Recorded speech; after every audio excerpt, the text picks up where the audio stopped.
Chapter 147. After drinking the small glass of milk, Jing Tan felt much warmer. He shook his fur, stretched, and looked out of the balcony. The rain had stopped and was replaced by patches of white snow. From the looks of it, the ground would soon turn white. Seeing that the glass was empty, the man squatted down to pick it up and walked into the house. After taking 2 steps, he turned around and said to the black cat in the corner, "Come in, it's cold outside." Jing Tan hesitated. Should he go in to avoid the wind? The wind outside seemed to be stronger. Jing Tan didn't respond. Seeing this, the man thought that the cat in front of him didn't understand, so he stood at the door and waved his hand, pointing at the glass of milk. Perhaps realizing that his actions were ineffective, the man walked into the house, but the door to the balcony was not closed. Most places in Chuhua City didn't have heating. People were used to using air conditioners and other heating devices. The air conditioner in the house was on. Jing Tan walked to the door and could clearly feel the warm wind coming from the house. Compared to outside, the house was too warm. Jing Tan looked at the snowy sky outside and walked into the house. Inside the house, the man had already taken off his jacket. He stood in front of the microwave and continued to warm a glass of milk. When the milk was warm and ready to be taken to the balcony, he realized that the black cat had already entered the house and was curiously looking at the furnishings in the house. Jing Tan roughly scanned the house and felt that the man should be a cultured person. There was a bookshelf in the room. Most of the books on the bookshelf were in English. They covered a wide range of subjects, from literature, history, geography, agriculture, medicine, and so on. This kind of person shouldn't be a threat. The man put the warm milk in front of Jing Tan. This time he didn't stare at Jing Tan drinking the milk. Instead, he walked to the table next to him, turned on the computer, found some documents, and started working. Jing Tan drank the milk and observed the man. Although he couldn't see the things on the table clearly from his angle, Jing Tan could tell that the man was a translator. He helped people translate books and articles. Jing Tan didn't know if translating was his main job or his side job. There were 3 rooms in the house. Only one of them was open, which was the room Jing Tan was in. The other 2 rooms were closed, and it was unknown if anyone lived there. There was a 1-meter-long drawing board in the room. There were many small notes and notes stuck on the drawing board. Jing Tan couldn't understand a single thing written on it. Could that be English cursive? But the English cursive script shouldn't be so cursive, right? Regardless of whether it was English or English cursive, he couldn't understand it anyway. The door leading to the balcony was not closed. Gusts of cold wind blew in and Jing Tan shivered again. The man also felt the cold wind blowing in from outside. He got up and closed the door. When he closed the door, he looked at Jing Tan as if to make sure that the cat would not throw a tantrum after closing the door. Jing Tan did not lose his temper. Instead, he jumped onto the desk. The desk was next to the window and there was an open book in front of the window. There were some bookmarks in the book and there were many notes on the pages. Jing Tan did not squat on the desk. It was obvious that this was a book that the owner of the house needed. It was better to behave in someone's house. Since he couldn't squat directly in front of the window, Jing Tan squatted beside the thick book and looked out the window with his neck tilted. He could only wait for the snow to stop before going home. He couldn't stay outside like this forever. If he couldn't go home in time for dinner, Jianghu would nag him again. There was the fragrance of wintersweet in the room. The tea in the man's teacup was also wintersweet. Xianxia wondered if the wintersweet used to make the tea was picked from the wintersweet trees in the neighborhood. After translating the planned task, the man stretched his arms and twisted his neck to look at Jing Tan. When he saw the black cat looking out the window without blinking, he smiled, took out a pen and paper from the drawer, and drew a simple drawing. From the drawing, Xianxia could tell that the man had learned how to sketch before. His drawing skills were not bad. After the drawing was done, the man showed it to Jing Tan. Jing Tan was not interested. He glanced at the drawing and continued to look out the window. He calculated the time. In another hour, little Pomelo's school would be over. He could stay here for half an hour at most. After half an hour, whether it was still snowing or not, or whether it was snowing heavily, he would have to leave. Fortunately, after half an hour, the snow was much lighter. Although it was still falling, it was not as heavy as before. Xianxia could make do with it. Jing Tan moved his neck and stretched. He had been in this position for too long and it was a little sore. After jumping down from the desk, Jing Tan stood in front of the door. He raised his paw and knocked on the door. Then he looked at the man. The man had been paying attention when Jing Tan jumped down from the desk. When he saw Jing Tan like this, he smiled. Thinking of leaving? As he spoke, the man opened the door and let Jing Tan out. Jing Tan could open the door himself. However, in front of someone he had only met once, Jing Tan did not want to appear too special. Moreover, Jing Tan felt that the man should like to smile. However, he always felt that the man's smile was a little uneasy. He could not tell why, but it was just his intuition. After opening the door for Jing Tan, the man watched as Jing Tan squeezed out of the anti-theft net on the balcony. When he jumped onto the ground, he saw a footprint on the ground. When he saw that the black cat had gone far away, he went back into the house and closed the door. After leaving the neighborhood, Jing Tan ran in the direction of Tsinghua University. The snow on the ground was a little cold. The people around did not care about the black cat running on the sidewalk. Their attention was on the thin layer of snow that had accumulated on the ground. When Jing Tan passed by a crossroad, he stopped because there was a lot of traffic. At the same time, he noticed that 2 police cars were driving towards the street he came from. However, he did not have time to be curious. After he crossed the road, he quickly walked across the street with the other pedestrians. When Jing Tan reached the entrance of Futong Elementary School, the school bell rang. Fortunately, there was no delay. At this time, the snow began to fall heavily again. During this period, both little Pomelo and Jiao Yuan were in low spirits because of Jiao Pa's impending departure. They were not very excited about the snow. When the other children walked out of Futong Elementary School, they were very excited when they saw the thin layer of snow on the ground. However, there were many people and the snow was thin. When they stepped on it, they could not see the white layer. There was only snow mixed with the sand on the ground. It snowed for 2 days. When the weather cleared up, the snow began to melt quickly. The weather forecast said that there would be no rain or snow for the next few days. The temperature would gradually rise. When the snow had almost melted, Jing Tan went out for a walk. He still walked along the road that led to Jiao Yuan's school. Jing Tan was now familiarizing himself with the section of the road. Just like the day of the snow, he walked from Jiao Yuan's school to Zhongyan's neighborhood. Then he went to the construction site to take a look. Then he walked further and familiarized himself with the area. Before he knew it, he had arrived at the neighborhood with the elevator house. When Jing Tan walked into the neighborhood, a few middle-aged women happened to be returning with daily necessities from the supermarket. "Hey, is there a conclusion to the case?" "I don't think so. I didn't hear any progress." "Hey, didn't they say that they committed suicide by jumping into the lake? Wasn't it suicide?" "How could it be?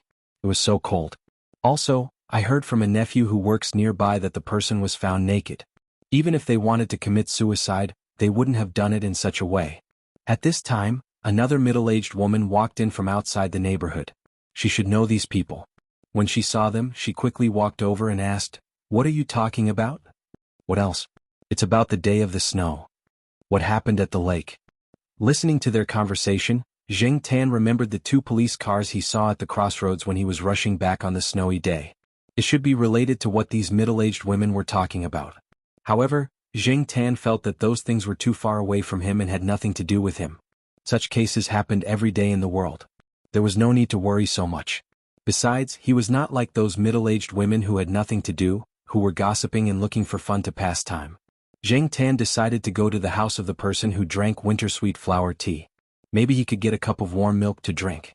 When he came downstairs, Jing Tan looked up. He could see that the lights were on in the house. The person should be busy with work at this time. Jumping over the parking space, Jing Tan squeezed into the balcony. He saw that the balcony was different from the first time he came here a few days ago. The cardboard box was still there, but in the corner, there was a relatively clean cushion. Next to the cushion was a paper cup filled with cold milk. The cushion and milk were not there the last time he came. Jing Tan sniffed the milk in the paper cup. There was no strange smell. In this weather, it was not easy for there to be strange smells. Jing Tan could not guess how many days this cup of milk had been there. Looking at the furnishings, people who did not know would definitely think that the owner of this house had a pet. Jing Tan was not in a hurry to scratch the door. He first sniffed around the balcony to see if there were any other animals to prepare himself in advance. If there were, he would carefully consider whether or not to scratch the door, especially if the owner had a dog. It was better not to make a fuss. Many people believed that a dog's nose was much more sensitive than a cat's nose. Otherwise, why would there be so many police dogs that detect drugs but no police cats that detect drugs? Others believed that a cat's nose was comparable to a dog's nose. However, because of a cat's personality, it was not easy to train and was not willing to be manipulated by people. Many of the functions in its body were fully performed when it was beneficial to itself, and many of the commands of people were dismissive. Because of this, people more often could only make use of a dog's sense of smell but not cats. Jing Tan did not know whether a dog's nose or a cat's nose was more sensitive. At least he thought that his current sense of smell was quite good. At least, it was much more sensitive than when he was a human. After sniffing around carefully, Zheng Tan was sure that, just like last time, other than the smell of the owner of the house, there was only the smell left from when he squatted in the corner and rubbed the cardboard box out of boredom. There was not even the smell of a girl. That person was really a homebody. Zheng Tan walked to the door and raised his paw to knock on the door. Just as he was thinking about whether or not to scratch the door, he heard footsteps coming from inside. The next moment the door opened. Chapter 148. When Zheng Tan came, the man was working. There were a few books open on the desk, basically the same as last time. After putting a cup of warm milk in front of Zheng Tan, the man sat back down at the desk and started working again. Zheng Tan looked at the paper cup of milk in front of him. It was newly taken out from the packaging bag. This was one of the reasons why Zheng Tan had a good impression of the man. The man never used a dirty cup to drink milk, even though Zheng Tan was just an ordinary cat now. After drinking the milk, Zheng Tan didn't disturb the man and walked around the room. Compared to last time, there was an extra picture on the bookcase in the room. It was a pencil drawing with no color. It was a picture of several children surrounded by winter-sweet flowers. There was a date on the bottom right corner of the picture. It was the day before yesterday. Zheng Tan was looking at it when the doorbell rang. It was a boy who was about the same age as Jiao Yuan. He was holding a paper box with a small cake in his hand. The paper box was full of winter-sweet flowers. "Uncle Lame, here you go.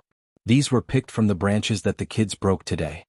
When the kid said kids, he didn't seem to notice that he was quite young. Uncle Wintersweet? This name made Zheng Tan curious. Was it because he liked wintersweet tea? Or was his name originally Wintersweet? It was too weird for a man to be called Wintersweet. The boy took a bag of lollipops from Uncle Wintersweet as a reward, scratched his head embarrassedly, thanked Uncle Wintersweet and left. The Uncle Wintersweet, mentioned by the boy, took the box with the wintersweet flowers into the room and put it aside. Seeing Zheng Tan staring at the box, he smiled and said, "There are many children in the community who like to break branches, especially the wintersweet flowers that are still blooming. I told them that if they accidentally break a branch, they can pick the wintersweet flowers and give them to me." Zheng Tan understood. No wonder there were so many wintersweet flowers in Uncle Wintersweet's room. The group of children probably broke some on purpose to exchange for lollipops. Uncle Wintersweet should know, but he didn't point it out. "I drew that drawing the day before yesterday when they came over." Uncle Lame pointed at the pencil drawing that Zheng Tan had just seen and said. Zheng Tan was even more confused. Although Uncle Lame seemed to be very gentle and close to children, he rarely spoke to people, but he could talk so much to a cat. Another strange person. Sure enough, pets like cats and dogs always made people let down their guard. As he spoke, Uncle Lame took out a pen and paper and watched Zheng Tan begin to draw. The technique was practiced. Zheng Tan watched as the black lines on the white paper quickly took shape. However, Zheng Tan suddenly noticed, this guy was actually drawing with his left hand. Left-handed? If Zheng Tan remembered correctly, Uncle Lame used his right hand when he wrote before. The last time Zheng Tan squatted on the desk, he saw Uncle Lame's writing.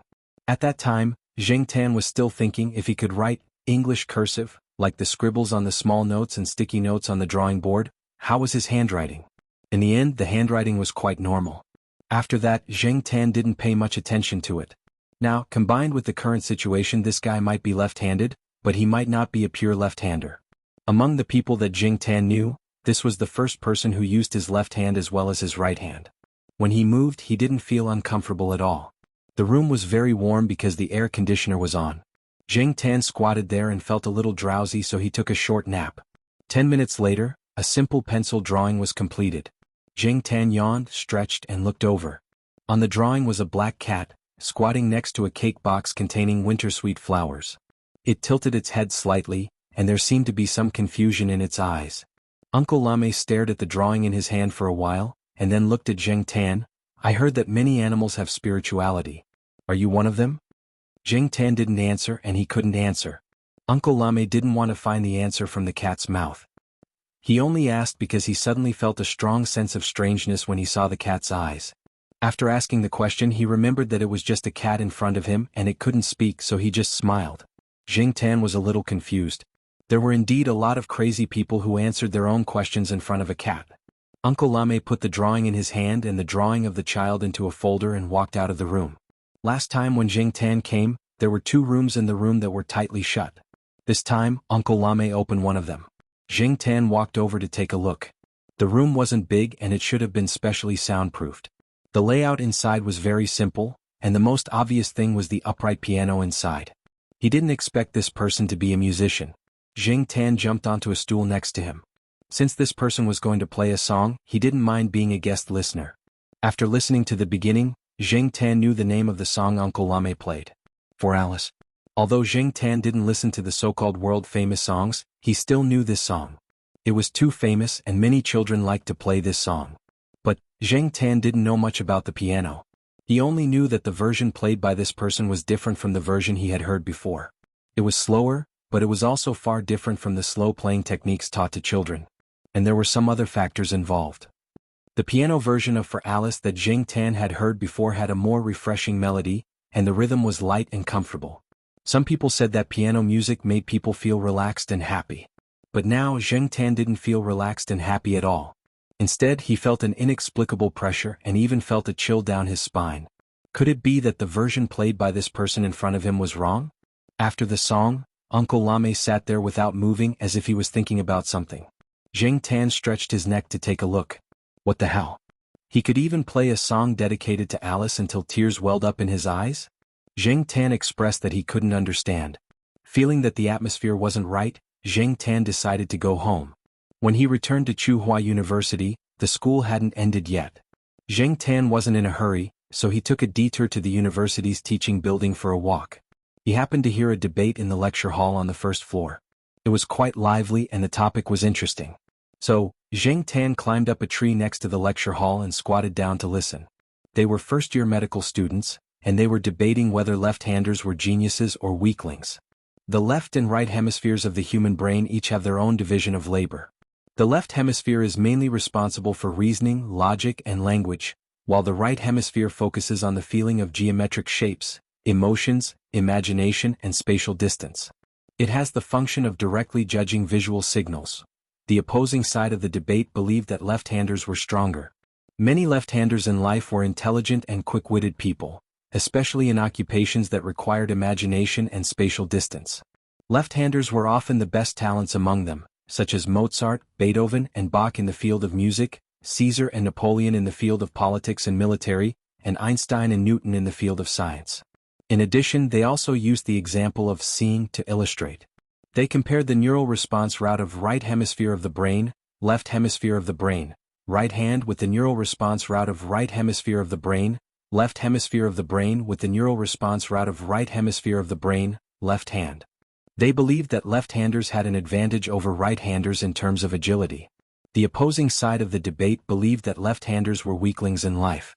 Otherwise, they wouldn't be so small in the large human population. As for the distinction between left-handers and left-handers in history, it was still controversial and not convincing enough. At the same time, the opposing side of the debate cited a new hypothesis put forward by the Swiss scientist, Dr. Irwin. Irwin believes that in ancient times, the probability of human ancestors using their left and right hands was the same as that of other animals.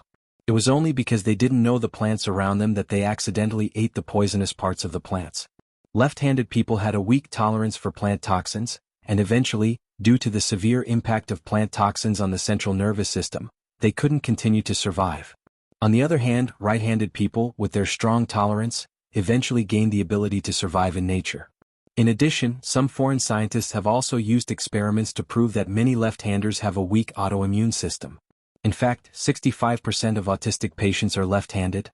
Jing Tan squatted on the tree and watched the students argue until their faces turned red. He found it funny. If this continued, it would probably be the same as a street brawl. After all, they were only first-year students. Most of them had never participated in a formal debate before. At the beginning of the debate, they paid attention to the rules of the debate. However, towards the end of the debate, it became a little chaotic. However, the teacher on the rostrum did not stop them. Instead, she smiled. The reason she organized this class debate was to arouse the interest of the students. Aside from interest, the rules were secondary. After all, it was not a formal debate venue. In the end, the teacher on the podium gave everyone a conclusion. In the biological world, only humans and apes have a distinction between left-handed and left-handed people. Moreover, only humans would discuss which one is better. In fact, so far many people have conducted research on the differences in intelligence, immunity, lifespan, and even the prevalence of mental illness between left-handers and right-handers. However, the results are still indisputable. The second half of the teacher's sentence was the conclusion of the entire debate. Zheng Tan had always felt that debates were elegant and sharp quarrels. The topics of the quarrel were so far without an absolute answer. What a pain in the ass. While despising the students, Zheng Tan lowered his head and looked at his two front paws. He raised his paws and bent them. Suddenly Zheng Tan felt a little depressed. Just as the teacher said, other than humans and apes, there didn't seem to be a distinction between left-handed and left-handed animals, including Zheng Tan himself. Thinking back to when he was still a human, he was used to using his right hand. But now, there didn't seem to be much of a difference. If he hadn't listened to the students' debate today, Zheng Tan wouldn't have noticed this change in himself. After thinking about his changes, Zheng Tan thought of the scene when he saw Uncle Lame painting today. Was that person left-handed or not? Well, I should pay more attention next time I go there for a walk. Zheng Tan had originally planned to go to Uncle Lame's place on Saturday, but Celestine came to Zheng Tan and took him to the night building to play. Chapter 149. On the way to the night building, Celestine still didn't stop talking. Zheng Tan also learned from him that Ajin and the others had now moved from the most ordinary North District to the South District, which was a good progress. It was not in vain for them to leave their hometown and come here, and it also proved their ability. Now they were much more relaxed and had rented a bigger apartment. Even the stray dog that Ajin had picked up was now fat and full of energy all day long. Ajin and the others were now passionate and motivated enough. Some of the people who often went to the night building already had supporters of their band. The person in charge of the night building also thought highly of them, and Zheng Tan was also happy for them. Now the person in charge of the night building had been changed. Ranchi and Leopard had been sent by Yi Hao to be in charge of several important projects, such as the land near Chuhua University. Therefore Yi Hao transferred another person to replace Ranchi's position. The night building was still so lively at night. When Zheng Tan followed Celestine into the private room on the third floor, there were two other people besides Yi Hao, Leopard, and Ranchi. Zheng Tan had seen one of them before. That person was called Tiger Liang, and Yi Hao and the others called him Huzi. He was also the person in charge of the night building. As for the other person, Zheng Tan didn't know him. However, those who could stay here must be Yi Hao's confidants or trustworthy people, and their mouths were tight enough. Knowing Yi Hao and Celestine's way of doing things and means, Zheng Tan didn't have to worry too much about it. He still did what he had to do before. No, there was another difference. It was the one lying on the single sofa. On the way here, Celestine also talked about the Monseigneur. Rumor has it that the Monseigneur has performed a meritorious deed again. During the new year, the Monseigneur had been by Master Tang VII's side the entire time. Even though Master Tang VII had retired, his influence behind the scenes was still not small, so he would not be too idle during the new year. Coincidentally, someone had taken advantage of a loophole and attempted to harm Master Tang VII. That person had been scratched half to death by this big cat. For this reason, Master Tang VII was even more gratified. This also caused the Monseigneur's status in the family to soar. After the new year, Master Tang VII did not go out much. Now that his safety was guaranteed, he had Yi Hao look after the Monseigneur outside. Perhaps he could be of some help. As a result, Zheng Tan saw the Monseigneur in the night tower again today. Glancing at the Monseigneur who was resting on the sofa with his eyes closed, Zheng Tan looked at Ranchi. Sure enough, that guy was sitting the furthest away from the Monseigneur. Moreover, when he saw Zheng Tan, Ranchi's face clearly stiffened. As usual, when Ranchi saw Zheng Tan and the Monseigneur, he felt that something was wrong. Zheng Tan was already used to Ranchi's behavior, so he did not mind. He jumped onto the coffee table and began to look for food. These people had their own topics to talk about. After Zheng Tan came, he only cared about eating and drinking to his heart's content, then sleeping. When he woke up, he would be home again. In short, he was just passing time. After Celestine entered, he pulled a chair and sat down very naturally. He knew everyone inside and they also knew him. They were all on the same side, so no one was too reserved. "What are you talking about?" Celestine asked. As he spoke, Celestine dragged the plate of peanuts over. There were a lot of nuts on the coffee table. Everyone knew Celestine's preferences, so they did not object to his practice. Celestine liked the peanuts here. Although peanuts were a bit too popular, the taste of the peanuts fried in each place was more or less different. Celestine preferred the peanuts of the night building. Every time Zheng Tan came here, he ate a lot of peanuts. Anyway, he just had to wait by the side. He peeled a peanut and put it in front of Zheng Tan. Then Celestine peeled another one for himself, waiting for Yi Hao's answer. Yi Hao did not say much. He handed a folder to Celestine. Take a look at this first. Jing Tan was also curious and leaned over to take a look. On the top was a photo of a young woman in her 20s. It was probably taken in a bar. The woman in the photo was dancing. Her curves were fully displayed, and her flying hair could not hide her gorgeous face. Hey, isn't this the little white flower that Lai Er bought? Celestine snorted with disdain. What's this woman doing again? The Lai Er that Celestine mentioned was Yi Hao's rival. The woman in the photo was Lai Er's follower. From time to time she would come to the night building to cause trouble. Putting the photo aside, Celestine read the following report and suddenly frowned. The report was clipped from a certain newspaper. Nowadays, newspapers often reported such content, and ordinary people were used to it. However, if the culprit was this woman, Celestine was really curious. Suicide. Celestine read the report and could not believe it. The money that Lai Er gave her is enough for her to squander for a long time. This woman loves to enjoy life. How could she commit suicide? Jing Tan read for a while and was a little bored. He was not interested in these things. When he was about to leave, Celestine flipped through another document. There was also a photo. There were 4 people in the photo. 3 fat men and a cute girl of 14 or 15 in a princess dress. Even if the 2 men inside weren't 1.8 meters tall, they were considered to be of average height in Chuhua City. However, looking at the father and son, both of them seemed to weigh more than 100 kilograms, and their bodies were full of fat. When the 3 fat men stood together, they indeed looked like a family. Because of this, the little girl on the right looked even more outstanding. Jing Tan glanced at the photo. His eyes fell on the girl in the princess dress for a while, then moved to the fat man standing on the far left. He felt that the fat man was a little strange. Yi Hao lit a cigarette and pointed at a fat middle-aged man in the photo. This man is called Chen La. When I came to Chuhua City to follow Master Qi, Chen La was quite famous in Chuhua City's business circle. Lai Er stepped on him to become famous and was put in an important position by Lei Tu. 10 years had passed since then. Who would still remember that fat merchant named Chen La from back then? Who still remembers Lei Tu, who was in the same era as Master Tang VII and Ye 19? Celestine raised his eyebrows and looked at Yi Hao. He did not interrupt and waited for Yi Hao to continue. He knew that Yi Hao was not saying all this to reminisce. Jing Tan was also listening attentively. Every now and then he stuffed 2 peanuts into his mouth and listened while eating. After Yi Hao sighed for a while, he said to Celestine, "Look at the article at the bottom." Jing Tan glanced at it while Celestine was flipping through the materials. It was also a newspaper clipping. Jing Tan knew what it was talking about. He had heard it from a few aunties in the neighborhood where Uncle Lame lived. Back then Chen La had a loyal helper. One day he suddenly disappeared and was later found in the lake, Yi Hao said. Celestine looked at the article in his hand. The same situation as here? The same lake, the same way of death? Yi Hao nodded and continued. Back then, a few days before the Qin family's accident, Qin La's youngest daughter committed suicide by jumping off a bridge. Chen La doted on his youngest daughter very much. The little girl's dream was to be a musician. In order to make her look more Western, Chen La even gave his daughter an English name, Alice. Hearing Yi Hao's words, Jing Tan, who was chewing peanuts, choked. It was not good to cough at the coffee table, so he turned his head and coughed in the opposite direction. After coughing, he realized that the Monsignor was lying there. When Jing Tan coughed, he spat out some peanuts. Lord Ju glanced at Jing Tan with half-opened eyes. He tugged at his ears, shook his fur, and shook off the peanut crumbs stuck to his fur.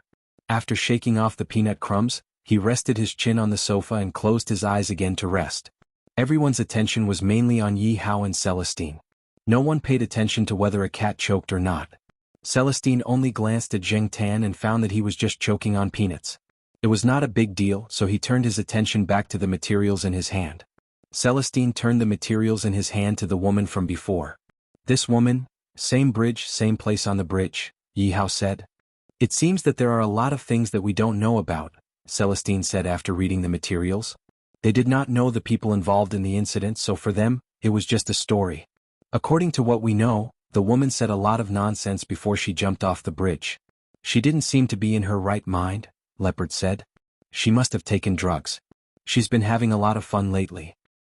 She must have taken drugs. It's just that the local newspapers didn't report it. Maybe Lai Er covered it up, someone said. Those drugs can make her excited, but they also make her more receptive to suggestions, Ranchi said. They used to come in contact with those drugs in their business, but they never touched them again after they cleared their names. However, they still knew a lot about those drugs. Suggestions? Suggestions to commit suicide? When I did some research, I learned that this woman really hates bridges and things like that. Sometimes she would ask people to take a long detour to avoid a big bridge. If she really had something to do with what happened back then, what Ranchi said might be true, Leopard said. In any case, someone did want to deal with them, Celestine concluded. So, Wei Ling, when you have time, help me ask your senior about the progress of the investigation so that we can take action as soon as possible. It was not that Yi Hao couldn't find out anything by himself, but He Tao could find out more and faster. Okay, I'll keep that in mind. Do you have any suspects? Celestine asked Yi Hao. Yi Hao shook his head and raised his finger to point at the ceiling. Someone up there wants to deal with Lai Er. That guy doesn't know how to restrain himself, and not everyone up there likes him. But if it's someone up there, they wouldn't spend so much effort to deal with those two people. Originally, I had a suspect, but I'm not sure. Back then, Chen La and his wife died in the fire. Chen La's youngest daughter jumped off the bridge, but Chen La's son was sent away and no one knows where he went. As he spoke, Yi Hao pointed at the fat man standing on the far left in the photo of the family of four. The four people sitting around the coffee table also came over to take a look. After Zheng Tan coughed and sprayed peanut crumbs on Lord Zhu, he quickly changed his position and squatted down. At this time he also leaned over to look at the photo in the folder. Zheng Tan happened to block Ranchi's view. Ranchi could only see the black cat's silhouette or back. Chapter 150. Chen La's son? They looked at the fat man Yi Hao pointed out, but they couldn't figure out who he was. Chen La's son, Xianxia. When his family got into trouble, he was just in university, not Tsinghua University. I remember it was the city's University of Finance and Economics. However, in many rich families, there were many who went to good universities. In comparison, Xianxia was not too outstanding. In addition, his figure and appearance at that time were completely inferior to his sister and some of the children of rich families at that time. Therefore not much was known about him. But Yi Hao put out the cigarette in the ashtray and said, someone who could disappear so completely must have been killed. Otherwise he's not a simple person. Chen La and his wife weren't stupid, or they wouldn't have taken advantage of the opportunity to make a fortune. Their biggest mistake was not recognizing people and getting stabbed in the back by Lai Er. It could also be Chen La's friend who helped him, Long Qi said. It's possible, but... Yi Hao paused for a moment before he continued. I heard that Chen La has a material in his hands. I don't know what it is exactly, but the seventh master said that the material could make Lai Er unable to rise again. But no one found it back then. Lai Er searched for it for a few years after that but still couldn't find it. So, I suspect that if Xianxia is still alive, the material must be in his hands. Now that Lai Er lost two of his men in the same way, he must have known something and taken action long ago. But now, there are many people who want to get their hands on the material. You want to get your hands on it too? Celestine asked. Of course. Besides, if Lai Er's men or other people who want to cooperate with him get their hands on the material, it'll be a big blow to us. Lai Er's appetite is quite big now.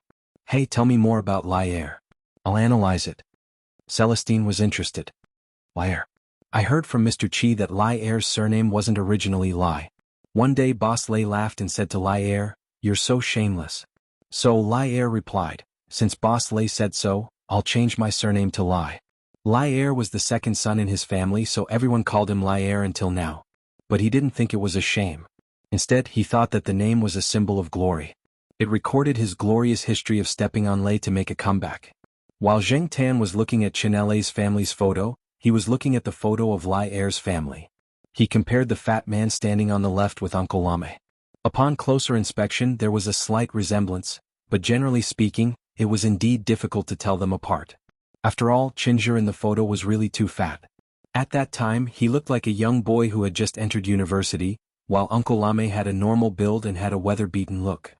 Zheng Tan also compared the pretty little girl standing on the right. She was the only one of the four with a normal body.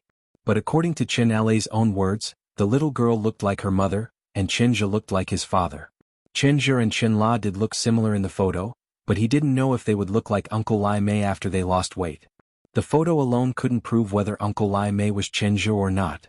Zheng Tan didn't see anything like a photo in Uncle Lai Mei's room. Moreover, Zheng Tan was only relying on his intuition. He had doubts and couldn't be sure.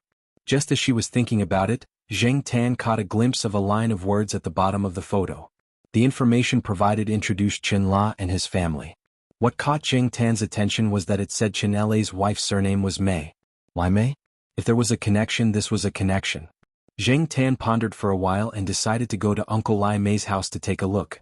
It was just a suspicion and there was no way to prove it. If that person was really Xianxia. As a cat, it didn't seem to be able to do anything, nor did it bother to care about those things. According to Yi Hao, the situation had probably escalated. As a kitten, it was better for it to squat aside and watch. Yi Hao's gaze moved from the photo of the four people to another photo. When they were talking about Lai Er, they talked about the woman in the photo. She was close to Chen Lei's daughter and played well with her. However, she was the one who brought Chen Lei's daughter to the bridge. She might have done something. Otherwise, why would a normal girl commit suicide by jumping into the river? Because of Lai Er's protection and Chen Lei's fall, the woman in the photo was safe and sound for so many years. But now, someone was coming for revenge.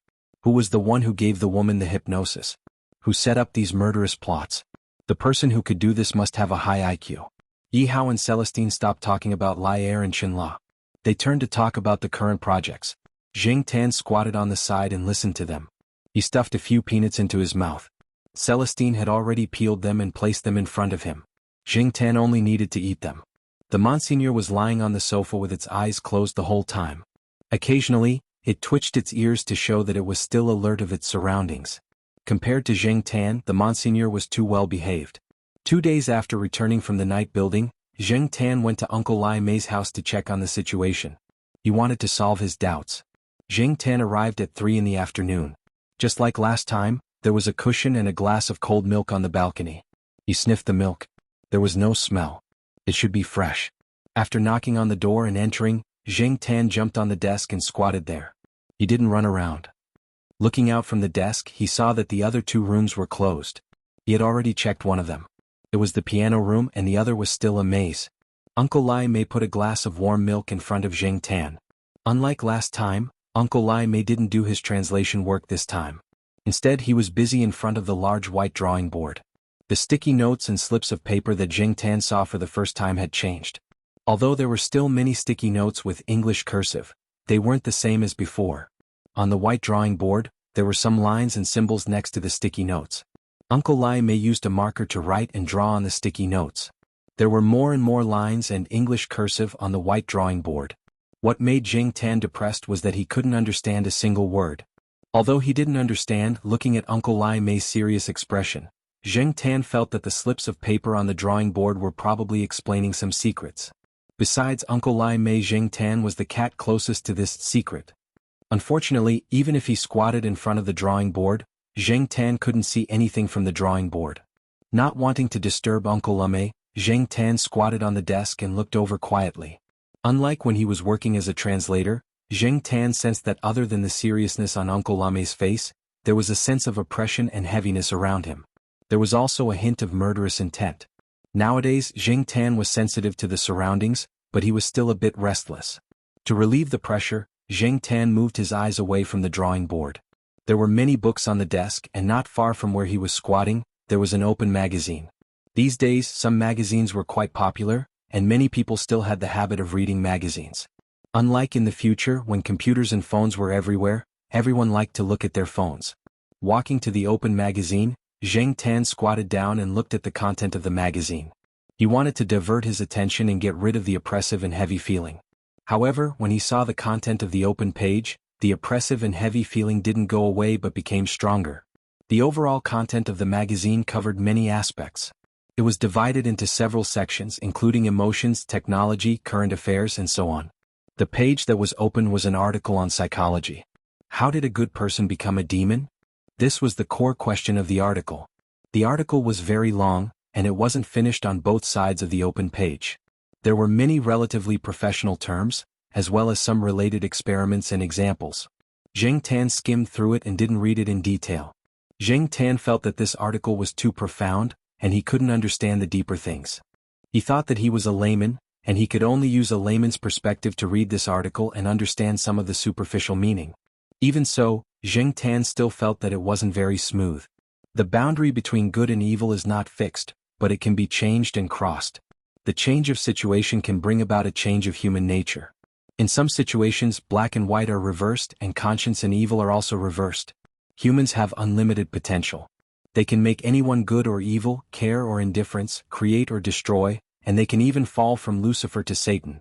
When he returned to the main house, Zheng Tan was still in a bad mood. Huang was lying on the parterre in the neighborhood. He was probably basking in the sun for the whole afternoon. He looked very relaxed, which made Zheng Tan envious. Sometimes ignorance was a kind of luck. The more you know, the more troubles you will have. When Zheng Tan was unhappy, he couldn't help but slap Huang twice when he saw him. Huang was still a little confused after being slapped. He looked at Zheng Tan innocently, turned his head and rubbed his head on the ground. Suddenly he saw a gray magpie and immediately became excited. He didn't feel sleepy at all and walked over to the gray magpie. After the Jiao family finished dinner that night, Jiao Pa didn't go to the biology building, nor did he immediately go to his room to do his work. Jiao Ma didn't go out to do the fitness dance with the other female teachers. Instead, she sat on the sofa in the living room and discussed something with her husband. Little Pomelo's 10th birthday party? Zheng Tan, who was originally a little listless, turned his ears to them when he heard this. Little Pomelo was indeed almost 9 years old. According to the customs of Jiao Pa's hometown, 9 years old was 10 years old. In terms of birth date, little Pomelo's birthday was actually a few months away. However, Jiao Pa was going abroad soon and Jiao Ma couldn't do it alone. After asking for little Pomelo's opinion, they decided to hold the party next week. Chapter 151. Zheng Tan wasn't prepared when he heard about little Pomelo's birthday party. If he had known about it a few days earlier, he could have thought of a way to prepare a birthday present. But now time was tight, and Zheng Tan didn't want to make a perfunctory gift. Since he couldn't think of a good way and couldn't find a good gift, Zheng Tan decided to keep it in mind and give it to her when the time came. As for little Pomelo's irresponsible mother, Auntie Jiao had called her and told her that she was going to hold a birthday party for little Pomelo. She did not say much about it and transferred some money over. The Jiao family didn't expect Pomelo's mother to say anything. They didn't expect much, but they weren't disappointed either. After confirming the time, they had to book a hotel. Originally, the Jiao Pa was going to find a hotel near Tsinghua University. Unexpectedly, Third Master Fang called and asked the Jiao Pa to book a private room at the Shaoguang Hotel after he found out that little Pomelo was going to hold a birthday party. He didn't even need to show the Jiao Pa his membership card. The Third Master Fang just had to say hello. The Jiao Pa wanted to refuse, but after the Third Master Fang talked to the Jiao Pa on the phone, the Jiao Pa didn't say anything more. No matter what the Third Master Fang said, Zheng Tan felt that the Third Master Fang was quite nice. At the same time, he also told some relatives and friends that the Jiao family valued little Pomelo a lot. They didn't want to neglect this little girl who didn't have parents by her side. In addition, there was another reason. In the eyes of many people, from the perspective of benefits, people who could hold a birthday party at a place like the Shaoguang Hotel deserved to be seen more often. After Jiao Pa went abroad, these colleagues and relatives who were not close to him could more or less help him when necessary. They did not alienate him and put too much pressure on Jiao Ma. In this society where money was the most important thing, there were some methods that needed to be used even if they were not worth it. Perhaps the Third Master Fang had mentioned these factors to Jiao Pa when he was on the phone. After the location of the birthday party was confirmed, Jiao Pa started to prepare the invitations. He even bought some cartoon invitations for little Pomelo to invite her classmates. This kind of birthday party could also bring little Pomelo closer to her classmates. With the help of Wuxia and Xianxia from the Western Compound, Jiao Pa wasn't worried at all. Of course, it was inevitable that this matter would be criticized. Several relatives who worked in Tsinghua City had already criticized Jiao Pa for being extravagant and wasteful after finding out the location of the birthday party. She was not their biological daughter, so why bother? In this regard, Jiao Pa did not explain anything. In the Jiao family, little Pomelo was already a member. He did not need to explain more to anyone. Zheng Tan did not have a good impression of those nosy relatives.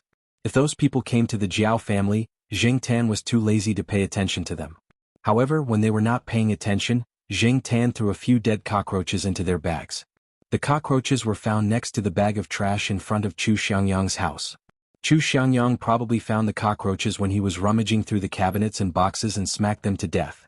Otherwise, how could cockroaches run around arrogantly in this weather and temperature?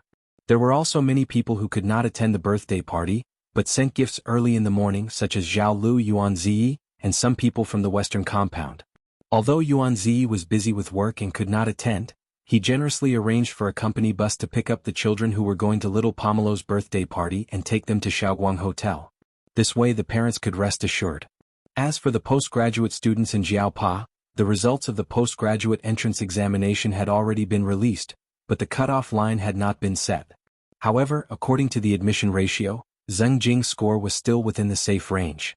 Now, this female student who came from another major was already working with her two senior brothers. The sooner she familiarized herself with the laboratory, the faster she could get the hang of her own experiments in the future. With this new junior sister, Xian was promoted from senior brother to senior brother, and Su Chu was promoted to second senior brother. Zheng Tan met Zheng Jing when the three of them came to visit the Jiao family. She was a girl who was not skinny and was almost 1.7 meters tall. She was good-looking and cheerful, but in some people's eyes she was a little strong. Zheng Jing had played basketball and soccer on behalf of the School of Foreign Languages, so her physical fitness was quite good. Perhaps because of this, the Jiaopa relaxed the requirements for this student. Otherwise, if he recruited a student who was often sick, not only would she not be able to help take care of the Jiaoma and the two children, but she would also be the one to take care of the Jiaoma. It had to be said that many times when the Jiaopa selected students, besides looking for a good character and real ability, he also looked for a good housekeeper. Zheng Jing did not know about this at all, and the two senior brothers who knew kept their mouths shut. It was better not to talk about this kind of thing as it would ruin their tutor's image.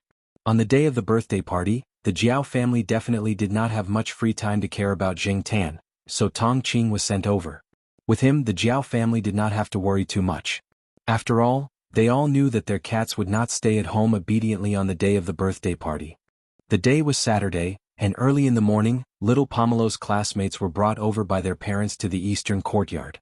Everyone agreed to meet there, and then went to the school gate to get on the bus and go to the hotel. There was a side door next to the eastern courtyard and the bus was parked there. The children's parents were relieved when they saw the bus. It was not a second-hand car, but a bus used by Yuanzi's company to send its employees to and from work. There were always spare cars in the company's garage, and they did not need them during this period of time, so they transferred them over to help. As the birthday girl, little Pomelo felt a little awkward facing so many people today, but she was already mentally prepared. With the help of Wuxia and Xianxia, she quickly got used to it. Seeing that Zheng Tan was led by Tong Qing, she was relieved to entertain her classmates. As for Zheng Tan, Tong Qing, the cat's housekeeper and bodyguard, drove the car. Zheng Tan was the only one in the car, which made Celestine jealous. Tong Qing drove the car and followed the bus in front of them. Zheng Tan was bored to death, lying on the back seat and thinking about something, the tip of his tail moving from time to time. There was a luggage bag next to him. Zheng Tan would have to squat inside and be carried to the hotel. Although the third Master Fang did not say that Zheng Tan should hide, the Jiaopa and Jiaoma felt that they should not cause trouble for others. If they were seen by others, it would be bad. After all, most people were against pets entering hotels these days, not to mention a high-end hotel like this. They could only let Zheng Tan suffer for a while. Fortunately, the luggage bag had been modified. There were a few nets added to it, and it was breathable enough to let Zheng Tan see the situation outside through the nets. If the people outside the bag did not look carefully, it would be difficult to see that there was a cat in the bag. Celestine was on vacation today, so he came to the hotel to play a few games at the card table. After lunch, the children all went to the amusement park and some of the adults also left. The people who stayed wanted to enjoy the entertainment facilities of the five-star hotel. Celestine was bored, so he called Zheng Tan to go to the night building. There were not many people in the night building at this time, so Celestine did not mind. He was going to sing some songs and then find a chance to fight with Tong Qing. He could see that Tong Qing was also from the army, and he was itching for a fight. Zheng Tan squatted in the bag and was carried by Tong Qing. He and Celestine walked out of the hotel together. When they came out of the elevator, there were a few people in front of them. Zheng Tan did not plan to pay attention to these people. There were too many people here and there was nothing to see. However, when Zheng Tan heard a name, he had to pay attention. "Hey liar, coming here to eat at this time of the day?" The person who came out of the elevator on the other side said to the person who was protected in the middle of the group. Zheng Tan had seen this person before. He was also at the banquet of the third Master Fang, but Zheng Tan forgot his name. Not knowing the name did not stop Zheng Tan from hearing the main point. Liar? Zheng Tan was immediately interested. He looked out of the luggage net, wanting to see what the liar that Yihao mentioned looked like. The small holes on the net did not stop Zheng Tan from seeing the famous person clearly. He did not look special. If he had not heard Yihao and the others talk about him, Zheng Tan would not have connected this successful middle-aged man with the liar that Yi Hao mentioned. However, people could not be judged by their appearances. If one took a closer look, they could see a hint of ruthlessness in the man's eyes. Other than Lai Er, Zheng Tan also glanced at the people around Lai Er. Other than the plump secretary-like woman beside Lai Er, the others were all men who did not smile. They were probably bodyguards. Tong Qing did not know Lai Er. Even if he did, he would not care about Lai Er. He walked straight to the door. Zheng Tan did not want to look at the man who was willing to stab his brothers in order to climb up the social ladder. He even changed his surname to curry favor. In the end, he killed his former boss. Soon, Zheng Tan could no longer see Lai Er and the others. However, he could hear Lai Er and the rich businessman mocking each other. The rich businessman seemed to be mocking Lai Er for being so afraid of death that he brought so many people with him for a meal. Lai Er was mocking the businessman for his recent investment failure. Zheng Tan could guess from the rich businessman that many people knew about Lai Er's current situation. They knew that Lai Er was being watched. Well, there was no such thing as a permanent secret in the circle. Since Yi Hao knew about it, he would not be a fool. However, Tong Qing did not walk far before Celestine told him that something came up and changed his mind. He asked Tong Qing to take Zheng Tan for a walk while he went back to the hotel. Zheng Tan roughly knew why Celestine went back to the hotel. He was curious as well. Was Lai Er here to talk business, meet someone, or just for a meal? Zheng Tan couldn't find out the reason why he didn't dare to do so. Zheng Tan did not go for a walk. She walked around the area and then slept in the back seat of the car for the whole afternoon. Tong Qing listened to the traffic radio for the whole afternoon and did not say a word. Chapter 152. The birthday party on Saturday went smoothly. The Jiaopa's goal was achieved. Many people approached the Jiaopa in private and told him that they would take care of Jiaoma and the two kids. After a busy day, the 4 members of the Jiao family prepared to have a good rest on Sunday. However, Zheng Tan was not one of them. On Saturday, Zheng Tan slept the whole afternoon. He did not help much at the birthday party. He was too lazy to interact with the naughty kids. He slept on his own, ate his fill, and waited for the party to end before going home to continue sleeping. Therefore, the next day, unlike the 4 members of the Jiao family, Zheng Tan was in good spirits early in the morning. The Jiao family only had their first meal at noon. After breakfast, they fell asleep immediately. Zheng Tan went out to play after lunch. On weekends, the people on campus were scattered. Some were sunbathing, some were on dates, and some were jogging. There were many places where people could be seen. Zheng Tan ignored the 7th student who said, "Hey," to him and decided to take a walk outside the campus. The afternoon sun was good. As Zheng Tan walked on the fence, he met a few cats who were sunbathing. As he had walked this path many times, Zheng Tan had seen most of the cats that liked to wander outside at this time. Of course, there were a few that showed hostility, but Zheng Tan ignored them. He did not have time to waste on these cats. Zheng Tan walked around the construction site. He was very satisfied with the progress of the construction site. Even though it was not the same every day, the changes were obvious. Zheng Tan had something to look forward to. Originally, Zheng Tan wanted to go to Uncle Lame's place to check on the situation. After seeing Celestine yesterday, Zheng Tan guessed that he must have heard something important. Otherwise, he would not be in such a hurry. Therefore, Zheng Tan wanted to see what Uncle Lame was up to. Even though there was no concrete evidence to prove that Uncle Lame was Chen La's son that Yi Hao had mentioned, Zheng Tan's intuition told him that it should be this person. The previous 2 murders were very likely this person's revenge. When he was about to reach Uncle Lame's neighborhood, Zheng Tan suddenly stopped. He saw a familiar person. After thinking about it carefully, Zheng Tan recognized that he was one of the people who were with Lai Er at the Shaoguang Hotel yesterday. But what were Lai Er's men doing here? The surrounding area was an old residential area, and one of them was a private house. Some people had built their own houses and rented them out. Although there weren't many students who came here to rent, it wasn't like there weren't any. In addition, there were office workers around, and the cheap rent here compared to the residential area, the houses here were still in high demand. Zheng Tan watched as the man said something to the 2 men standing at the intersection. The 2 men nodded and continued to stand at the intersection. The 3 men were dressed casually. If Zheng Tan hadn't recognized one of them, he wouldn't have paid attention to them. After the man finished talking to the 2 men at the intersection, he walked in through the intersection. Zheng Tan thought for a moment and followed him inside. As for the 2 men at the intersection, they just glanced at Zheng Tan and continued to observe the surroundings. It was just a cat, so they didn't pay much attention to it. There were many people who had cats in the neighborhood, and they had seen 2 just now. From the intersection, there were 5 or 6-story old residential buildings on both sides. The gray walls didn't have many colorful decorations, and many of the residents were drying clothes on the balconies. Because the two buildings were too close, the residents living on both sides of the street couldn't really enjoy the sunlight. The road was narrow, and if a family car drove in, the remaining width was barely enough for a bicycle to pass through. Jiang Tan kept a distance and followed the man in front of him. He also noticed that along the way there were people standing at intervals. Like the two men at the intersection, they were dressed casually, but Jiang Tan could feel a bit of fierceness from them. When the people in front of them passed by, they would nod slightly at the people behind them. Perhaps they would even make eye contact. Jiang Tan stood at the back and could not see them clearly. He could only try his best to be as natural as possible, walking past them like a normal house cat. Fortunately, these people were like the two men standing at the intersection. They didn't take Jiang Tan seriously at all, which made Jiang Tan's tracking a lot easier. In the process of following, Jiang Tan was also wondering what these people were doing in broad daylight. After walking for a while, there were no longer old residential buildings on both sides, but private houses. The man didn't stop there but kept walking. After walking for about 7 or 8 minutes, he stopped in front of a residential building. This residential building had a similar architectural style to the surrounding buildings. It was a small 2-story building with a small courtyard of 15 or 16 square meters. Perhaps because no one had lived here for a long time, there were a lot of weeds in the courtyard. Unlike the narrow feeling when he first entered the intersection, there was still some distance between each building. Many of the houses had their own small courtyards. Although they weren't big, they looked quite romantic. Jiang Tan looked around.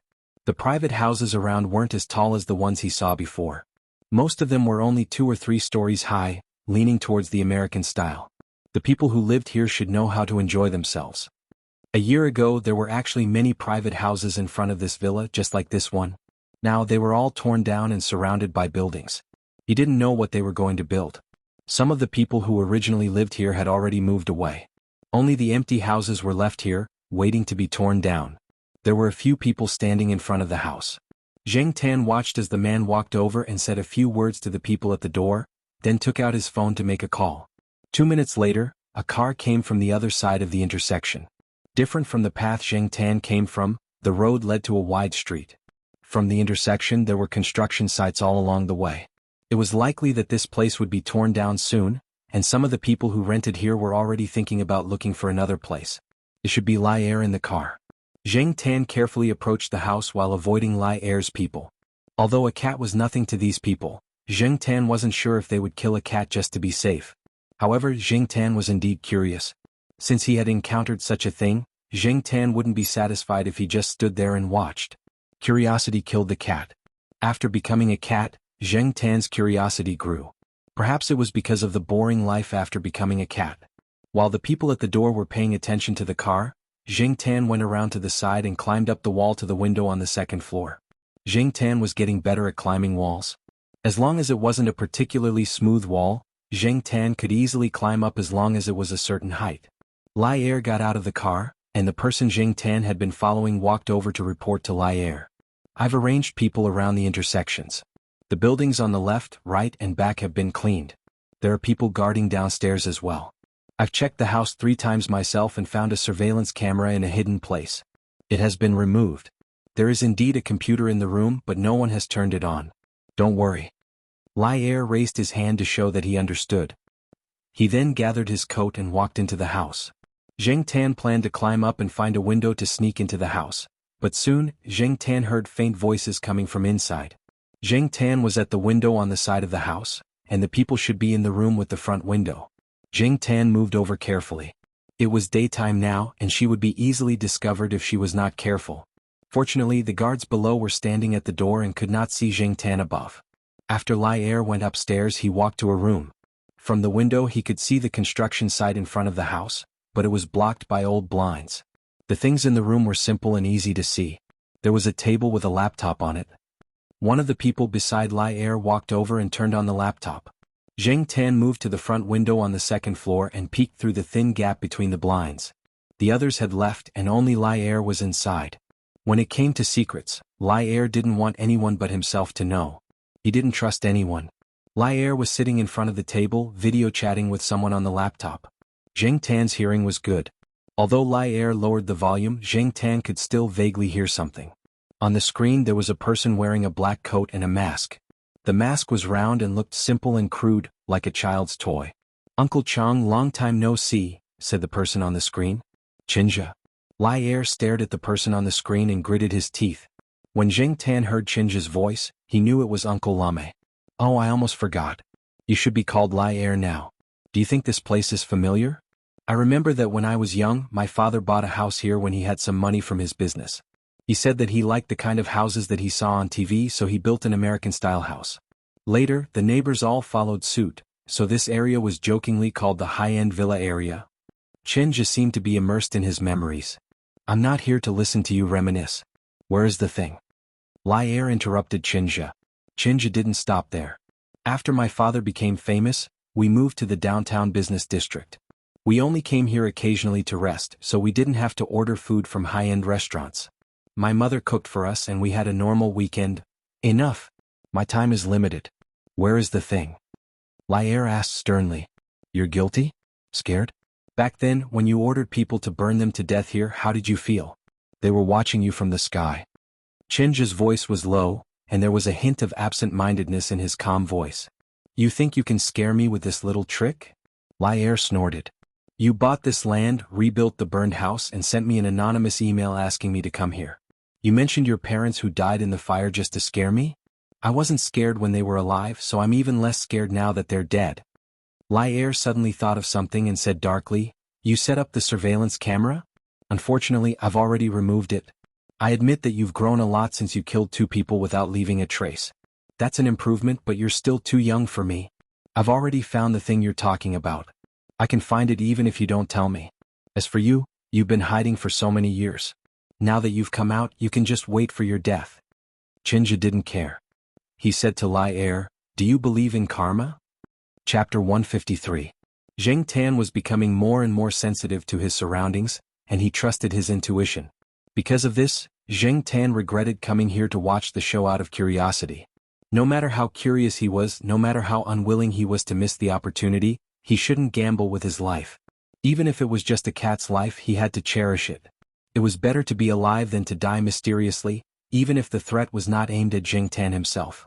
At this moment, Jing Tan didn't know that all the fur on his body, from his back to the tip of his tail, was standing on end due to an inexplicable fear.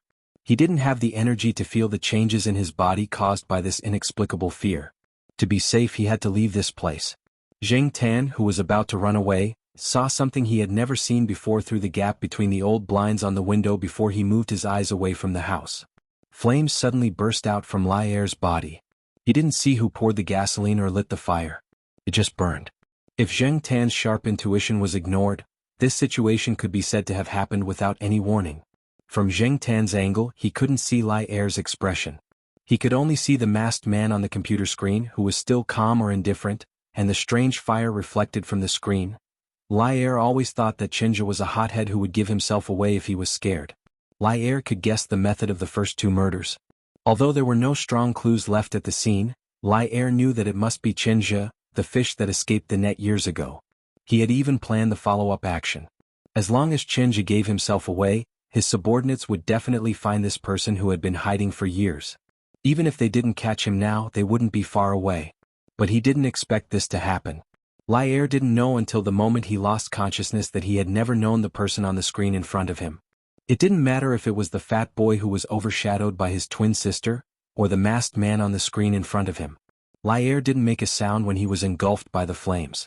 He didn't call for help, nor did he wail in pain. He didn't even move. It wasn't because he didn't want to, but because he couldn't. Lai Er rested his hands on the armrest of the chair. There was a small machine on his right. If he pressed the button, the people guarding outside the room would rush in immediately.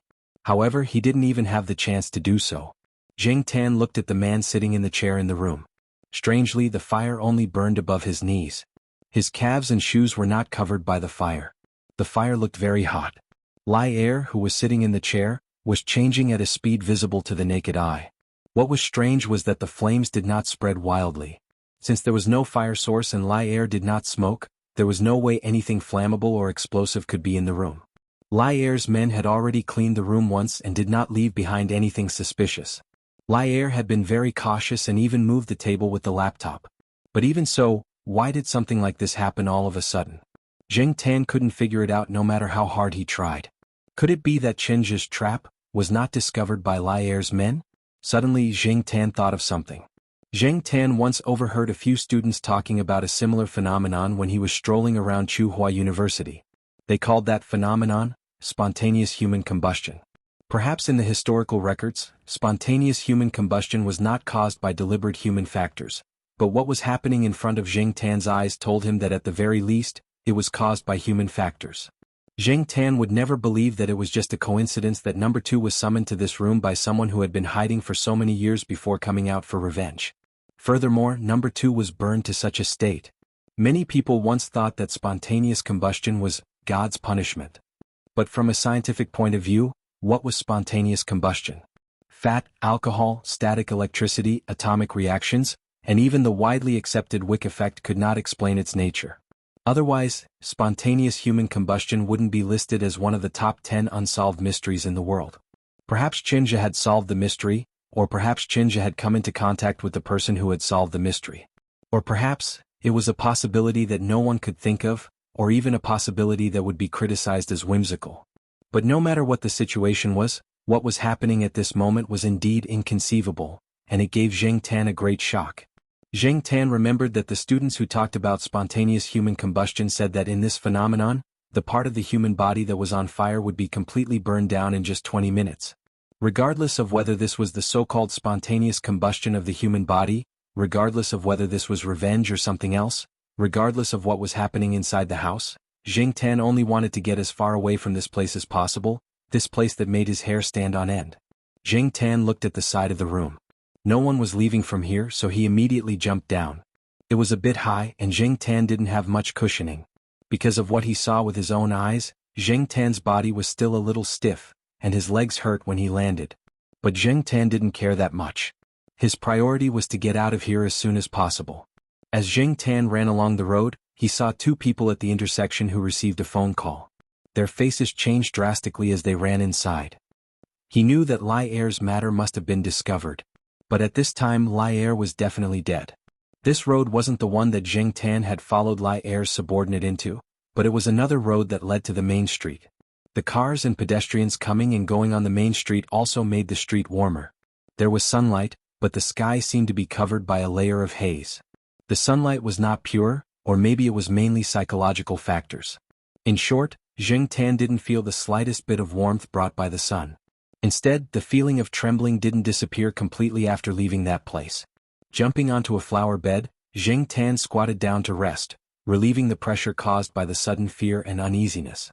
He always thought that he had some guts, but now he doubted it. Before he could catch his breath, the fear had already faded. Zheng Tan took a deep breath, preparing to use the breathing method that Jiao Pa once taught him to relieve the pressure. But halfway through, Zheng Tan almost choked. He saw a few tall buildings. These buildings were relatively obvious in this area. Although they weren't very close, they weren't far either. That was the neighborhood where Uncle Lame Xianxia lived. I should have known. The streets were interconnected. Zheng Tan didn't notice it before, partly because there were old residential buildings between here and there. Zheng Tan also didn't see it from the right angle, so he didn't notice it. But Zheng Tan felt that it was mainly because he didn't know this area well. It turned out that Uncle Lame Xianxia lived so close to this place. Did that mean that Xianxia had planned this long ago and was waiting for Lai Er to jump in? There was no doubt that Lai Er was dead, burned to death. But at the same time, Zheng Tan believed that even if the police came, they wouldn't be able to find any evidence to prove that the fire was man-made. Suspicion was one thing, but evidence was necessary. Without evidence, without clues, everything was just empty talk. Zheng Tan thought about what she had learned and what she had experienced and seen with her own eyes today. Xianxia knew Lai Er very well. He knew that Lai Er would definitely come here and stay in the room alone. There were blinds on the window, and he knew that Lai Er would definitely close the blinds. That way, even if there was a fire in the room, the people outside wouldn't be able to find it immediately, and they wouldn't be able to save Lai Er in the shortest time possible. As long as they could buy some time, the chances of Lai Er dying here would be higher. As for the surveillance cameras and suspicious items that Lai Er's men found, they were probably just a smokescreen. As for the items they were talking about, Zheng Tan didn't know what they were, and he didn't want to find out. At a time like this, it was better to just be a normal cat. Looking around, Zheng Tan didn't want to run into Lai Er's men. It was impossible to go back through the small path now. So, he looked behind him, then looked at the tall buildings in front of him. He decided to walk around from the front and check on Uncle Lame. This time he wouldn't go into Uncle Lame's house. He would just take a look outside the building to see if the Avenger was there. Then he would leave and go back to the eastern courtyard of Tsinghua University to wait for dinner. Jing Tan had a good plan. This way he could satisfy his curiosity, which had shrunk because of the incident just now, and he could also stay in a safe area. Climbing over the wall into the residential area, Jing Tan came to the building where Uncle Lame lived. Uncle Lame was at home and the lights in the room were still on.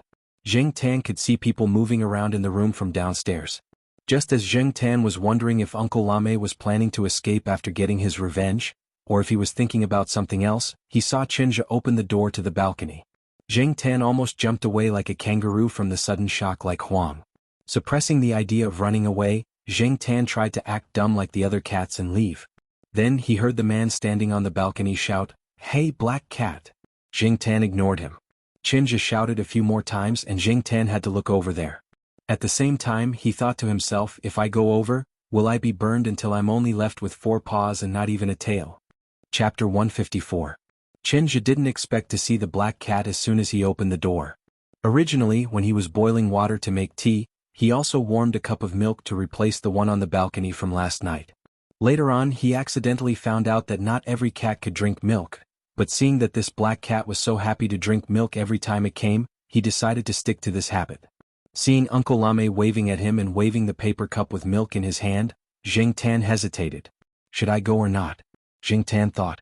Before this he decided to just take a glance and leave as far away as possible. But now, looking at Uncle Lame's kind and expectant gaze, Jing Tan's suppressed curiosity was reignited. What does Uncle Lame want to do? Jing Tan slowly jumped up and went to the balcony. The balcony was still the same as before: paper boxes, soft cushions and paper cups with milk. Because Jing Tan came over, Xianxia didn't leave the paper cup with the warm milk outside. He turned around and went into the house and put the milk in front of Jing Tan, who had already jumped up on the desk. Jing Tan jumped up on the desk just to broaden his vision a little and see the changes in the house. Compared to what he saw the last few times he came here, today's room, no, it should be said that the whole house had changed a lot.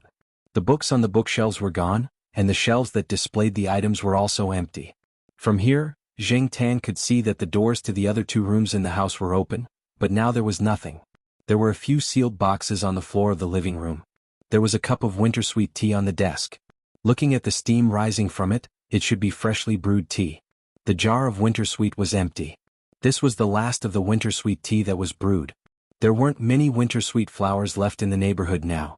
With the arrival of spring, the temperature rose, and the winter-sweet flowers disappeared from people's sight.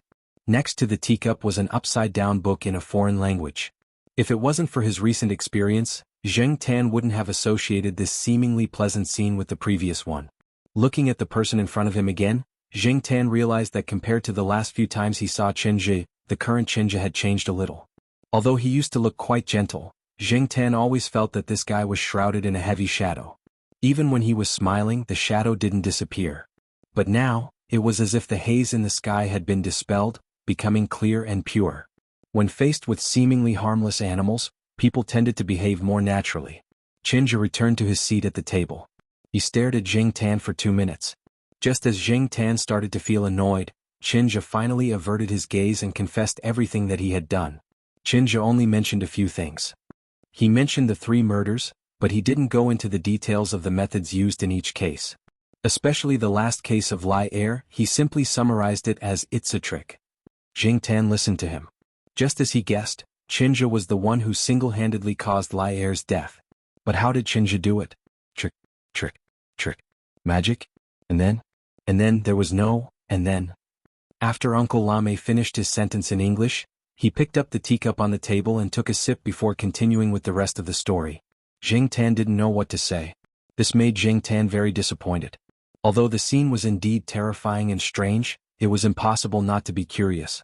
It was like witnessing a great magic show. People would wonder, how did this guy do it? Therefore Jing Tan was most curious about how Lai Er was burned. What kind of tricks did Xianxia use? What kind of trap did Xianxia set in advance? Unfortunately, Xianxia didn't say anything. The piano has been donated. The large boxes in the living room are filled with books. they're going to be donated as well.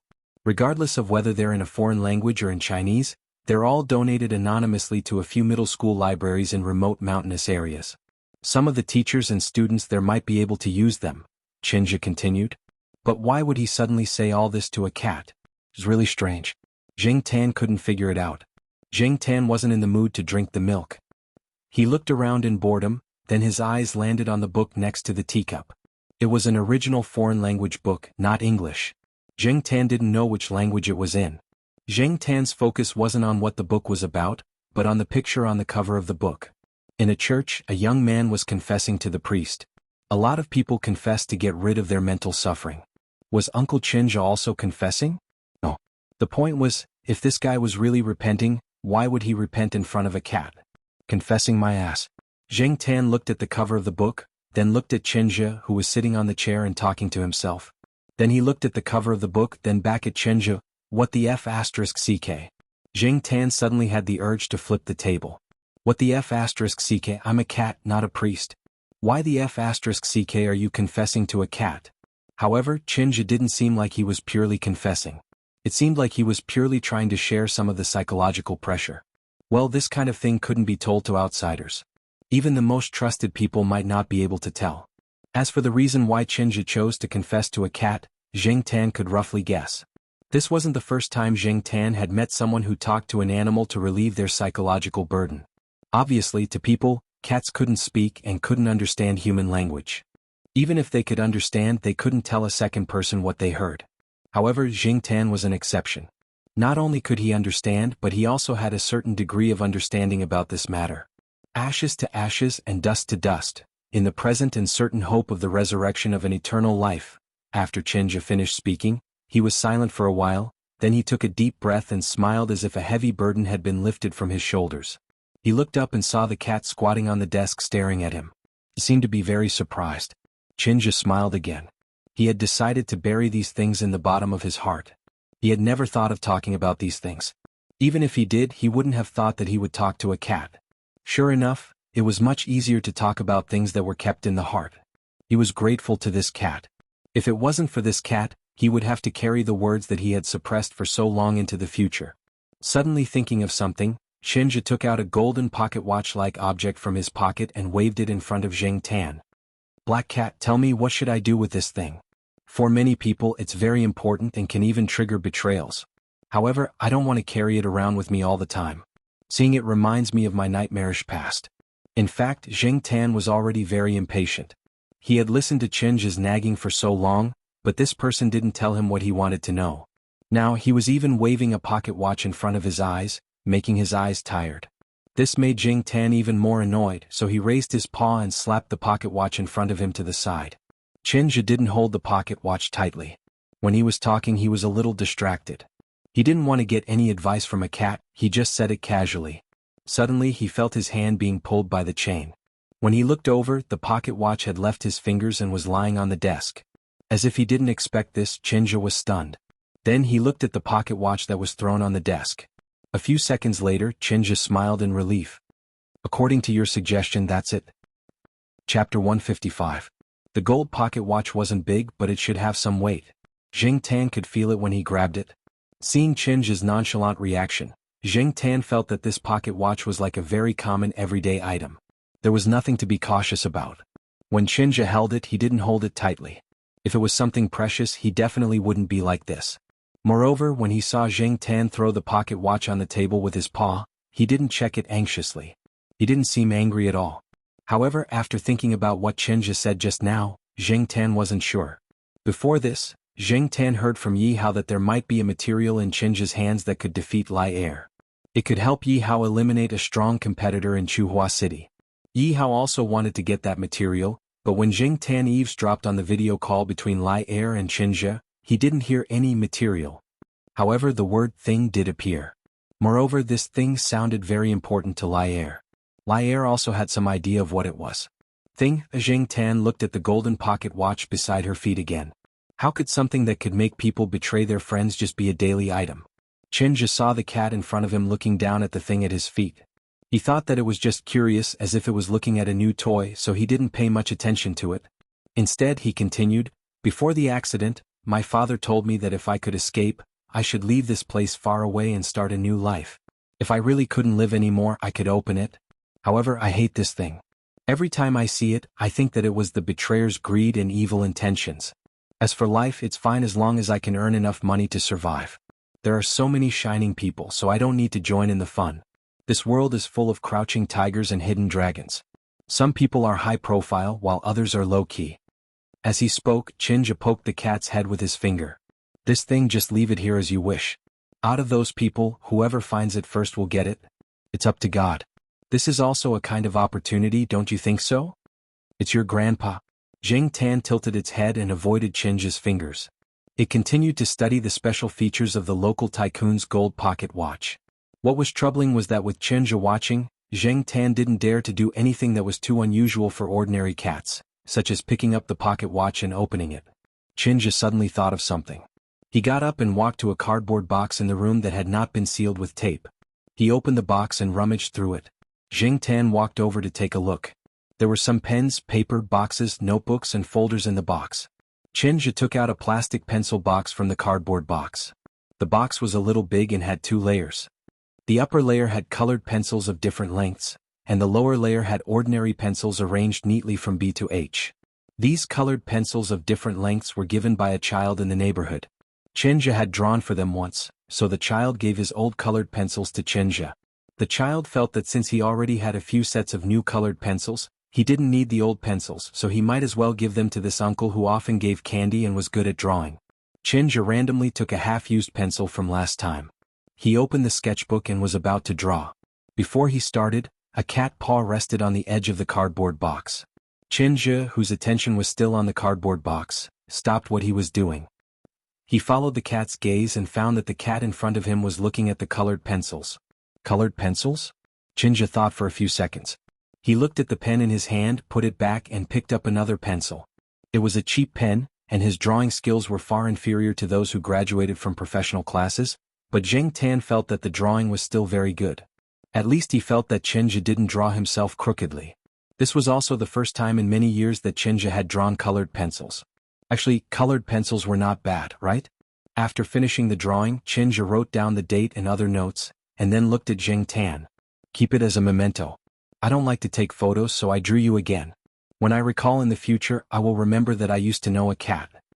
Xianxia carefully put the drawing into the folder, tidied up the cardboard box and sat back on the chair.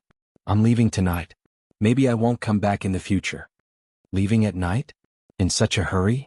Did the investigation come? After staying at Xianxia's place for another 10 minutes, Jiang Tan couldn't stay any longer. He had to go home. Xianxia stood on the balcony and looked at the black cat who quickly ran away and disappeared. The next day, Jiang Tan was brought by Xiaogu to shoot a video for the promotion of the new product. Jiang Tan didn't have any free time until the evening. After dinner, Jiang Tan thought about it and decided to go out. Since last night, Jiang Tan's mind had been thinking about Xianxia and the rich gold pocket watch. After making up his mind, Jiang Tan stretched, jumped off the sofa and prepared to go out. Black Charcoal, are you going out to play tonight? Jiao Ma, who was washing dishes at the kitchen door, looked over and asked. Jiang Tan looked at Jiao Ma and let out a soft wah-woo sound. Jiang Tan still couldn't make the sound of a normal cat, but the Jiao family was used to Jiang Tan's uniqueness. Ah-woo, wah-woo, and other similar sounds were common. Therefore, after hearing the wah-woo sound, Jiao Ma said, "Come back early."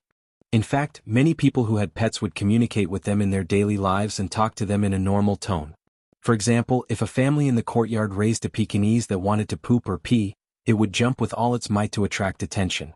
Its family would untie its leash, bring it to the entrance of the building, unlock the door and then say to it, "Go, come back when you're done." Then the Pekingese would rush to the bushes and landscaping trees by itself. After it was done, it would paw the grass a few times to express its carefree and happy feeling. Then it would return to the building by itself, wagging its tail at its owner and asking for a reward. Every time Jiang Tan saw this scene, he would despise it. Asking for a reward for taking a poop? It was so stupid.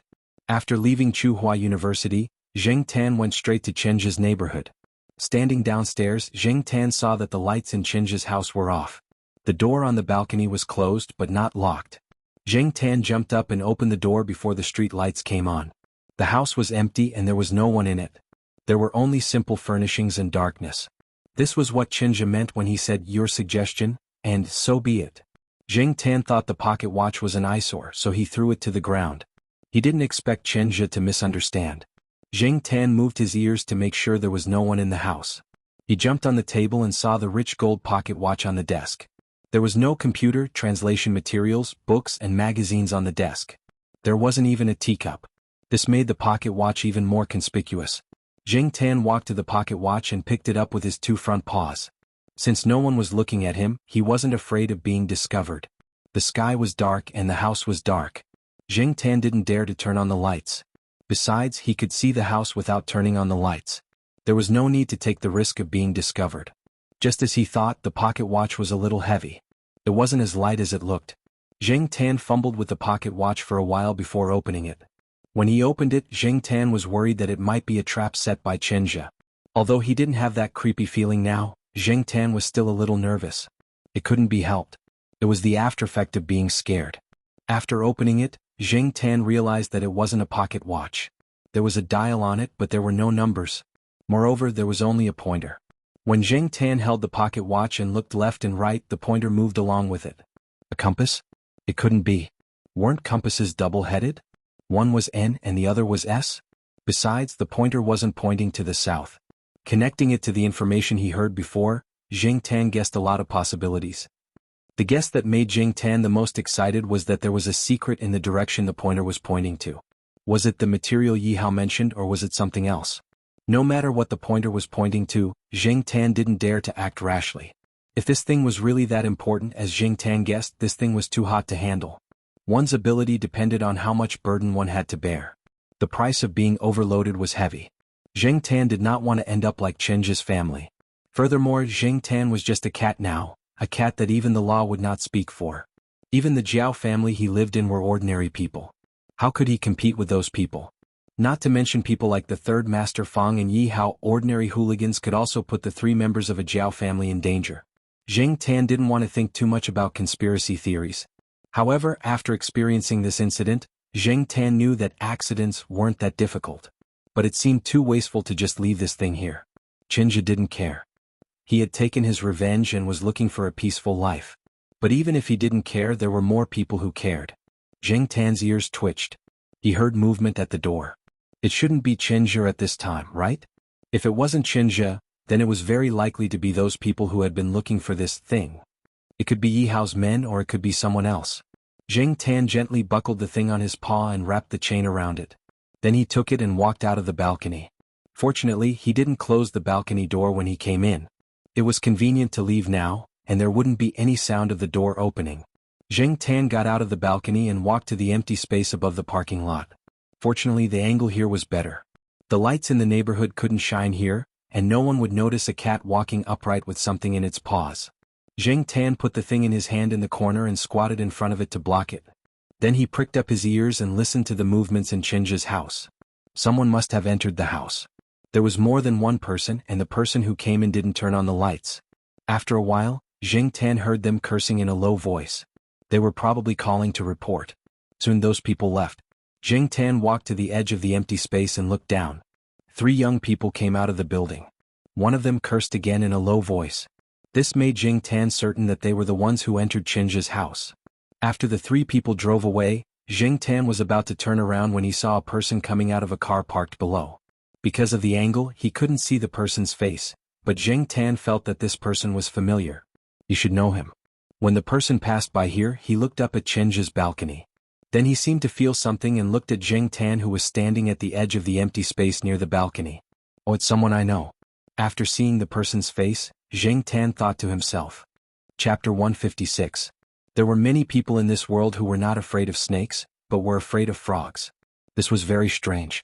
They could play with colorful poisonous snakes without changing their expressions, but when they saw frogs without fangs or claws, they would unconsciously turn pale and break out in a cold sweat. Ranchi was similar to this kind of person. He could crush a person's head without blinking, and he could remain calm when facing a fierce dog, but when he saw a cat, he would unconsciously become stiff. In fact, Ranchi's situation was not as serious as it was now. Ever since Zheng Tan and the Monseigneur appeared one after another, Ranchi's situation became more and more obvious. Of course, if he met other cats, Ranchi would at most be a little stiff. Only when he met Jing Tan and the Monsignor would this person, who was usually calm, wise and brave, suddenly become a little listless. Ranchi came over with the 3 people today. He was originally going to the construction site for a routine visit to supervise and prove that his position as the person in charge of the project was not just for show. After visiting the construction site, he was ready to drive to another place to meet up with Yi Hao and report the results of today's inspection of the construction site.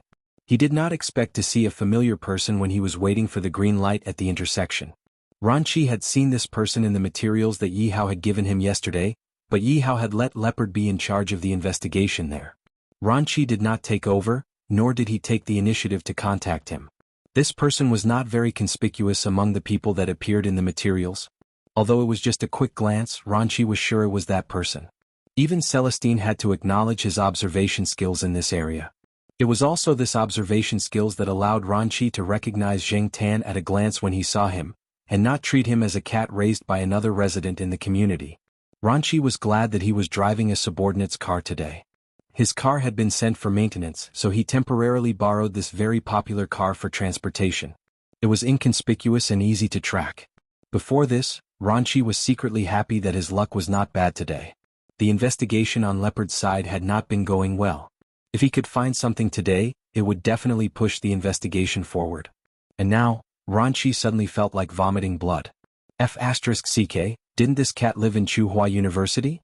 Why did he run so far away? How could a cat walk so far? Ranchi didn't know about other cats, but he knew that this cat would always appear in unexpected places, no matter how close or far it was from its home. The man and the cat stared at each other for half a minute. In the end, it was Ranchi who looked away. He didn't know whether he should continue his investigation or turn around and leave. If he continued his investigation with this cat around, there were too many variables. It would not be good if he was discovered by others instead of investigating. But to turn around and leave now, Ranchi was quite unwilling. He had followed behind the 3 people. Although he didn't go upstairs, he knew that the 3 people should be moving around on the floor above the parking lot. And Ranchi didn't hear any knocking on the door, nor did he hear the owner open the door to speak. Ranchi didn't think that the 3 people lived here. So, the biggest possibility was that the 3 people had broken the door. There was no quarrel, no fighting, most likely because there was no one in the house. And looking from the outside at this time, there was only one house that didn't have the lights on. When the 3 people went downstairs, Ranchi quickly hid in the car. After the 3 people left, Ranchi planned to go to that house to take a look. But unfortunately, the cat he hated the most was squatting by that resident's balcony. Could it be guaranteed that when he was on the move, the cat would stay where it was and not disturb him? Could it be guaranteed that the cat wouldn't make any sounds to attract more attention and expose him? Could it be guaranteed that the cat wouldn't go into the house from the balcony and cause all kinds of trouble? No. Ranchi didn't have any guarantees at all. What the f***ck? Cats are the most annoying animals in the world. Ranchi thought. Ranchi scolded Jing Tan in his heart. Jing Tan was also hesitating. Before this, Jing Tan didn't decide who to give the hot potato in his hand to. He even wanted to hide this thing first and take it out later. But now that he saw Ranchi, he had to admit that it was just as Xianxia said. When you can't make a decision, let them make the decision for you. The reason why Jing Tan hesitated was that he didn't know if Ranchi was reliable or if he would silence him. If the person in front of him was the 3rd Master Fong or Celestine, Jing Tan definitely wouldn't hesitate for so long. But now it was Ranchi, a guy who had an inexplicable prejudice against cats. While Jing Tan was hesitating, Ranchi had already made a decision. He was going to leave first and walk around, or stay in the car to take a nap. He would stay here tonight and observe. After the black cat left, he would act freely. So Ranchi looked at Jing Tan again and turned to leave. But before he could take 2 steps, a black shadow rushed over and stopped in front of him. When Jing Tan saw Ranchi like this, he thought that he was going to leave. He quickly jumped out of the car and stopped Ranchi. He hadn't made a decision yet, but he couldn't let Ranchi leave just like that. If he left, Jing Tan didn't know when he could get rid of the hot potato in his hand. Every second this thing stayed in his hand, Jing Tan felt a sense of crisis. He still had to go home tonight. Jing Tan wouldn't feel at ease if he couldn't give this thing away. Ranchi frowned. He moved his feet 45 degrees to the left and continued forward. The next moment, Jing Tan stopped in front of him again. Ranchi changed to the right. Jing Tan stopped him. Long Chi turned around and walked back. Jing Tan continued to stop him. After going back and forth a few times, Ranchi was furious. He felt that this cat must be bored out of its wits and wanted to find someone to play with. He was just unlucky to have run into it. What was worse was that he couldn't do anything to this cat. After all, Grandpa Tang the Seventh and Yi Hao had spoken. If he really did something secretly, not only would Grandpa Tang the Seventh and Yi Hao, but even Celestine and the Third Master Fang would investigate thoroughly. Ranqi definitely couldn't fool them. Ranqi understood the complexity of people's hearts. So, he didn't want to and didn't dare to do anything to this cat. Once he did, it would cause a chain reaction that he couldn't control. 2 years ago, if someone had told Ranqi that he would be forced into this state by a cat, he wouldn't have believed it even if you beat Ranqi to death. So, Ranqi raised his hand and pointed at the black cat in front of him. Let me tell you, don't go too far. He was obviously trying to sound tough.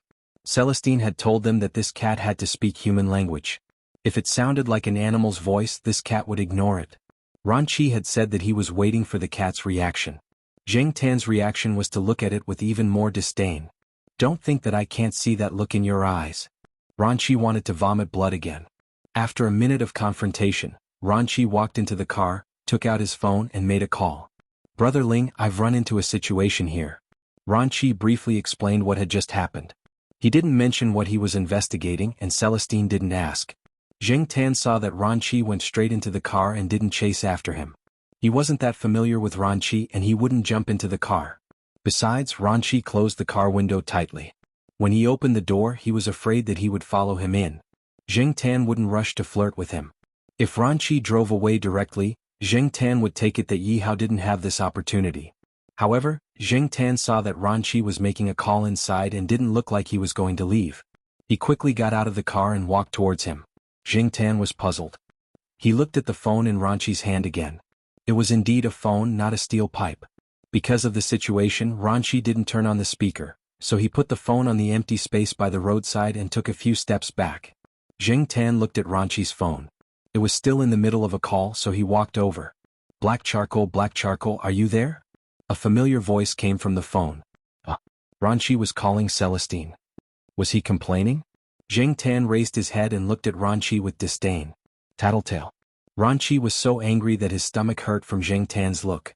He knew that a lot of times, a cat's eyes could directly reflect their psychological activities, just like the situation in front of him. Cats were indeed evil creatures. Zheng Tan didn't care what Ranqi was thinking. He continued to listen to the phone. He felt that this was good. With Celestine there was more protection. At least Ranqi wouldn't swallow him up and kill him. The swinging tail hit the phone, making a soft sound. This was the answer to Celestine's question. Celestine laughed on the phone. Hurry up and go home. It's so late. Don't wander around outside. Also, you ran too far. Listening to Celestine's nagging, Zheng Tan became impatient again. He turned around and jumped onto the empty space above the parking space. When Ranqi saw Zheng Tan leave, he was happy. He thought that Celestine's persuasion was effective. He walked over and picked up the phone to thank Celestine. When he hung up the phone and looked up, Ranqi saw the black cat standing on the edge of the empty space. There was a chain by the black cat's feet. As for what kind of chain it was dark and the light from the street lamps wasn't very good. It couldn't illuminate that angle, so he couldn't see clearly. Zheng Tan threw the thing next to his paw down. Ranqi hurried over and caught it. He quickly looked around to make sure that no one was paying attention. He looked at the thing in his hand. When Zheng Tan threw the thing down, he had been paying attention to Ranqi's reaction. Seeing Ranqi's reaction, Zheng Tan was now sure that Yi Hao didn't find this thing. However, Zheng Tan didn't care whether he found it or not. He also didn't care when Zheng Tan found it. The hot potato was finally thrown out. Zheng Tan's heart was also relieved. He took a deep breath. His body and mind were at ease. It was better to throw it out. After giving the thing, Zheng Tan didn't want to stay here any longer. He jumped off the empty space and ran out of the neighborhood to Chuhua University without looking at Ranqi. It was time to go home. Zheng Tan didn't care what Yi Hao would do next. If this thing was really as valuable as Xianxia said, with Yi Hao's ability he should be able to cope with the impact of this thing. Of course, if Yi Hao couldn't discover the value of this thing, then it could only be said that this was fate. Chapter 157. In Yi Hao's villa, Leopard reported to Yi Hao what he had found out in the past 2 days. They had found a lot of things, but they had not made much progress on the most important part. Leopard looked like he had not slept well for the past few days. Clearly he had been busy all this time. Ever since Lai Er's mysterious death, his subordinates had begun to seize power and profit. They knew a little about what Lai Er was looking for, but they did not know what it was used for. Lier had never told them. However, this did not dampen their enthusiasm. They all had the same idea: find it first, and they could not let the others beat them to it. If we can find this thing, we'll be able to find the answer if we keep digging. Something that can be valued by Lier and even classified as top secret must be very valuable, whether in terms of information or material, Leopard said. It's not that easy to find this thing. Yihao had already decided to give up.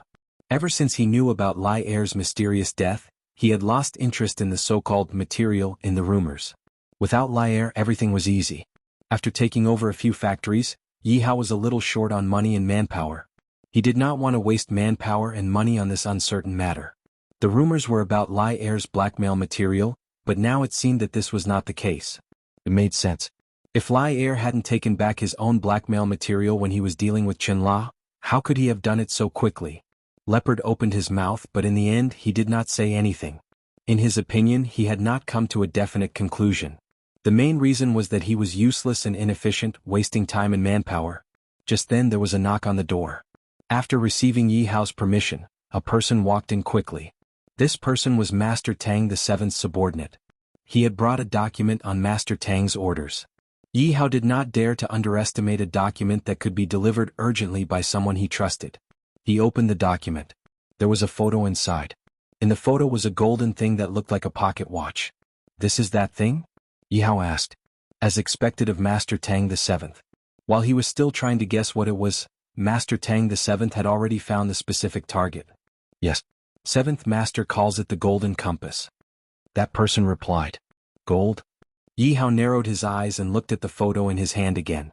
Since this name had come from Master Tang the Seventh's mouth, it did not matter whether Master Tang the Seventh had given it himself. As long as Master Tang the Seventh approved of this name, it proved its value. This made Yihao, who was about to give up on the competition, change his mind. But at the same time, since he had decided to get involved, he had to be prepared to pay a price. Cutting his flesh at this time would definitely be painful. While they were talking, Ranchi also came back.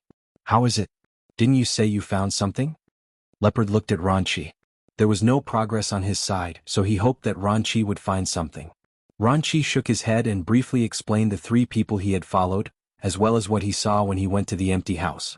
After hearing this, Yihao sighed and said to Long Qi, "Put your work aside for a while and go with Baozi to deal with the matters in his hands." "Okay, brother Hao. By the way, I met that cat today." Ranchi's expression was very conflicted. "Which one?" Yihao asked. "The black one." "Oh." Yihao and Leopard both understood.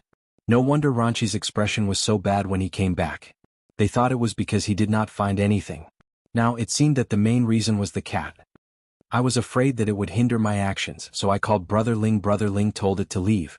But before it left, it gave me this." Ranchi said as he took out a golden pocket watch-like thing from his pocket and put it on the table in front of him. When Ranchi took out that thing, the person who brought the document under Master Chi's order let out a very obvious gasp. Yihao and Leopard stared at the thing in Ranchi's hand. Their eyes followed Ranchi's movements. Golden compass?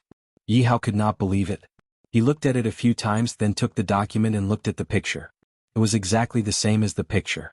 Leopard had the urge to bang his head against the wall. F***ck, I've been investigating for a few days and nights. I haven't slept well. I was mentally prepared for a tough battle, but I'm not even as good as a cat. On the other side, Zheng Tan, who had already returned to Tsinghua University, did not know how Yihao would react. He was now annoyed by the cat's cries. Zheng Tan came in from the west gate today. The place he passed by was closer to the western courtyard. The army of pet cats in the western courtyard was getting bigger and bigger. Plus, it was closer to the old residential area. There were always cats from outside walking around here. Many people did not raise cats because of cat noises. The so-called cat noises were when cats were in heat. They would be like the cats that were scattered around now. They would scream like their lives depended on it. It was as if they were competing to see who could scream more miserably. It was quite scary. Spring was coming. Even the cats were restless. Zheng Tan was mentally human. But to be honest, it was impossible for Zheng Tan to be completely calm in the face of these cat noises. That was nonsense. It was like eating vegetarian noodle soup for a few years and suddenly finding out that the person next to you was eating shredded meat noodles. How could your heart be balanced? Spring was really a season of ripples. Zheng Tan shook his head. He would not ripple for a cat even if he was beaten to death. However, when he was living the life of a monk with a pure heart and few desires, he could not let those bastards who were rippling around him have a good time. When I'm living a pure heart and few desires, you guys should also be living a pure heart and few desires. When I'm eating noodle soup, you guys should also eat noodle soup with me. At least in front of me. Therefore, in a corner of Chuhua University in this grassy forest area, which was almost occupied by the surrounding cats at night, when there were ear-piercing cat meows, an extremely strange and ear-piercing howl directly suppressed all the surrounding sounds, and this howl was getting stranger and stranger. It was somewhat like a wolf's howl, but it was also different from a wolf's howl. When dogs heard it, they had to retreat, and it was even more terrifying. The cat noises that came one after another stopped abruptly when the first howl sounded. Moreover, some cats directly ran away after hearing the howl, especially those in the western courtyard who had been beaten by Zheng Tan. They ran especially fast. They knew that in this area, only the black dictator in the eastern courtyard could make such a strange howl. Even if the cats did not know, they would be scared away by the howl. After Zheng Tan finished howling, he moved his ears and did not hear any ear-piercing sounds. Then he was satisfied and balanced. He swung his tail and went home. He took a shower and then went to sleep in little Pomelo's quilt. He did not know if it was because of the stimulation of Zheng Tan's howls, but the cat noises in the surroundings had decreased a lot recently. However, the loudest one in the eastern courtyard was still the same. Zheng Tan lay on the balcony and shook his ears as he listened to the heart-wrenching cries around the courtyard walls. What was the use of that idiot, the sheriff, barking around the courtyard? Other than men, there were eunuchs. The only female cat was still underage. The owner of the house protected his cat well. If he wanted to hook up with a female cat, he would go to the area around the tiled house, which was where Jiao Wei and the others raced. There were many cats and female cats there. Speaking of racing, Zheng Tan had been brought to Qing Zhong's place by Tong Qing a few days ago to try out the modified car. Qing Zhong had never seen a cat drive before. He had only moved the steering wheel down according to the third Master Fang's suggestion. He did not quite understand at the time, but after seeing Zheng Tan drive, he understood. After the steering wheel was moved down, even if Zheng Tan drove outside by himself, no one would think that a cat was driving. If they did not look carefully, they would not see Zheng Tan controlling the steering wheel. They would only think that someone nearby was controlling it with a remote control. There were already some children's car toys of this scale. Perhaps in another year or two there would be more here. When that time came, Zheng Tan might be able to drive the cat car outside. Because he had signed a confidentiality agreement, Qing Zhong would not tell anyone about the whole thing. However, when Qing Zhong saw Zheng Tan's expression when he drove the cat car, he was indeed quite shocked. It was no wonder that the third Master Fang had asked him to sign a confidentiality agreement and additional agreements. Now Qing Zhong was carrying out the second modification and adjustment. After seeing Zheng Tan drive, he knew what was going on. However, it would take some time for the car to be modified. However, Zheng Tan was not in a hurry. He could afford to wait. Now, even if the cat car was modified, he could not drive the cat car outside openly. After yawning, Zheng Tan put the cat car matter aside and thought about it. He did not know what was going on with Yihao. If Ranchi took that thing out, how would they react? Zheng Tan raised his paw and rubbed his nose. This was the 10th sneeze today. Did he catch a cold? No, Zheng Tan did not feel that anything was wrong with his body. He was in a good mental state and his body temperature was normal. He just had a bad feeling which made Zheng Tan unhappy. After dinner, Jiao Ma and Jiao Pa chatted in the living room. Jiao Pa had been very busy these days. It was rare for him to have time tonight. He did not go out. He sat on the sofa in the living room and listened to Jiao Ma talk about some of the things that happened during this time. One of the teachers in our English group has a cat. Although I have not seen it, I have heard from other teachers that it is very beautiful. Jiao Ma said. Zheng Tan, who was lying on the sofa, pulled his ear. No matter how beautiful it was just a cat. It was not beautiful, nor was it delicate. It was not good. She said that she would come to see Black Charcoal tomorrow. She said that she wanted to find a little boyfriend for her Tafiacito. Speaking of which, Tafiacito is already more than 1 year old and can give birth to kittens. Jiao Ma laughed. Zheng Tan looked at Jiao Ma, who was smiling brightly in horror. Little boy, friend. This can't be true. This can't be true. Sure enough, the bad feeling came true. Jiao Ma, you can't be like this. Your cat's son has a cat's body and a human's heart. Jiao Ma looked at Zheng Tan and said to Jiao Pa, hey look, Black Charcoal is looking forward to it. Zheng Tan was speechless. What the hell am I looking forward to? Zheng Tan wanted to hit the ground with his head, but he could not change Jiao Ma's decision. Looking at Jiao Ma and Jiao Pa talking about the female cat named Tafiacito, Zheng Tan wondered if he should skip home tomorrow. It would be safer to skip a few days. There were so many resources in Little Gua's store, including the famous cats. They were all good-looking and well-mannered, and they ate the best cat food in the store. They were all fat and healthy, and they looked just like nobles when they squatted there. Except for their low IQ and weak fighting skills, they were much better than ordinary cats in everything else. Even if Tafiacito's mother wanted to find a male cat, she would find the ones in Xiaogua's store. Besides, Peanut Candy and Li Yuanba lived in the pet center. Peanut Candy could be pushed out. Chapter 158. Zheng Tan had planned to run away from home to avoid this disaster, but Jiao Ma had reminded Zheng Tan several times. Before going to bed, she pinched Zheng Tan's ears and told him not to run away tomorrow. Even if he went out for a walk, he had to come home on time. Shaking his ears, Zheng Tan was very annoyed. Indeed, running away was not a good idea. If he ran away this time, there would be a next time and he would have to face Jiao Ma's nagging. What should he do? After thinking for a long time, Zheng Tan still could not come up with a solution. He decided not to think about it anymore. When the time came, he would just ignore that cat. Could it be that the female cat wanted to force herself on him? Not every cat was Li Yuanba, and even if it was, Zheng Tan was much stronger than it. The next day, Zheng Tan lay on his balcony and felt depressed for the whole day. He mourned for his unsuccessful cat life. And all of this, in Jiao Ma's eyes, was a sign of impatience.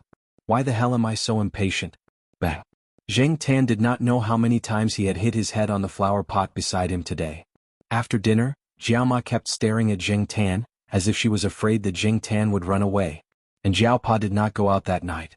He was reading the newspaper on the side. Zheng Tan lay on the sofa and continued to feel depressed. He occasionally moved the tip of his tail. He had spent the whole day thinking about a few solutions. Just as he was thinking about which one would be the most suitable, Jiao Ma's phone rang. Jiao Ma quickly picked up the phone, said a few words and walked out with a smile on her face. She went downstairs to pick up the teacher. It was the teacher's first time coming here. Jiao Ma had told her to call after she entered the courtyard. Not long after, Zheng Tan heard the sound of someone going up the stairs. He also heard Jiao Ma talking and laughing with someone else. The man was in his early 40s. He was a colleague of Jiao Ma and a teacher in the same research group. He had a good relationship with Jiao Ma. Although he didn't live in Tsinghua University, he wasn't far from here. When the teacher came in, he was carrying a pet bag in his hand. Zheng Tan could feel the scent of an unfamiliar cat inside. However, the sense of invasion was not strong, nor did it show any malice. It was just cautious in an unfamiliar environment. Zheng Tan stared at the pet bag curiously, and the two children who were doing homework in the room also poked their heads out to look at the cat girl who had just arrived. The teacher opened the pet bag, and from Zheng Tan's angle, he could see the cat hiding inside. Yes, the cat was indeed hiding inside the pet bag. It was more anxious than curious, so it did not step out of the pet bag. It was a silver-colored Scottish fold. It seemed to be in good health. The owner must have taken good care of it. The Scottish fold seemed to be naturally more lovable than other cats. In terms of appearance, it was much better than Zheng Tan, the country bumpkin. It wasn't a hypocrite like Huang Erwo, nor was it the kind of person who wanted to join in the fun like Sheriff, nor was it as domineering as Li Yuanba. The Scottish fold in front of him, Tafiacito, had a quiet temperament, the kind that seemed to stand aloof from worldly affairs. Jiao Yuan was very curious about the Scottish fold. He wanted to take a closer look, but Tafiacito felt it and shrank back into the bag. Jiao Ma stared at Jiao Yuan, who was walking towards them. Jiao Yuan curled his lips and returned to the room. He stood at the door and continued to watch. The teacher took Tafiacito out of the room and put it in his arms to comfort it, dispelling some of its anxiety about this unfamiliar environment. Tafiacito gradually calmed down. Although it was calm, Tafiacito still looked around with vigilance. It was the first time that Jiao Ma saw Tafiacito. She had only heard about Tafiacito before. When she saw Tafiacito, Jiao Ma liked it very much. Scottish folds were indeed very attractive to women. Teacher Imo, your Tafiacito is so beautiful. Jiao Ma sighed. Teacher Imo just smiled, but Zheng Tan felt that this teacher's smile was a bit unnatural. However, Teacher Imo really doted on Tafiacito. Just by looking at the way she looked at Tafiacito, one could tell that she really doted on him. Black Charcoal, come and meet your new friend. Jiao Ma, who was sitting next to Teacher Imo, waved at Zheng Tan. Zheng Tan moved his ears and continued to lie on the sofa, pretending that he did not understand. Jiaopa looked at Zheng Tan, shook his head and sighed. Pretend, continue to pretend. Teacher Imo did not say anything. Generally, people like Jiaoma would just say it. How could a cat understand these words? Teacher Imo did not understand, but Jiaoma naturally knew that Zheng Tan did not understand. She could not reprimand Zheng Tan in front of Teacher Imo, so she just stared at Zheng Tan. Her eyes seemed to say, really disappointing. Zheng Tan did not care so much, he just made up his mind to pretend to be stupid. However, Zheng Tan looked at Tafiacito curiously. The ears of a Scottish fold were really small. Teacher Imo put Tafiacito on the ground. Tafiacito rubbed Teacher Mo's leg, stepped forward, sniffed around and then jumped back into Teacher Mo's arms. Oh, your Tafiacito is too reserved. Jiaoma laughed. Indeed, not everyone was as thick-skinned and bold as Zheng Tan and the rest of the Eastern District's 4 cheap men. Jiao Yuan and little Pomelo were sent back to do homework by Jiaopa. In the living room, the 3 adults continued to chat. Jiaopa had already seen that Teacher Imo had something to say, but she could not say too much in front of the children. After being led by Jiaopa, the children began to complain. Teacher Imo liked to raise cats. In the past, he had raised mongrel cats. However, the few cats that he had raised all liked to run outside. The cats disappeared after a few years. They might have been tricked by cat traffickers or for other reasons. Last year, a friend of hers gave her a Scottish fold, which was now known as Tafiacito. Teacher Imo liked it very much and the cat did not run out much, which saved her a lot of trouble. Some neighbors, relatives and friends looked at Tafiacito with envy. They told Teacher Imo that when Tafiacito gave birth to kittens, they would order one. Although Teacher Imo liked cats, she did not know much about cats. As for Scottish folds, she only knew that the probability of a Scottish fold to give birth to a defective cat was very high. Therefore, she wanted to find a healthy male Scottish fold to give birth to a cat that was not born with a Scottish fold. For example, mongrel cats? However, Teacher Mo's plan was strongly opposed by some friends. Indeed, there were not many people who used Scottish folds and mongrel cats. There were more British Shorthairs and American Shorthairs.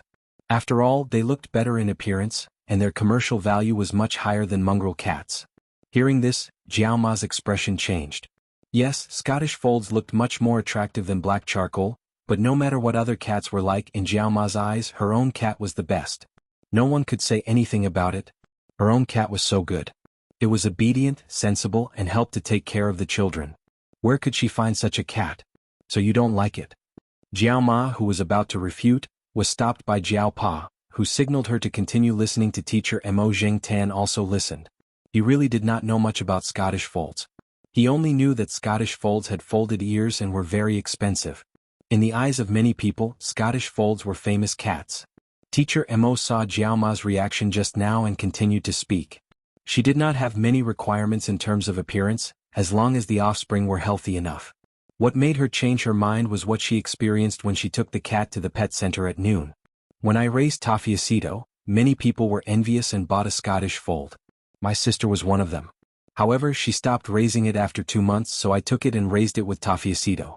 She was also a female cat, but she was 3 months younger than Tafiacito. However, my sister's Scottish fold was not as lucky as Tafiacito. That cat's tail was stiff, and it could not bend like a normal cat. I took it to Xiaogua's place at noon this afternoon, and the results were not very good. A veterinarian in the pet center who was familiar with Teacher Mo told her that many Scottish folds were accompanied by diseases.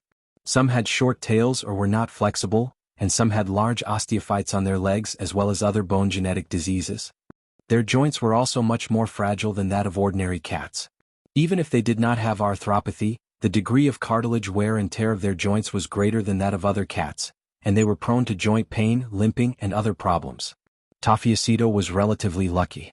At least, no problems were found, but I am not sure how long it will be so lucky. In the past, I didn't know and didn't understand these things, but now that I know and since I raised them, I have to be responsible. I need to spend more energy to take care of them and take them for regular checkups. Before I figure it out, I don't want it to have kittens for the time being. The doctor in the pet center told me that this breed is very special. Even if you want to breed it, you need to have professional knowledge and a certain amount of experience. There are very few people who breed them in China, and there are not many cats who are as lucky as Tafiacito. He advised me not to breed this kind of cat privately. He also said that my sister's cat has to bear the pain caused by bone deformities every time it takes a step. We are all cat owners and we all know that although cats have expressions, not everyone can understand them. Their pain tolerance is very strong and they will not cry out in general pain. They are also used to covering up their injuries. This is their nature to protect themselves. So it's hard for me to know how they feel. I just think if I let Tafiacito give birth to kittens without knowing anything, and there's a kitten with a serious bone disease in the kitten, I feel very uncomfortable. Jiaoma was really silent this time. She didn't have much experience in raising cats. Over the years, Zheng Tan was an unusual cat that she didn't need to worry about. She was not a cat, so how could she understand the pain of a cat? Even Zheng Tan couldn't understand the feelings of those cats. After all, Zheng Tan was different from other cats. I am here now to tell Teacher Gu not to think too much, Teacher Mo explained. Jiao Ma quickly waved her hand to show that she understood, and asked about the situation of the other cat. Teacher Mo talked with Jiao Ma for a while and then left with Tafiacito. There was still a cat at home that had just been adopted. Teacher Mo was worried and wanted to go back to see it as soon as possible. Zheng Tan's first forced blind date was over before he could carry out his plan to make trouble. However, Teacher Mo asked Jiao Ma to take Zheng Tan to play when she was free. Her two cats didn't like to go out, and Zheng Tan had too many criminal records. All the teachers in the English group knew that Zheng Tan could go to the school for a walk. In the evening, Jiao Pa deliberately looked up some documents and magazines about Scottish fold cats published in China and abroad. She browsed the pet forum and Zheng Tan squatted on the desk to read. There was a lot of debate about this breed. Maybe the problem wasn't as simple as black and white. The reason why Scottish fold cats were demonized was probably because people who didn't know anything and only saw the commercial value of the breed. Chapter 159. Although the Jiao Ma felt regretful about Tafiacito's incident, it did not dampen her interest in finding Zheng Tan a little girlfriend. This made Zheng Tan very annoyed. Therefore, Zheng Tan rarely stayed at home except for going home to eat and sleep. When he was at home, he could always hear the Jiao Ma nagging about it. Zheng Tan was also often scolded by the Jiao Ma. When Zheng Tan returned home at dinner time, the Jiao Ma was chopping ribs in the kitchen. When she turned her head, she saw Zheng Tan running back from outside. "You've been walking outside all day. I bet you've already become a father." The Jiao Ma raised the knife and cut the ribs on the chopping board into smaller pieces. "I bet you won't even know that you've become a father." Zheng Tan heard the sound of chopping ribs in the kitchen. He raised his paw and rubbed his ears uncomfortably. The Jiao Ma was so scary like this. Today the weather was clear and the sun was shining brightly. The weather warmed up and it felt much better to go out for a walk. Zheng Tan sniffed an unknown flower on the grass and sneezed. It had been a week since he gave that thing to Ranqi. Zheng Tan did not know how Yi Hao would react. However, Celestine did not appear during this time. No one from the Jiao family came to disturb him. Perhaps Zheng Tan did not know that they had disturbed him. He just observed that the Jiao Pa did not do anything unusual recently. Zheng Tan went to Uncle Lame's neighborhood again. He did not find anything unusual. It was still empty, so he did not go there again. He walked slowly to the side of a sports field. There were some people playing football in the field, but they did not pay attention to whether there was a cat watching them. This sports field was considered one of the older sports fields in Tsinghua University. Compared to the surrounding buildings, the sports field was slightly lower. Zheng Tan stood on a slightly higher ground and watched. There were some bushes and evergreen trees here. They did not look bleak in the winter. When spring came, the flowers would not sprout vigorously like other trees to show their vitality. After squatting and watching for a while, Zheng Tan leaned against the trunk behind him. He moved his feet lazily and swept away the grass blocking his view. Bang! The ball bounced off the fence. A student ran over to pick it up. When he looked up, he saw the black cat sitting against the tree. He shouted, "Look, the cat's sitting posture is so interesting. It's like a human." Zheng Tan glanced at the student and ignored him, and continued to sit there and pretend to be deep. A student who was closest to the cat trotted over to take a look and said to the person who had just shouted, "Do you think it's funny for a cat to sit like that? You're ignorant. In fact, many people don't know that a cat sitting like that is most likely because it is sick. Because of its illness, its hind legs are in unbearable pain. Cats do not want to use their hind legs to bear their weight, so they choose to sit like that." The student who shouted suddenly understood. No wonder. This cat looks quite heavy. The pressure on its hind legs is even greater. It's so pitiful. It's such a good cat. Unfortunately, it's a sick cat. Zheng Tan. Bullsh asterisk T. You're the sick one. I'm so healthy and strong. How can I be sick? The two students had walked away and continued to play football. Even if they were here, they could not hear Zheng Tan's roar in his heart. Zheng Tan stomped on a few innocent flowers beside him. He used to sit like that too. He was even more arrogant when he was in the night building. Why didn't he hear about it from others? However, even though this was the first time Jing Tan had heard of such a theory, he was not sure if the reason why the other cats were sitting like that was what the student had said. It might be and it might not be. The Scottish Fold incident made Jing Tan understand that many cats in the world did not have a good body since birth. Jing Tan felt lucky, and at the same time, he also felt that it was good to be an ordinary cat like him. Although cheap, ordinary cats had their own advantages. On average, ordinary cats were born with stronger physiques than ordinary cat breeds, and their ability to survive in the wild was not weak. After comforting himself, Jing Tan got up and shook off the grass on his body. He looked at the sky, glanced around, and walked out from the side door closest to him. Jing Tan usually did not walk through this side door. Since he was bored today, he went out for a walk. After going out of the side door, Jing Tan walked along the outside for a while. When he came across an outer wall, he jumped on it and continued to walk forward. At 3 or 4 o'clock in the afternoon, some students would set up street stalls here to earn some pocket money and sell some small things.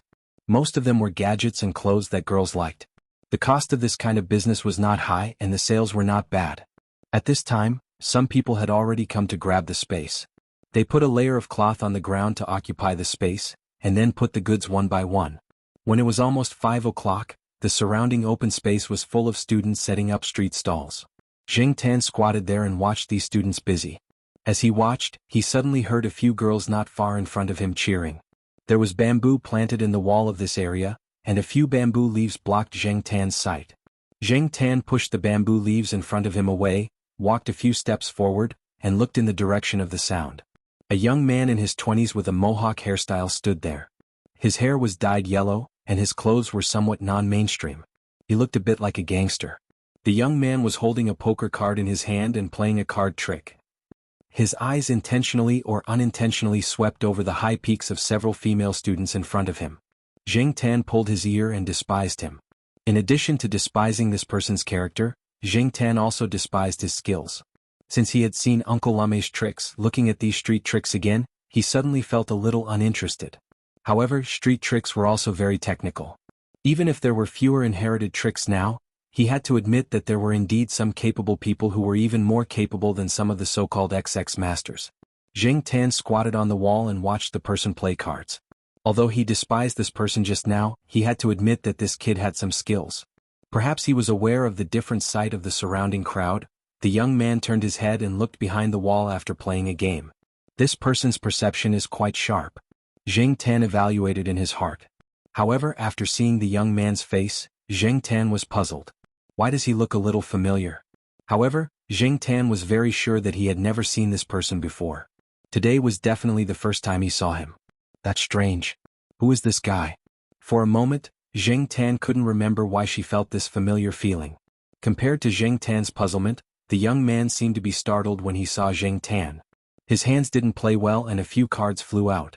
Because of this, he was laughed at by several beautiful female students standing at the side. Jing Tan watched for a while and then left. Little Pamela was about to finish school, so he had to go and wait for her. When the young man turned his head for the 3rd time, he found that the black cat had finally left. He quickly put on a smiling face and joked with the surrounding female students. 10 minutes later, a car slowed down and came over. The car window opened and the driver whistled. Sorry, I'll be leaving first. See you guys. The young man who was playing cards put the cards neatly into his pocket and walked towards the car. Before he left, he even sent a flying kiss, causing the female students to cover their mouths and laugh. The young man opened the car door and got into the back seat.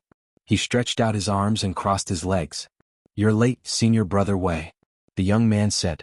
The person in the driver's seat was Celestine, whom Jing Tan hadn't seen for a while. Isn't this good? I even gave you a chance to talk to the female students. Celestine said. Don't mention it. I originally wanted to get to know a few girls and get their phone numbers. I didn't expect to meet a cat. What made me the most unhappy was that the cat kept staring at me from behind. It caused me to lose my ability to play. Celestine's eyebrows twitched and asked, That cat is black, right? That's right. That's why I said that the black cat is evil. The person in the back slapped his thigh and sighed. Thinking back to the black cat, he didn't pay attention to Celestine's tone just now. Finally willing to come back? I thought you would always be a rebellious prodigal and stubbornly stick to that path and never look back. Celestine said. Let me correct you. That's called a game life. Moreover, stubbornness doesn't mean stubbornness. The person in the back answered confidently. Oh, so you've realized? With your current image? Celestine laughed. What's wrong with my image? I think my current image is quite good. The person in the back shook his non-mainstream jacket and touched his new hairstyle. Yes, it's good. It's so good that it can make your dad's dormant volcano erupt again. Then what do you think my image is now? Rascal? Boorish? Ruffian? TSK, you don't understand. The person in the back waved his finger. Have you heard of the term ruffian philosophy? If there was no ruffian philosophy, our country's history wouldn't be so rich and colorful. Just think about some of the founding emperors in ancient times. Also, don't people fake things in football games? Even if it's a strategic dive, it's still a dive. Who doesn't play a little rogue and pretend to be a little ruffian? Tiske, I haven't seen you for a few years and you're already acting as a philosopher. Celestine smiled and shook his head. The person in the back didn't comment. He looked at the surrounding buildings through the window and said excitedly, Shall we go play at the night building you mentioned? No, let's go to Senior Walnut's first. No, I'll be beaten to death by Senior Walnut. The person in the back covered his face and screamed. It's okay, I'll collect your corpse. The next day, Zheng Tan didn't leave the school gate to play. The 4 scumbags of the East District were squatting on a thick sycamore tree, looking at a group of people flying kites on the lawn not far away. On the main road of the school, Celestine drove slowly. Aren't we going directly to the night building? Why are we here? The person in the back seat complained while chewing gum. He moved his arms. He had been beaten up badly by Senior Walnut yesterday, but fortunately he hadn't hit his face. Celestine didn't answer. He just drove slowly and paid attention to the surroundings, especially to the older and thicker trees. After seeing the 4 cats squatting on the trees, Celestine smiled and drove the car in that direction. Found it. The person in the back seat rolled down the window and looked in the direction Celestine pointed. There were people flying kites there. He thought Celestine was talking about one of them, but after noticing the 4 cats squatting on a tree, his expectant smile disappeared. Cats are a bunch of idiots. PFFF. After scolding, the person in the back seat spat the gum in his mouth into the trash can next to him. He was very proud that he could spit it into the trash can from more than a meter away. But his pride didn't last long. When he raised his head to look at the 4 stupid cats in the tree, he was choked by what he saw. Chapter 160. The reaction of the 4 cats seemed to be telling the person in the car, We won't bark, we'll just look at you like this. Perhaps it was a psychological effect, but the person who had said, Cats are a bunch of idiots, felt that the gazes of the 4 cats had changed from 30% disdain and 70% alienation to 30% alienation and 70% disdain. In fact, he hadn't finished the sentence of, Cats are a bunch of idiots. After spitting out the chewing gum, he should have proudly added, Even if you scold it, it won't know. Unfortunately, before he could finish the sentence, he was choked back by the reactions of the 4 cats. Wei Lung looked at the person who was choked to the point that his face turned pale. He smiled and said, Mao, why do you dislike all cats? They didn't provoke you. Mao, the person with the mohawk hairstyle, didn't answer. Instead, he pointed at the 4 cats on the tree and asked Celestine, Those 4 cats, are they looking down on me? Why do I feel like they're scolding me in their hearts? You're thinking too much. Celestine knew his junior very well. This kid had a bit of a persecutory delusion. But he couldn't be blamed. He was forced to do this. It was an unbearable past.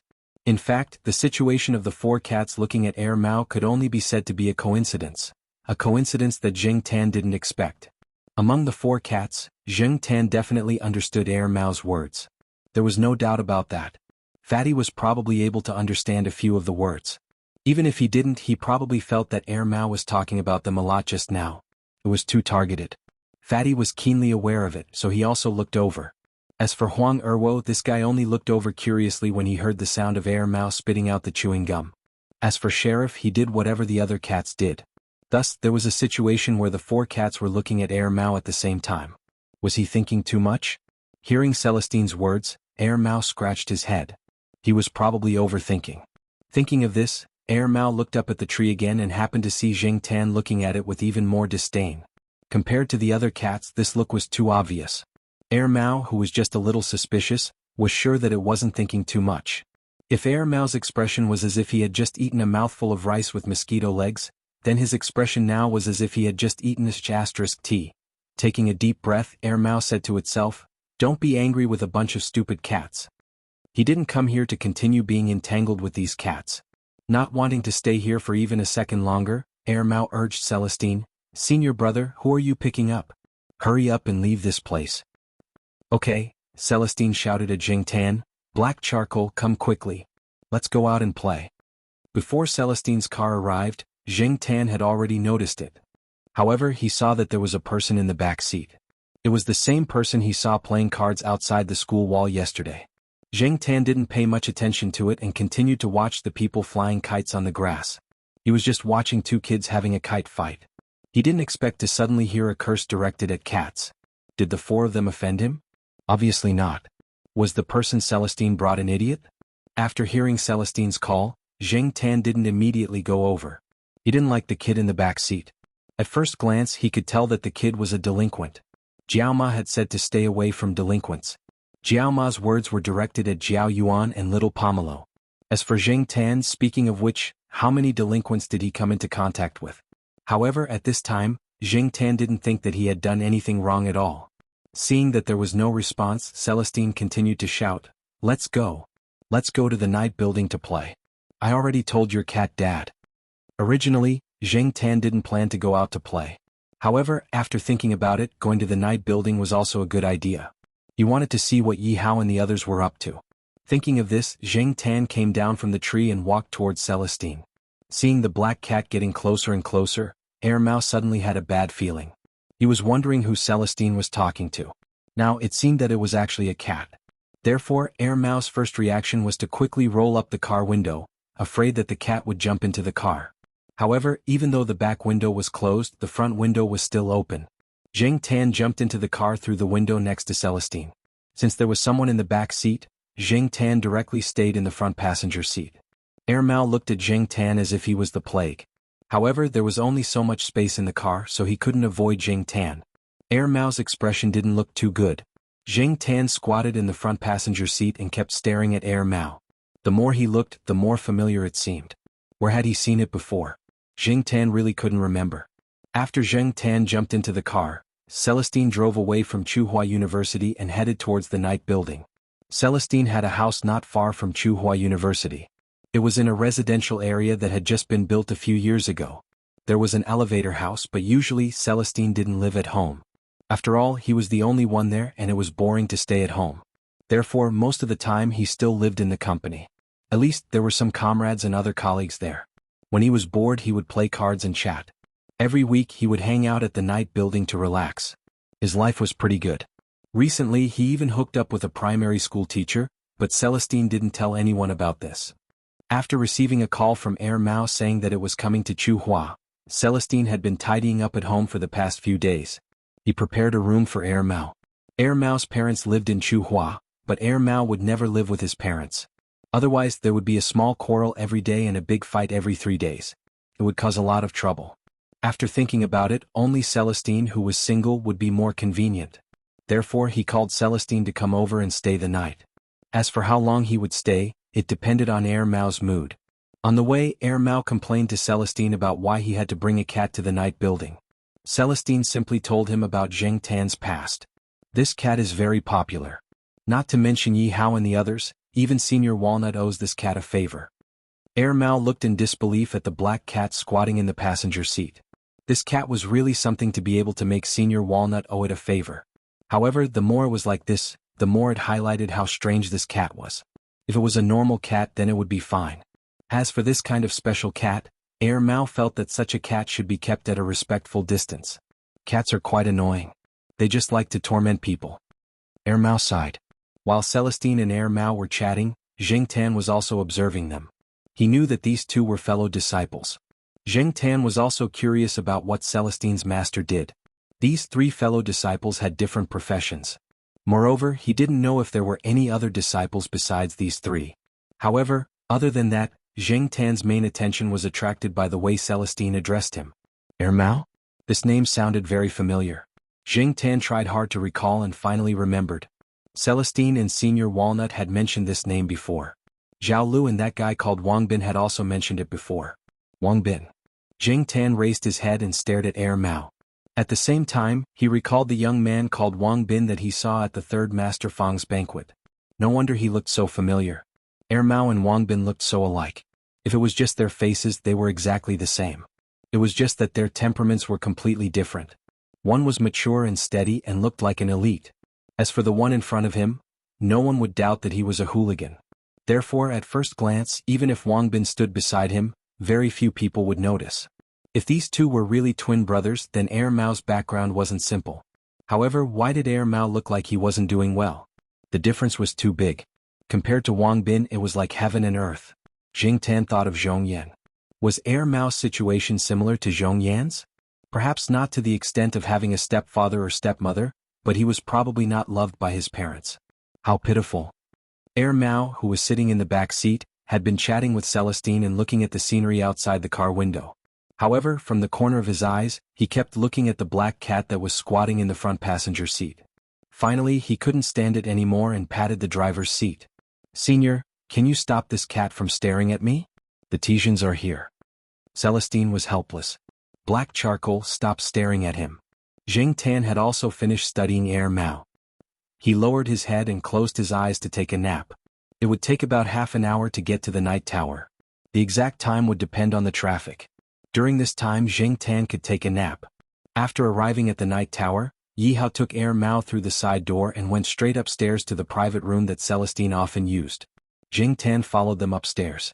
The guards at the side door were already used to the black cat. Mao, on the other hand, was curious about their reactions. After seeing the black cat, they didn't react at all. During this time, Yi Hao was very busy. Celestine didn't want to disturb them. He took Mao to the private room to drink and chat. At night, they would listen to the performance of the East Palace. Celestine didn't want to tell Mao about Yi Hao's situation. Moreover, Yi Hao was busy with something that needed to be kept confidential. This time Yi Hao really had to thank Jing Tan. Why did Master Tang VII call it the Golden Compass? Because it was related to gold. Lai Er's subordinates were fighting fiercely. Others were taking the opportunity to reorganize and get involved. It was very chaotic. On the other hand, Yi Hao and the others were quietly making a fortune. Jing Tan jumped onto the sofa and occupied it. Mao didn't sit on the sofa. Instead, it dragged a chair over and said to Celestine, "When did cats become so important? Is this still a cheap cat? Your friend really allowed you to bring this cat in? Isn't he afraid that it'll scratch these sofas worth tens of thousands? Even if your friend doesn't care about tens of thousands, he's being too lenient." Celestine shrugged. "I can't help it. I said that this cat is special. Actually, someone gave this cat a nickname. It's called the Lucky Cat." Mao paused, then laughed out loud. It almost fell off the chair. "Lucky Cat? That's it? In some small towns and villages you can buy one for about 10 yuan. Can make a fortune." Mao was about to say more, but when it saw Celestine's serious expression, it stopped laughing. "Senior, are you serious?" "Yes, I'm not joking." Celestine nodded. "So, I suggest that you interact with this cat more often. For example, you can go with it when it goes for a walk. You're bored anyway." Chapter 161. Since the first time they met, Jing Tan and Mao had given each other bad comments. And this kind of bad comments could not be changed by Celestine with just a few words. Mao told Celestine about what he had seen in the past 2 years, while glancing at Jing Tan from time to time. As for Celestine, while talking to Mao, his hands did not stop peeling peanuts, giving some to Jing Tan and some to himself. Like a slave. Mao despised Celestine's behavior. But after all, they were brothers and had known each other for so many years. Mao also knew Celestine well. If this cat was not really capable, Celestine would never treat it like this. Maneki Nico? Maybe. Mao had not seen it with its own eyes, so it was still suspicious. If it did not see it with its own eyes or hear it with its own ears, it would not admit anything. Even if it was Celestine who said it, it would also discount the so-called truth. Jing Tan lay on the sofa waiting for enough peanuts to be peeled, then jumped onto the coffee table to eat peanuts. "Have you thought about what you are going to do next?" Celestine asked Mao. "These 2 years I have been running a small business outside. Now, I'm not going to do anything for the time being. I'm going to rest and enjoy myself, then sleep until I wake up naturally every day." As Mao spoke, its eyes were still glancing at Jing Tan. Seeing that Jing Tan was focused on eating peanuts, it jumped up from the chair and attacked with lightning speed. Subdue the demon. After a successful attack, Mao quickly retreated 5 meters away. Celestine and Jing Tan were speechless. Jing Tan really did not expect Mao to attack. Although they did not have a good opinion of each other, perhaps because of Celestine, Zheng Tan did not feel any malice from Air Mao. Because of this, Zheng Tan lowered his vigilance a lot. He was not prepared at all, but in the end he fell into Air Mao's trap. Air Mao didn't hit him. His quick move was just to stick a paper on Zheng Tan's forehead. Zheng Tan didn't know what was drawn on the paper pasted on his forehead, but looking at the situation, Zheng Tan could guess that this was the legendary talisman that could summon gods and exorcise ghosts, subdue demons and cure diseases. Subdue demons and devils? Subdue your Motherf * king demon. Damn it. Motherf * cur. Zheng Tan shook his head to get rid of the sticky paper on his forehead. He stopped eating peanuts and jumped off the coffee table to rush towards Air Mao. If I don't flip out, you'll really think I'm weak and easy to bully. Thus, the man and the cat began to fight in the private room. At first, Air Mao used a feather pillow on the chair to block the attack, but when he realized that the pillow was quickly torn apart and realized that he had seriously underestimated the enemy's attack power, Air Mao covered his head with his jacket and hid behind Celestine. After the feather pillow was torn apart, feathers flew everywhere in the private room, and the tidy room suddenly became a mess. Celestine looked at all of this. He really wanted to drag Air Mao over and beat him up. He was already in his 20s, but he still looked so unreliable. Many times, his words and actions always made people want to beat him up first. After messing around for more than 10 minutes, Zheng Tan squatted on the coffee table and continued to eat peanuts. However, from the way he swung his tail, it was obvious that Zheng Tan was not in a good mood. No one would be happy if a subdue demons and devils talisman was stuck on them, not to mention that Zheng Tan had secrets in his heart. Air Mao slowly moved towards the chair. His jacket was almost torn into strips, but for Air Mao, as long as there was no wound on his face, he didn't care about anything. Air Mao, why are you arguing with a cat? Celestine said. Air Mao rolled his tattered jacket into a ball and put it aside. Didn't you say that I should get along well with this cat? The relationship between men is built by fighting. Just like us brothers, who doesn't have a relationship built by fighting with each other? Celestine rubbed his forehead and stopped thinking about the fight. Instead, he pointed at the talisman, that had been stepped on several times on the ground, and asked, "Where did you get that thing?" Zheng Tan's eating slowed down a bit, and his ears turned to Air Mao. He also wanted to know where Air Mao got this so-called talisman. Was he really going to subdue demons and devils?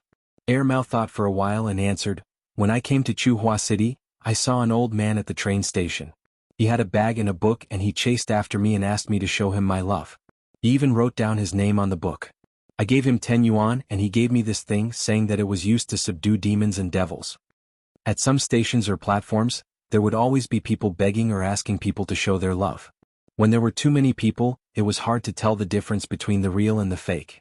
Gradually, who knew whether it was because society was too cold, or because people had become shrewd? Or maybe those scams had catalyzed people's indifference. When people offered their love, their first reaction was to call them scammers, instead of sympathy. Zheng Tan didn't know if Air Mao knew about this, but from the looks of it, even if he knew, he was just casually spending money for fun and didn't care at all. So, this so-called talisman was actually just a souvenir that he had exchanged for 10 yuan? Zheng Tan inexplicably felt a little more at ease. Celestine's focus wasn't on the souvenir talisman, but he said, "You really wrote your name on the book?" "I did, why wouldn't I? I spent 10 yuan on it, and I used the hard pen calligraphy that I've practiced for more than 10 years to write. It's better than the names on the book." "Really? If that's the case, then when those people who offered their love later in the book wrote their names, they would know that a person called Wang Ming had donated 10 yuan, Celestine said in a mocking tone. "I'm not stupid enough to write my name and tell others that I was also scammed. That would be so embarrassing." Sometimes people who gave money didn't do it willingly but were asked to donate. There was once a newspaper report of passers-by being beaten up for not giving money. Thus, some people felt that love, that didn't come from their own will, was very embarrassing, especially men with strong self-esteem. Since Air Mao said that he had written his name on the book, but it wasn't his name, then whose name had he written? Had he just made it up? "Whose name did you write?" Celestine was puzzled. "Wang Bin." Air Mao was immensely proud of himself. Zheng Tan and Celestine, who knew how Air Mao's brother would react when he found out? And this was probably just one of the things that Air Mao had done that wasn't very conspicuous. Zheng Tan wondered if he would see Wang Bin's name on the wall in the future, on those advertisements for getting permits, air ventilation, drilling holes, grinding floors, cleaning sewers, or on the antenna poles for curing chronic ailments. It was hard to say. Zheng Tan felt that if he were Wang Bin, he would definitely beat Air Mao so badly that even his father wouldn't recognize him. Celestine continued to rub his forehead. You really know how to make enemies for yourself. You're just courting death. Air Mao didn't take it to heart at all. He turned his face and leaned over to Celestine. Celestine gave him a puzzled look. You have pimples? You've become thick-skinned again? Or do you want me to slap you? What? Air Mao waved his hand and pointed at his ears. He said proudly, do you see that? Super big earlobes. The old people always say that longevity is a blessing. Zheng Tan took a look. The so-called super big earlobes was a bit of an exaggeration. But compared to people with small earlobes, Air Mao's earlobes were indeed considered big. At first, Air Mao was waiting for Celestine to be envious. Who knew that Celestine would calmly say, don't be ridiculous. Although I'm not very educated, I know that earlobes are genetic. Or, dominant. You have to thank your parents. We have to respect science. Air Mao leaned back and stared at Celestine seriously for 2 seconds. Senior, when did you start to respect science? You're even asking such profound questions. Air Mao and Zheng Tan were shocked by Celestine's words. Was Celestine influenced by Jiao Pa and the others? Celestine did not feel that there was anything wrong with him. He continued, double eyelids, high nose, big earlobes, long eyelashes, etc. all belong to this dominant inheritance. Oh, and the chin is also hereditary. Look at those celebrities. Their parents' chins are not so sharp, but they are completely different on TV. It's obvious that most of them have plastic surgery. Air Mao still looked at Celestine with suspicion.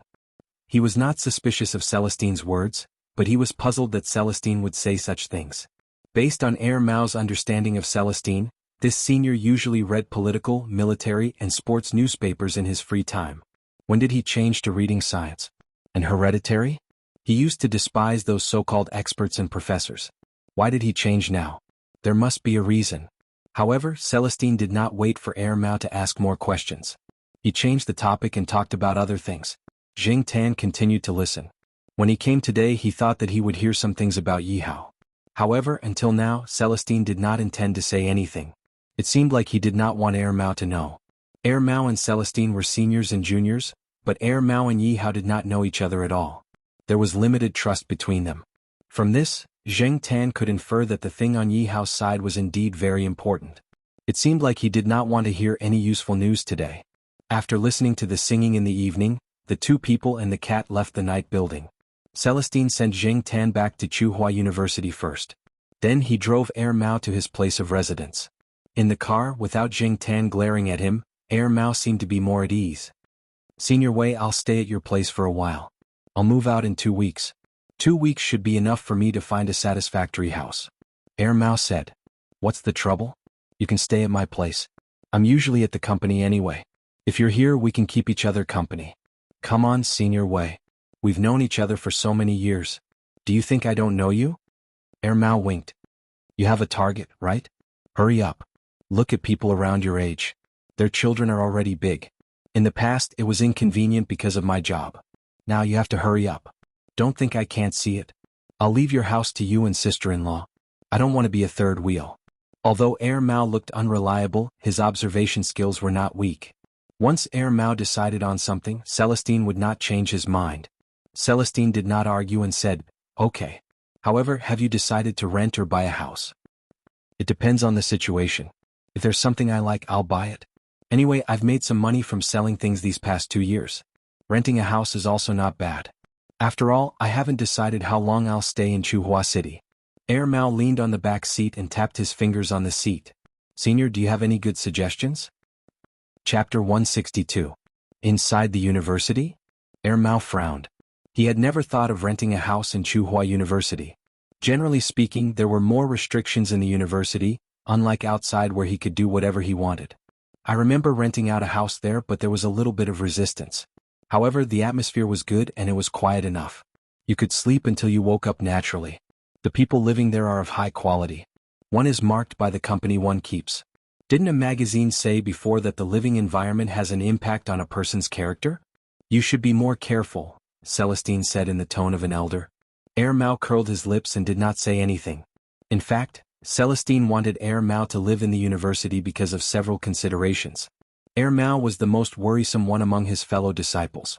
Although he looked like he didn't know any better, there were many things that he understood in his heart. However, in the past few years he had probably gotten to know a few people from all walks of life. Wei Ling was afraid that Heir Mao would continue to mingle in Chuhua City. Although he didn't expect this fellow to immediately turn over a new leaf, he still hoped for a better transition. Celestine was not sure about the other places in Chuhua University, but the East Side family compound was really good.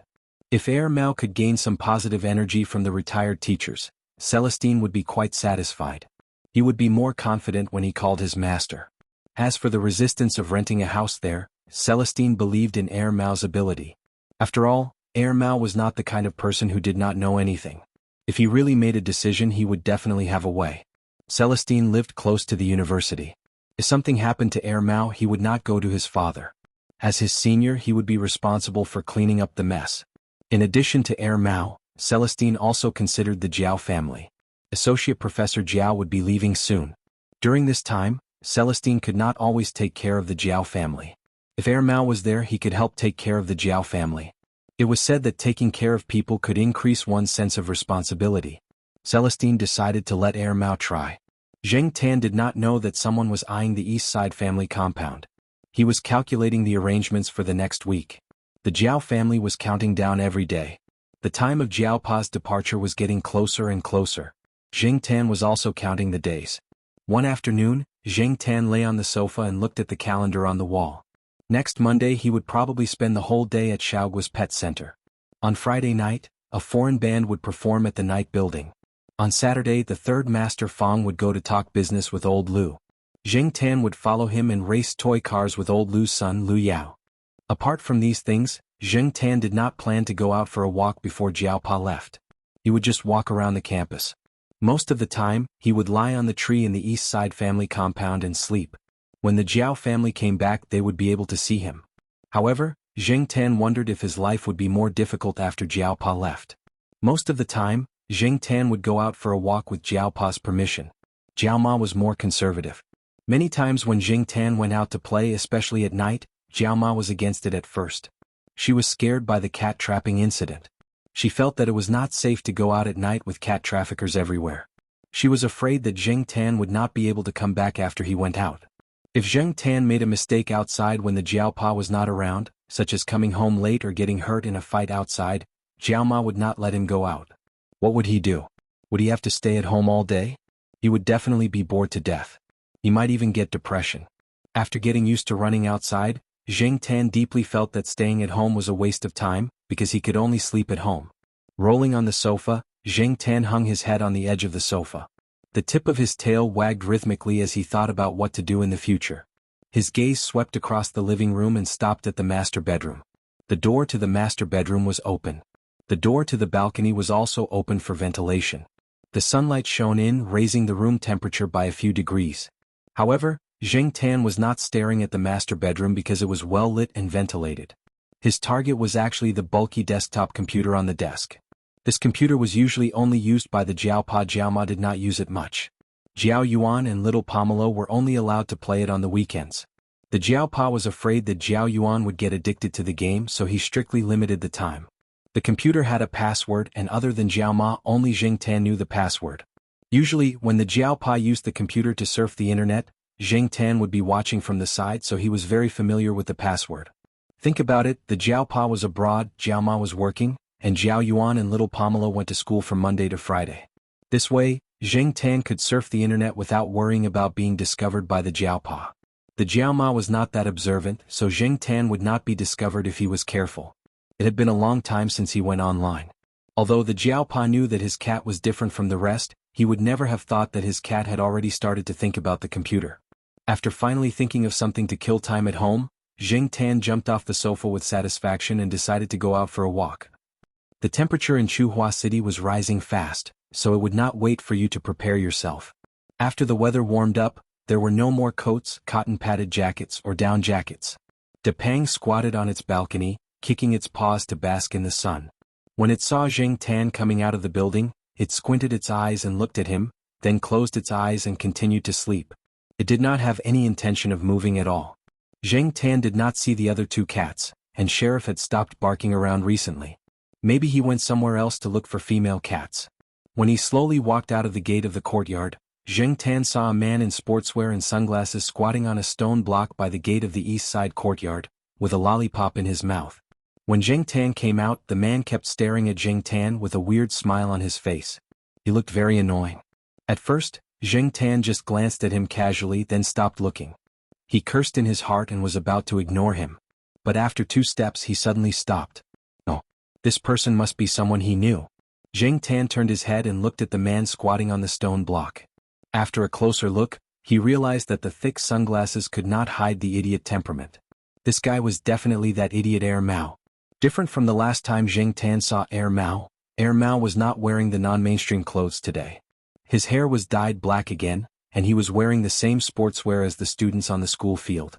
If the sunglasses were removed, he would look very similar to the atmosphere of the school. Seeing Zheng Tan look over, Air Mao raised his hand and waved. "Hey Black Coal, go out and play." Zheng Tan was speechless. Black Coal, your ass. This kind of person who added words to other people's names for no reason was the most King annoying. Zheng Tan looked around. The entrance of the courtyard was indeed not a good place to fight. Forget it, he would let Air Mao go this time. Zheng Tan turned and continued to walk forward, quickening his pace. He did not want to stay here and face Air Mao. "Oh right, Black Coal, I will be moving here in a few days." According to initial estimates, it should be in your building," Air Mao said slowly. Zheng Tan heard the words behind him and stopped abruptly. He pulled his ears and looked at Air Mao, trying to figure out if Air Mao was telling the truth. Zheng Tan originally thought that Air Mao was like Ranchi, who would avoid cats as much as possible. But looking at Air Mao's despicable look, this guy was preparing to go against the flow and become braver with every setback. Obviously, the more Air Mao disliked you, the more often he would show his presence to disgust you. But Zheng Tan thought about the residents of his building. Many of the teachers in the courtyard were repulsed by outsiders. They felt that outsiders were too complicated and did not know their backgrounds, so they did not trust them. In the Jiao family's building B, although there were some residents who did not live there, if they wanted to rent out their houses to outsiders, the first person they had to deal with was Old Man Lan. Old Man Lan hated it the most when people rented out their houses to unreliable people for money. Using gifts to bribe people would not only be ineffective, but would also make Old Man Lan hate them even more. If these methods did not work, what could Air Mao do? After thinking that Air Mao's chances of success were not high, Zheng Tan was relieved. He ignored Air Mao and jogged away. Air Mao looked at the black cat that was walking away and mumbled, "It really does understand." Since Zheng Tan felt that Air Mao's chances of success in renting a house were not high, he did not take Air Mao's words to heart. He felt that Air Mao was just saying it to make him angry. On Sunday morning, the Jiao Pa took the Jiao Yuan and little Pomelo for a jog. Zheng Tan followed along. When they passed by the school square and saw the only man among the old ladies who were dancing with fans, he suddenly realized that Air Mao might be telling the truth. On the other side of the square, a group of old ladies were waving the fans in their hands. Around them, some students were smiling as they looked over. They were used to seeing old ladies doing fan dances. This was the first time they saw a young man in his 20s doing this. Moreover, he was holding onto that bright red feather fan and was dancing so well. He was not affected by the people around him at all. This caused a group of old ladies to laugh, especially old Madame Zhai. She was smiling very warmly at Air Mao. After dealing with old Madame Zhai, there was no need to worry about dealing with Old Man Lan. Zheng Tan had an epiphany. It turned out that Air Mao was a friend of middle-aged and old ladies. It had to be said that Air Mao was really thick-skinned. The group of old ladies seemed to like this kind of shameless person. They felt that the young people nowadays were too shy and could not let go of their pride. As if to prove Zheng Tan's guess, 3 days later, when Zheng Tan passed by the small flower garden, he saw Air Mao working in it. "Teacher Lan, where should I put this pot of flowers?" Air Mao stood there holding the flower pot. Speaking of Old Man Lan, compared to the title of professor, he was sometimes more inclined to be called teacher. However, most people would call him Professor Lan, or Elder Lan, to show their respect. Unfortunately, Old Man Lan did not necessarily appreciate it. Now that Air Mao had called him that, it was as if he was scratching an itch in his heart. "Put it there, next to the pot of rhododendron reflection." Old Man Lan pointed at a place. "What about the pot of Echo Mountain Red?" "Put it there." Looking at Air Mao helping to move the flower pot and dig the soil, Zheng Tan had to admit that Air Mao's goal was almost achieved. Because of this matter, Zheng Tan's mood was really not good recently. On the way back to the courtyard, Zheng Tan walked while thinking about how to mess up Air Mao's matter. Suddenly, he heard a childish and crisp voice coming from diagonally in front of him. Brother He. Chapter 163. Zheng Tan felt that his luck was really bad today. Nothing good happened when he went out. Ignoring the shouts, Zheng Tan was ready to continue running forward. He hoped that it would not. Wah! Sure enough, Zheng Tan stopped. He didn't need to turn around to know that the little kid was crying on the ground again. This trick had been used many times, but Zheng Tan really couldn't resist it. When he heard the crying, he felt a little guilty. After all, the little kid still called him Brother He. After standing in place for a few seconds, Zheng Tan sighed, turned around and looked over there. His gaze swept over the crying child on the ground, and then fell on a woman in her 30s standing next to the child. This woman was obviously the nanny. This woman was obviously closer to the child, but she didn't have the slightest intention of helping the child up. It was really strange for a nanny to be like this. Seeing Zheng Tan looking over, the woman smiled and didn't move. What are you laughing at? Zheng Tan pulled his ears and broke a few withered grass on the grass under him with his claws. Then he swung his tail and walked to the crying child on the ground. Come to think of it, little kitten Zhuo was almost a year old. Time really flew by. Zheng Tan had met Zhuo Kitten several times this month. Zhuo Kitten wasn't there. The woman next to Zhuo Kitten was looking after her. He heard that Lord Zeng had found her. Lord Zeng was busy with work and couldn't take care of Zhuo Kitten often, so the task of taking care of the child was taken over by the woman next to her. Lord Zeng called her Little Wan. Zhuo Kitten called her Aunt. In local culture, the word aunt referred to the father's sister. As for Zhuo Kitten's father, Zheng Tan knew very well that the biological father wasn't here. Maybe he wouldn't appear in the future. And some of the fathers on registration forms, certificates, and files had already become martyrs. Because Zhuo Kitten was involved in the project, Zhuo Kitten enjoyed a special protection policy. The name on the column of the father was just the result of this protection policy. It could help Zhuo Kitten avoid the people around her. Zheng Tan wasn't sure whether this little Wan nanny was hired by Lord Zeng or sent by the higher-ups. At least until now, Zhuo Kitten's growth was quite good. Before little kitten Zhuo was born, many people suspected that he had a deformity or a congenital disease. After little kitten Zhuo was born, some people suspected that there was a problem with the child's intelligence. But now Zheng Tan was quite sure that this child's IQ was not low at all. She wasn't even a year old, but her ability to judge people's dishes was getting better and better. If this kind of child was called mentally retarded, then what were the others called? Labrador?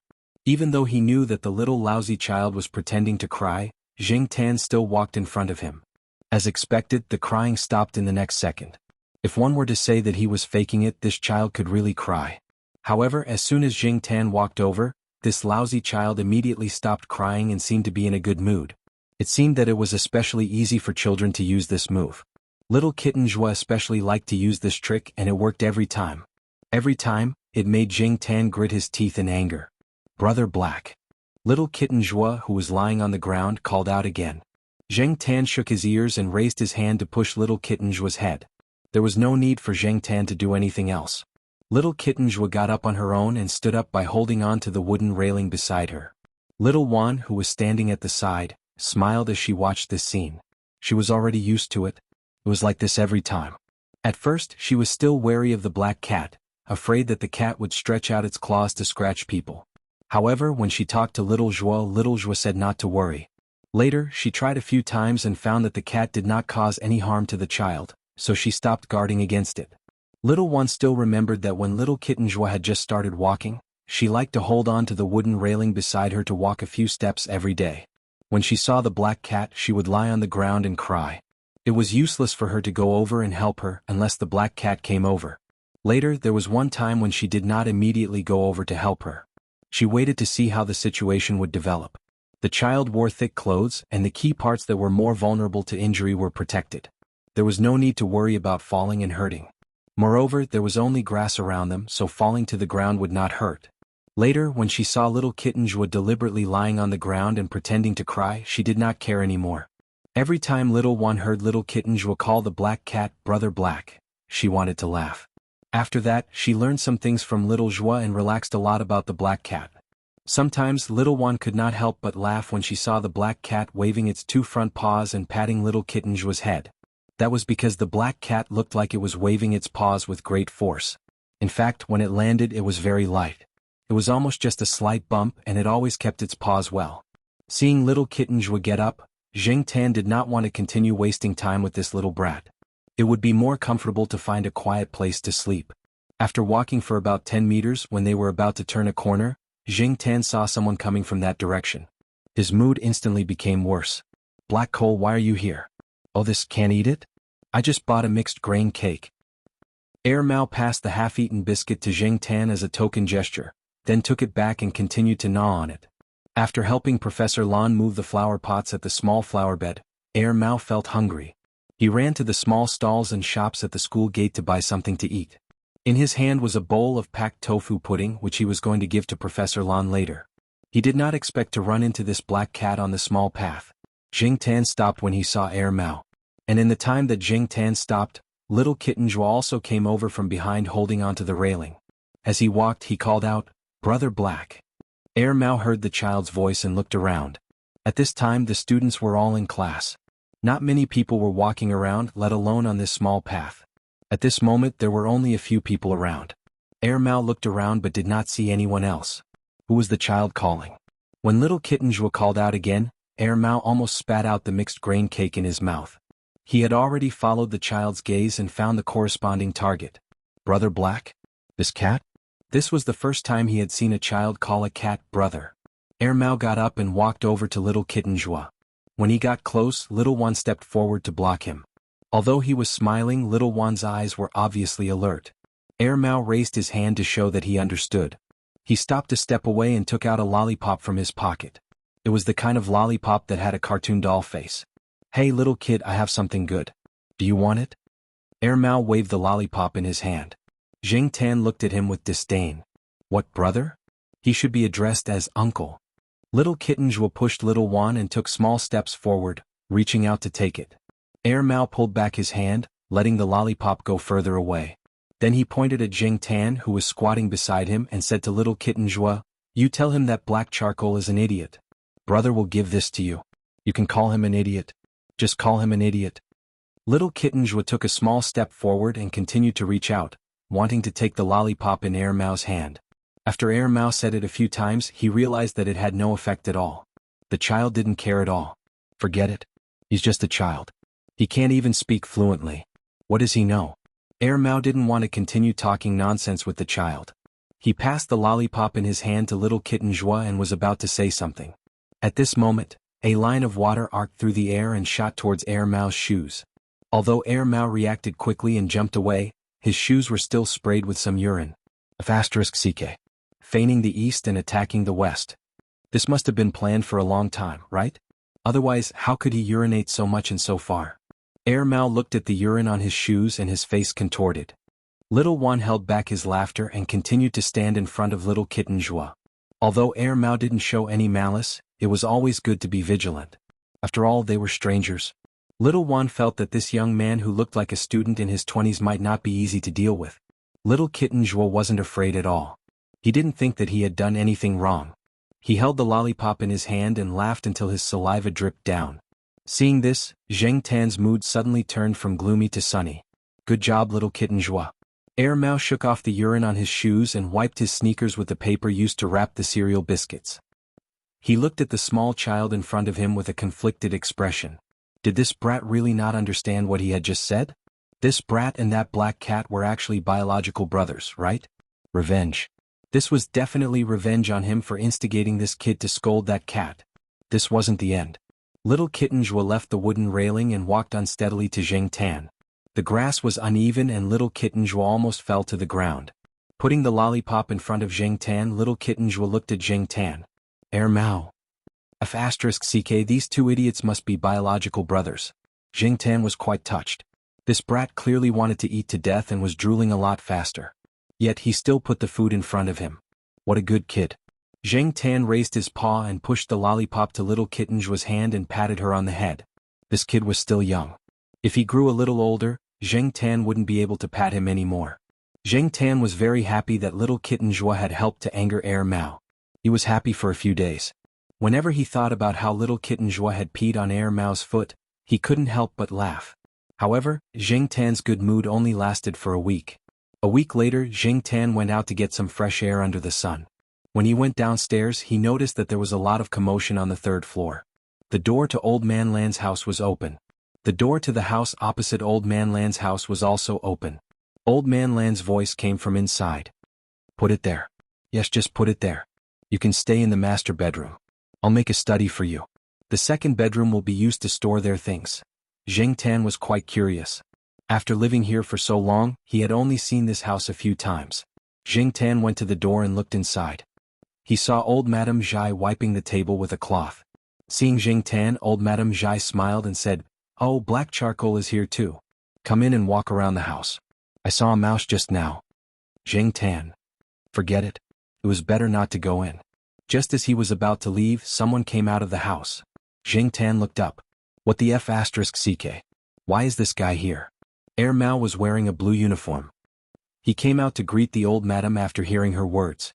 Air Mao waved at the black cat at the door with a proud face. Chapter 164. After the spring rain, the grass seemed to turn green overnight, and the color changed every day. The yellow of winter gradually disappeared, and the flowers bloomed before people were ready. Jiaopa had planned to leave in mid-April, but after receiving a phone call, he decided to leave Chuhua City in advance. He would go to Beijing first, talk with an old professor at Beijing University, and then go abroad together. With the help of the old professor, everything would be much smoother. 2 days before Jiaopa left, he had already arranged the work in the institute.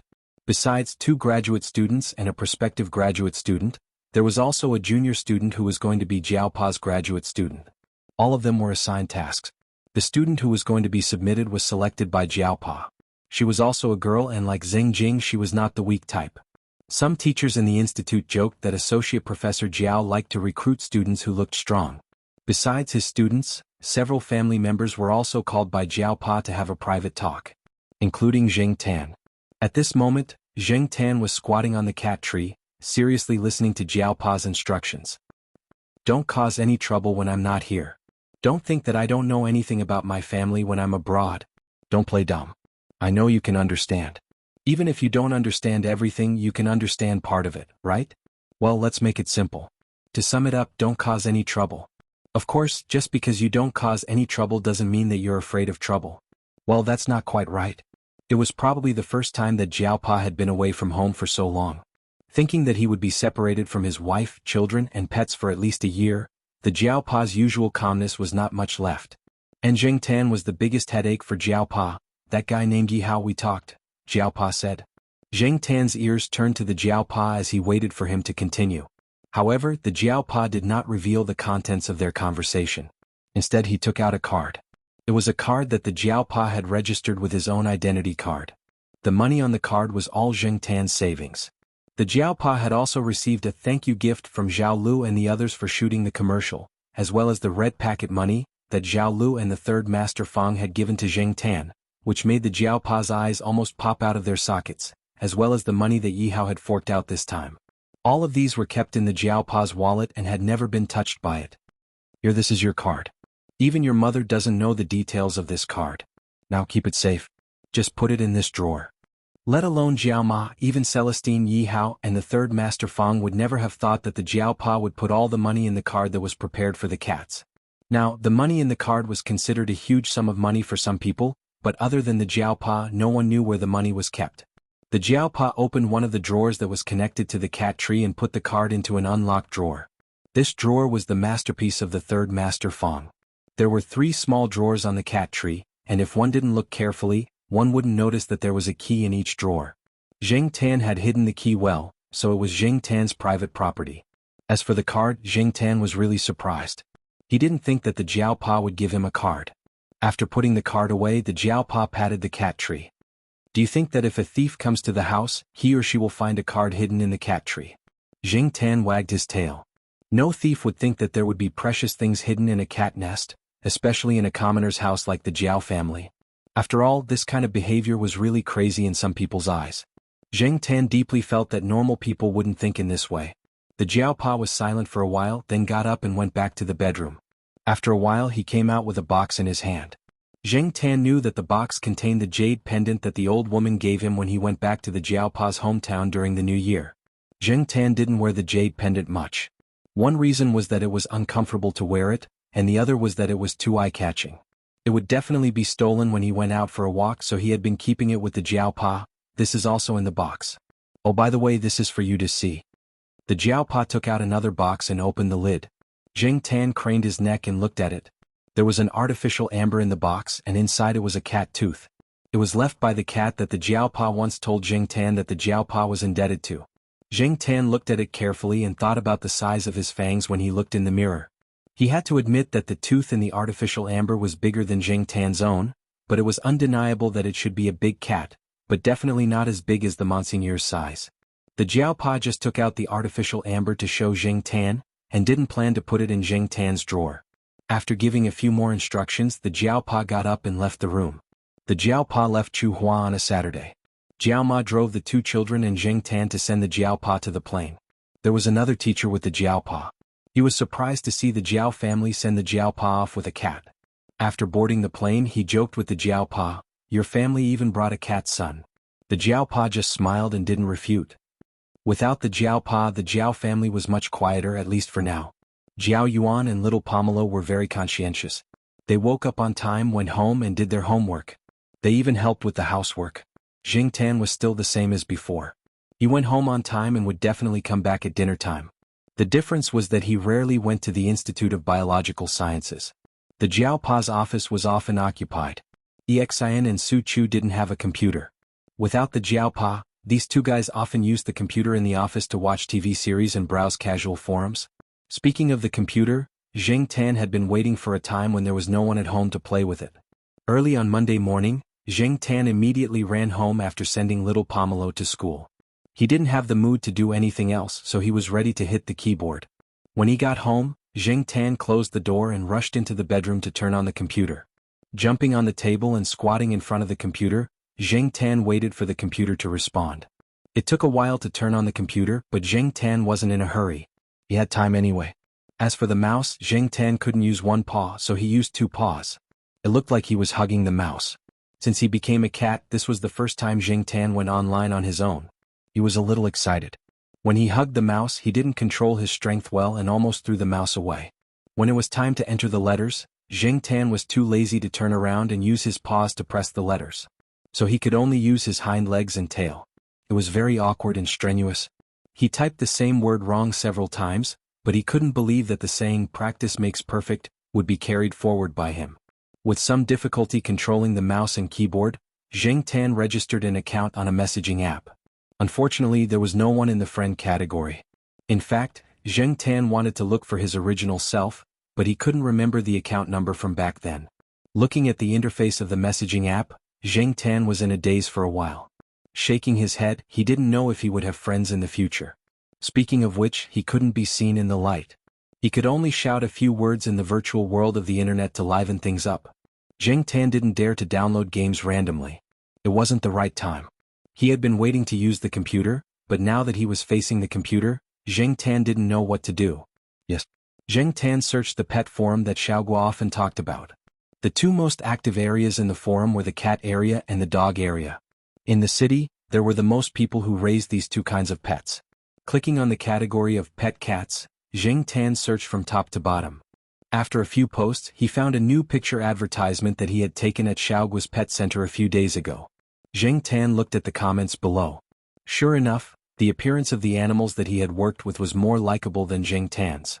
What made Jing Tan feel better was that there were some of his own fans in the forum, most of whom were old people in the forum. Especially when he saw someone saying "Black Sea is the golden signboard," Jing Tan was so happy that his tail was sticking up. To reply, he had to register a forum account. Jing Tan held the mouse and stepped on the keyboard, following the instructions above to register step by step.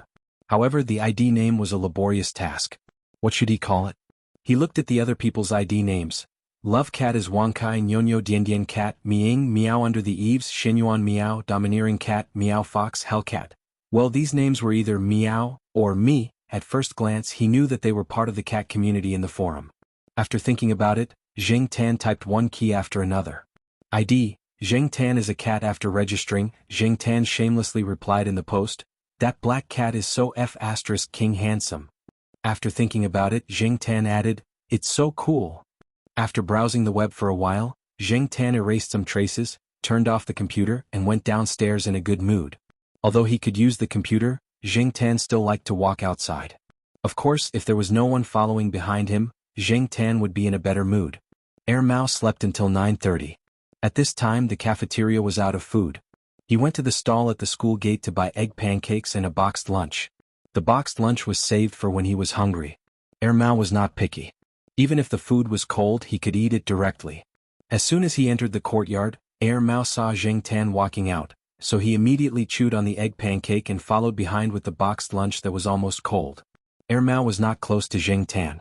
It kept a distance of about 10 meters, but Jing Tan did not succeed in getting rid of it a few times. After a few attempts, Jing Tan decided to just ignore it. If Mao wanted to follow him, then so be it. He walked along the sidewalk. When he reached a wall, Jing Tan jumped on the wall. Before the Jiaopa left, Jing Tan stayed in the school. This was the first time he came out recently. This road was still the same as before and no earth-shattering changes had taken place. When he walked past an intersection, Jing Tan glanced into a small alley. He saw a black and white cat squatting on a tree of an unknown breed in the alley. What made Jing Tan stop was not how special the cat looked. The cat was the same as Jing Tan, an ordinary cat.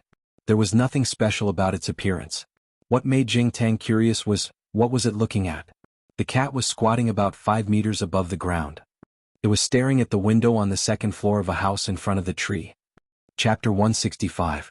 Perhaps sensing that Jing Tan was looking at it, the cat squatting on the tree turned its head to look at the intersection. It looked like a stray cat. Its fur was stained, and there were a few scratches of different lengths above its eyes. The healed wounds left streaks of blood, which were especially eye-catching on its white fur. These wounds were probably from 2 days ago. Jing Tan didn't know what had caused the cat's wounds, but if the longest wound had been 1 centimeter lower, the cat's left eye would have been destroyed. On the bright side, the cat was still considered lucky. The cat only glanced at the man and the cat at the intersection. Perhaps it felt that there was no threat, so it continued to stare at the window on the second floor of the house. Mao, who was next to him, took the last bite of the egg pancake and smacked its lips. What is that cat looking at? Is there some kind of harmonious scene inside? Jing Tan's ears twitched. He didn't want to bother with Mao, so he walked over. As Jing Tan walked closer, the cat looked at Jing Tan cautiously. Even if it wasn't staring at Jing Tan, its ears kept twitching slightly. It was quite alert. Jing Tan didn't climb up the tree. He walked over just to see what the cat was looking at. Jing Tan was disappointed. He didn't need to climb up the tree. Jing Tan could see the situation on the second floor of the house from where he was standing. Because the window on the second floor was closed and covered by the curtains, he couldn't see what was inside the house. Looking at the cat in the tree that continued to stare at the window, and then at the window with the curtains, Jing Tan shook his head. It was really strange. Jing Tan didn't stay there to find out. He returned to the intersection and continued walking forward. Mao continued to follow behind him. Mao didn't feel bored. It had never walked this street before, but now it was very interested in the local snacks on this street. Although it was already past breakfast time, many shops and stalls weren't just for breakfast. So Mao bought and ate as it walked. There was a shop that sold green bean pancakes that Mao bought and carried with him. Some of the people on the street were already familiar with Jing Tan. Some of them even took the initiative to greet Jing Tan. Although they did not know Jing Tan's name, they would occasionally say a few words as if it was their own pet, or talk to the people next to them about the black cat, trying to guess whose pet it was. There were many alleys in the old neighborhood.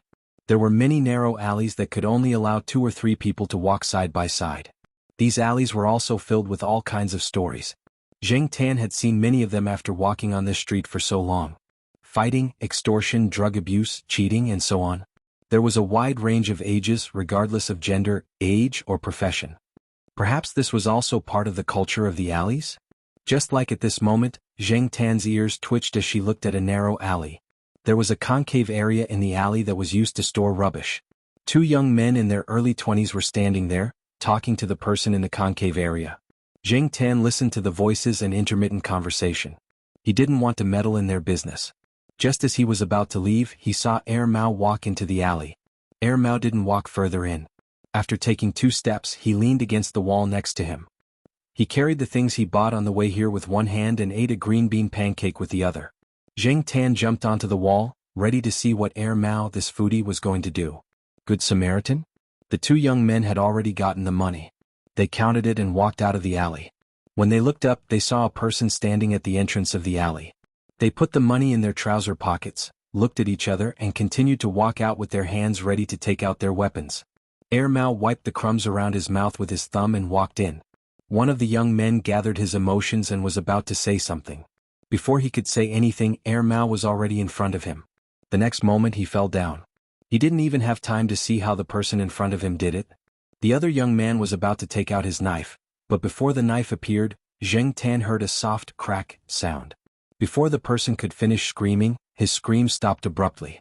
In just one move, Mao had only used one hand to knock out the two men in the blink of an eye. Zheng Tan looked at the two men lying motionless on the ground and twitched his ears.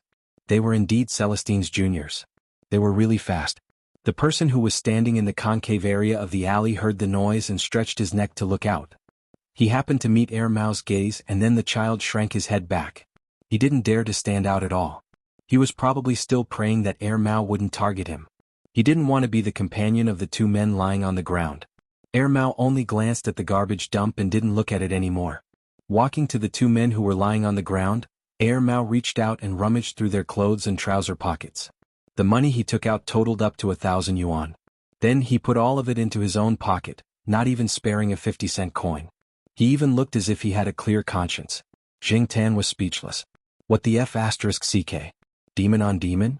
Alright, Zheng Tan was just wondering if Mao would be righteous and return the money. As expected, he overestimated Mao's character. After putting the money away, Mao patted the dust off his jacket. He didn't look at the two men lying on the ground and the person in the garbage dump. He turned and left, leaving the student who had stuck his head out of the garbage dump to watch the situation in the alley. He stood there with a complicated expression and felt like crying, but no tears came out. After walking out of the alley, Mao looked at the wall and saw the black cat on the wall looking at him with disdain. What? You don't like it? You think I should return the money to that little brat? Mao snorted and said, that kind of brat is obviously not a good person. Maybe he forced the money out of children who were weaker than him. Although Mao's character wasn't good, one had to admit that he was very good at judging people. Of course, maybe this was just Mao's excuse for his behavior. Zheng Tan couldn't be bothered to take it seriously. He only had an impression of the student standing by the garbage dump. He had seen this person and his friends trying to stop Fu Lei. Unfortunately, Fu Lei was a tough nut to crack.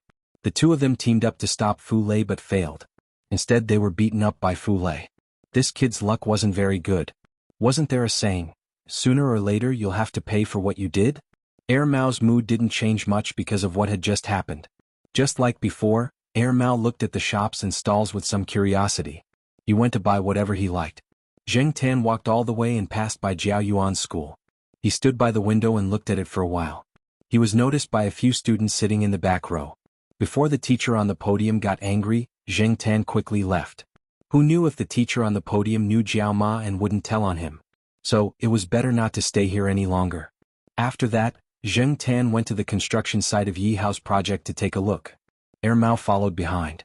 Although it didn't show anything on its face, it had sighed several times in its heart. Especially when it saw the way the people at the construction site looked at Zheng Tan, Mao realized that this cat was really popular. It followed Zheng Tan to familiarize itself with the street. Seeing that Zheng Tan was walking back, Mao didn't plan to stay outside any longer and followed him back. When they passed by the intersection, Zheng Tan looked inside again. The cat on the tree was gone, and the window on the second floor of the house was open. Driven by curiosity, Zheng Tan jumped up the tree and looked inside. There was a man in his 30s wearing a suit and gold-rimmed glasses in the house. At the moment, he was holding a cup of coffee and sitting in front of the window. No one knew what he was thinking. Seeing the black cat suddenly jump up the tree, the man was stunned for a moment and then smiled. Zheng Tan felt that the man's gaze was a bit strange. The smile on his face did not seem strange to other people, but Zheng Tan felt goosebumps all over her body. She felt like there was something strange and contradictory about this man. Zheng Tan's feeling was right. The man still had the same smile on his face, but the hand holding the coffee cup suddenly raised, and the hot coffee in the cup splashed towards Zheng Tan. The tree wasn't far from the house and some of the branches had already reached the window. Fortunately, Zheng Tan was vigilant and avoided it, but a little bit of coffee still splashed on his back. It wasn't much and he couldn't feel the scalding temperature, but Zheng Tan could smell the coffee. Thinking about what the man on the second floor had done, he was even more unhappy. On the other hand, the man was smiling even more happily because of this. After Zheng Tan ran some distance, when he looked at the window on the second floor again, the man was no longer by the window. He probably went to pour coffee again. Pulling his ears, Zheng Tan glanced around. There was a stone under the tree. Looking at the window on the second floor again, there was still no one. Zheng Tan carefully approached the tree in case something splashed down from the second floor. When he reached the tree, Zheng Tan pushed the stone further away. Because there was a wall between the tree and the house, it would interfere with Zheng Tan's movements. When he felt that the distance was just right, Zheng Tan reached out 2 front paws to grab the stone, then threw it towards the window on the second floor. I'll let you. Go F***ck yourself. The stone hit the glass on the window, and then there was the sound of glass shattering. After throwing the stone, Zheng Tan ran away. When he heard the sound of glass shattering, he felt much better. Although Zheng Tan was very angry just now, it was also because Mao was watching them from the intersection. Therefore, when Zheng Tan threw the stone, she did not stand up and throw it with only one paw like how she would throw a grenade. Instead, she threw the stone with both paws. Although it was still very surprising, it was still better than the former. Mao was surprised, but it didn't say anything. It even gave Zheng Tan a thumbs up. However, Mao wasn't as calm as it looked. What it saw just now was really shocking. Fortunately, Celestine had given it a heads up, and it also had some of its own experiences, so it wasn't too surprised. It also remembered something that its master once said: revenge is an instinct. It's like that for humans, and it's also like that for cats. On the way back to Tsinghua University, when Zheng Tan passed by a few small shops that were closed, he saw the black and white cat. There was a small gap between the 2 shops. Someone had put a paper box in the gap, and the black and white cat was inside. Next to it was a disposable paper bowl. At the bottom of the bowl were some food that had been there for a few days, and on top of the bowl were some fresh-looking buns. Looking at the cat up close, Zheng Tan always thought that there was a black stain on the cat's nose. Only now did he realize that it was just a pattern on the cat's body. It was shaped like a rice grain. The cat didn't have any obvious hostility towards Zheng Tan and Mao. It was just a little vigilant, especially when Zheng Tan approached the paper bowl. It even let out a low warning sound. Seeing this, Zheng Tan didn't go any closer. However, when Mao took out a box of food that it had bought earlier and leaned over, the cat didn't make a sound. It was just a little vigilant. The box of food was already cold, but the smell of meat still made the cat more energetic. Even so, it didn't eat immediately. It just kept staring at Mao. Mao looked around. Not far away, a small piece of brown crayon was thrown by a child. Mao picked it up and wrote a few words on the paper box. Can catch mice, can guard the house, please keep me as your pet. Chapter 166. When Zhang Zian returned to Tsinghua University, Mao was still talking to Zheng Tan about the black and white cat that was sleeping in the box. However, even though Zhang Zian had given him food and written his name, Mao had no intention of adopting the cat. Thinking back to the second time he met Mao, Zheng Tan knew that Mao had a complicated relationship with cats. He did not hate them, but he was not close to them either. He was different from Ranchi. Forget it. Let's leave it to fate. Although Zheng Tan really wanted the cat to be adopted, he could not force it. When Zheng Tan was shooting commercials at Xiaogu's pet center, he would walk around the grassy area around the pet center in his spare time. There were people who brought their pets there for treatment or shopping. One day when Zheng Tan walked around, he saw a lame old man. He was chatting with his cat friends. He said that he only raised pets based on fate. If he did not like the pet, he would not take it, no matter how precious it was. The cat that the old man adopted had lost one of its hind legs in a car accident. The cat was well taken care of and was very energetic. It could be seen that the man and the cat got along well. Therefore it was all up to fate. If the man did not like the cat, he would not take good care of it. If the cat did not like the man, it would probably run away from home after a short time. After all, there were not many cats in the world like Li Yuanba who found their own owners and stayed there. Of course, Monseigneur was also a weirdo to some extent. As he thought about it, Zheng Tan walked down his usual path. This path was slightly different from the one he used to leave the school. It split at a fork in the road. When he left the school, he would take one path, and when he returned, he would take another path. That was because Zheng Tan would not return to the eastern courtyard directly at noon after taking a stroll. Every time he came back from outside at noon, Zheng Tan would pass by the International Academic Lecture Hall. This was because there was a large electronic screen outside the International Academic Lecture Hall that showed the time. Inside the school, whether it was the university's teaching building, the school schedule, or the kindergarten schedule, they all showed the same time. Therefore, Zheng Tan looked at the time and decided to pick up little Pomelo from the affiliated primary school. "Hey, where are you going?" Air Mao shouted. Air Mao, who had already walked a few steps towards the eastern courtyard, turned its head and didn't see Zheng Tan. After looking around, it realized that the cat didn't walk the way it came, so it turned around, carried the bag in its hand, and followed the black cat in that direction. Zheng Tan ignored him. Besides, Zheng Tan couldn't answer. Celestine had told Air Mao some things about Zheng Tan, but it wasn't very detailed, so Air Mao couldn't figure out why the cat didn't go home when it was almost time for dinner. It wasn't until it saw the gate of Futong Elementary School and the black cat jumping on the wall next to the gate that it remembered that the cat was going to pick up the child. Air Mao didn't have anything to do at the moment, and it wasn't ready to eat lunch. It had eaten enough on the street just now, and there was still some food in the bag, so it didn't need to buy a lunchbox. Some parents who lived nearby came to pick up their children. Most of them were very familiar with Zheng Tan and took the initiative to greet him. Zheng Tan ignored them. After all, he was just a cat now, so it wouldn't be considered rude if he didn't respond. After the school bell rang, the children who went home at noon ran out one by one. Little Pomelo saw Zheng Tan and trotted over. She looked at Air Mao and waited at the gate with Zheng Tan. Air Mao was puzzled. Who were they waiting for? 6 or 7 minutes later, Jiao Wei ran over.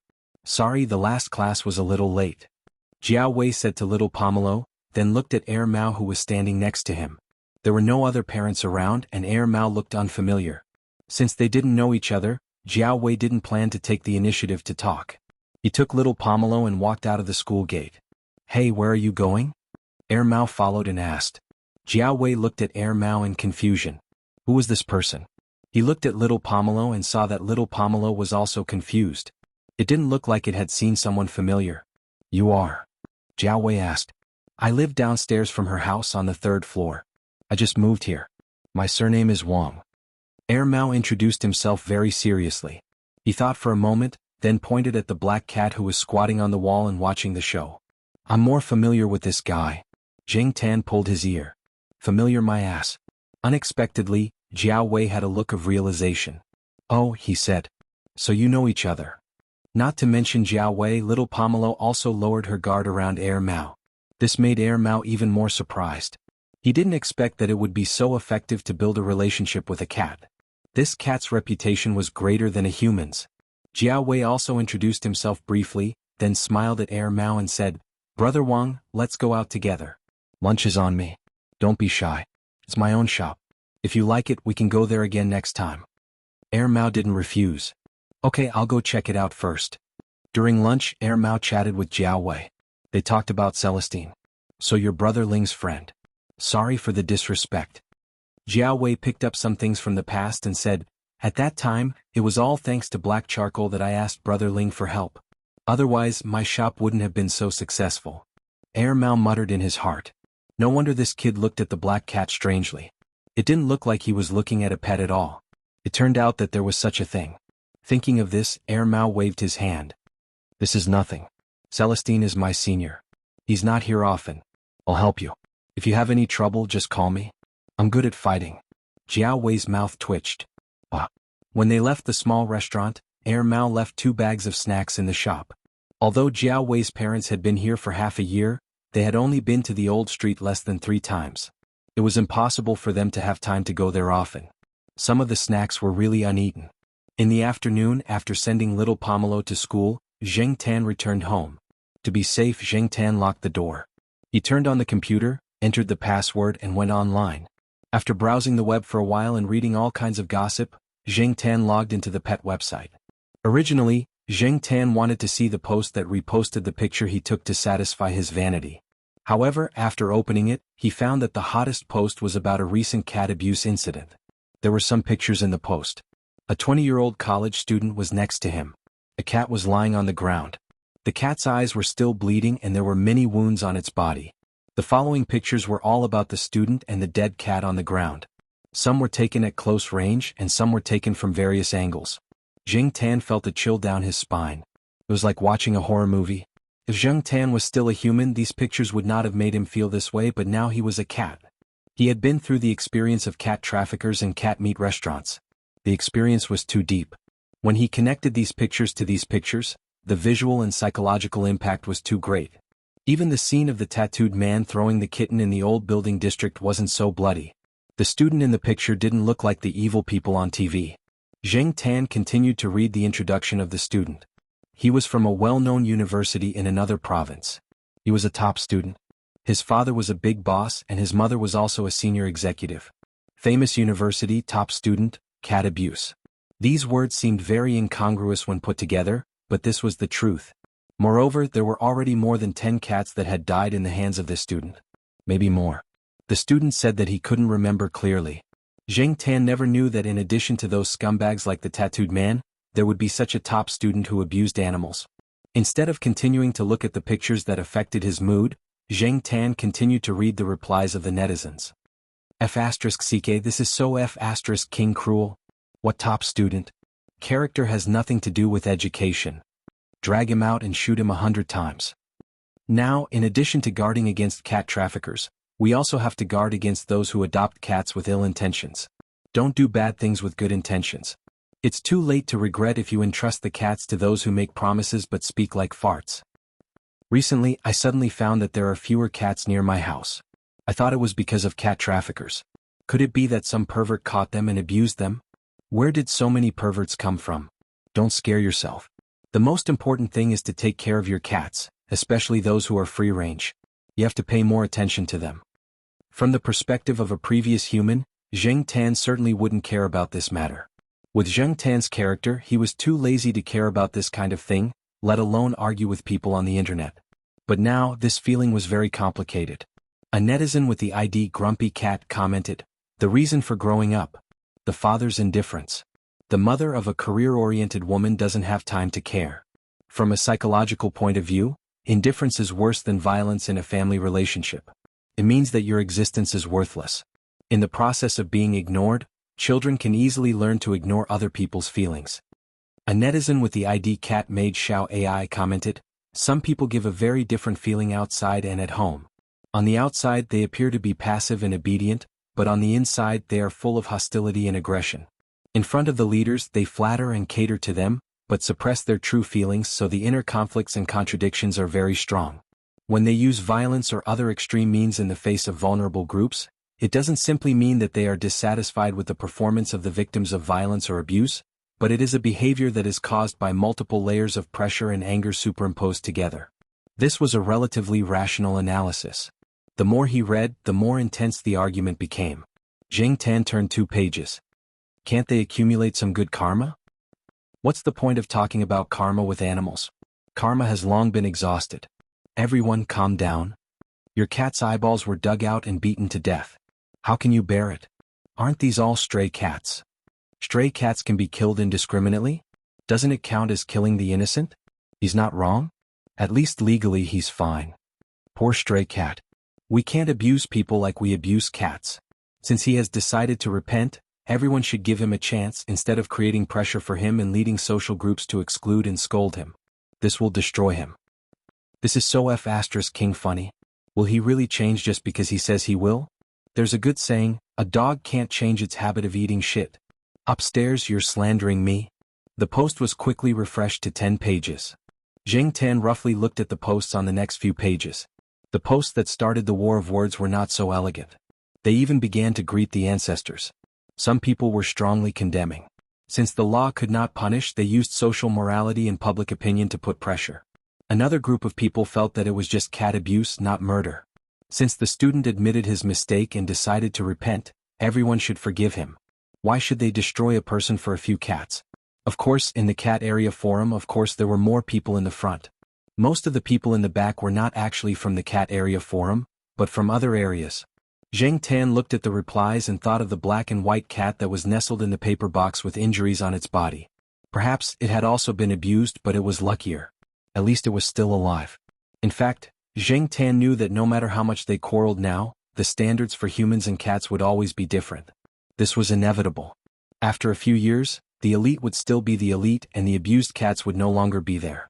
In terms of the racial concept, society was always more tolerant of people, especially those who were successful in their careers when they were young. In the end, they still lived in a gorgeous world where they were surrounded by stars. If Zheng Tan was still human, he would definitely not think so much. But now, his heart was filled with panic.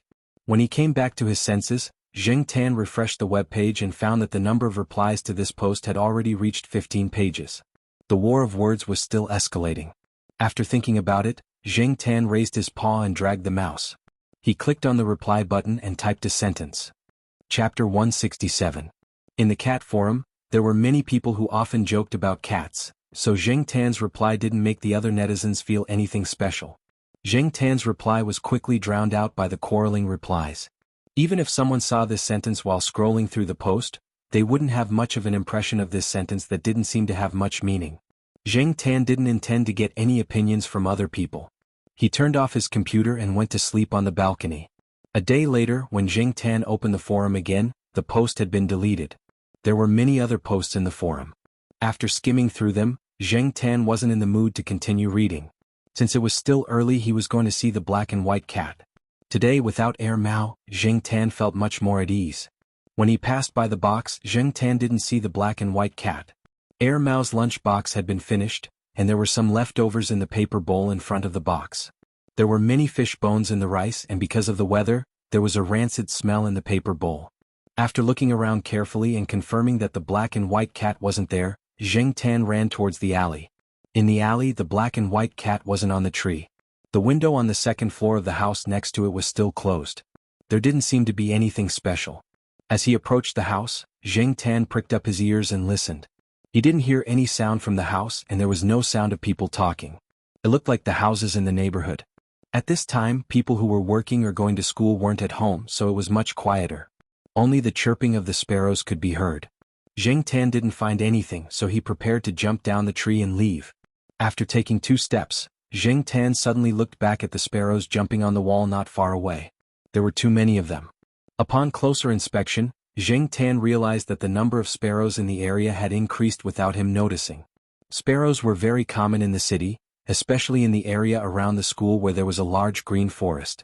Zheng Tan had been walking on this street for more than half a year. He didn't know this street like the back of his hand, but he knew some things very well. For example, there were originally a lot of cats around here, and they were basically free range. The result of more cats was fewer birds. Zheng Tan had seen the cats around here catch sparrows several times before. He hadn't seen so many sparrows around here before. Now these sparrows looked quite leisurely. When Zheng Tan came out for walks, he didn't see many cats. Winter was over, and there were a lot of active cats at Tsinghua University at night. The residents around here might also think that since the new year had just passed, they were probably taken away by cat trappers. After all, cats used to go missing during the new year. Others didn't know, but Zheng Tan knew that ever since he was taken away by cat traffickers, Celestine Yihao and the third master Fang had all intervened. Although it wasn't that there were no cat trappers in Tsinghua, it was much less than in the past few years. Was it such a coincidence that cat traffickers made their move around here? Zheng Tan recalled the replies he saw when he was browsing the forum. There were many possibilities why there were suddenly fewer cats around, but Zheng Tan didn't want it to be the one he guessed. He looked up at the house. Why did the black and white cat keep staring at that house? Was it curious? Or was it hatred? Unable to think of an answer, Zheng Tan decided to find it himself. Jumping on the wall, Zheng Tan looked at the layout of the house. The side of the house faced the wall and the door was closed. The house had a small yard, probably only 7 or 8 square meters. Nearly 2/3 of the yard was a flower bed that was higher than the ground. There weren't many flowers in the flower bed, and the soil in many places had been turned over. The only place that hadn't been moved was the 2-meter-tall tree in the middle of the yard. It was of an unknown species. However, the branches of the tree were bare, and there were no signs of sprouting. There was no green at all, and he didn't know if it was dead or alive. The back door of the house was closed, and there was a very strange smell in the small yard. Zheng Tan sniffed. He couldn't tell what it was, but it didn't feel good. Jumping down from the wall, he didn't land on the flower bed. This flower bed always gave Zheng Tan a creepy feeling. The temperature had obviously risen and the weather was clear. It was rare to see the blue sky, and it should have given people a fresh and refreshing impression. However, standing in the yard, Zheng Tan felt a little cold. Gusts of wind blew, forming a whirlpool in the yard. On the ground, thin pieces of plastic paper that came out of nowhere were lifted up by the wind. They floated in a circle and then fell down. Some of the hair on Zheng Tan's body was also blown by the wind. It was completely different from the usual leisurely feeling of sunbathing. Instead, Jing Tan felt that every strand of hair was transmitted through the nerves under his skin, and the subtle feeling was transmitted through the nerves under his skin. Suddenly, a soft sound came from the wall, startling Jing Tan. He turned his head and saw that it was the black and white cat. Seeing Jing Tan here, the cat was also surprised. It hesitated on the wall before jumping down.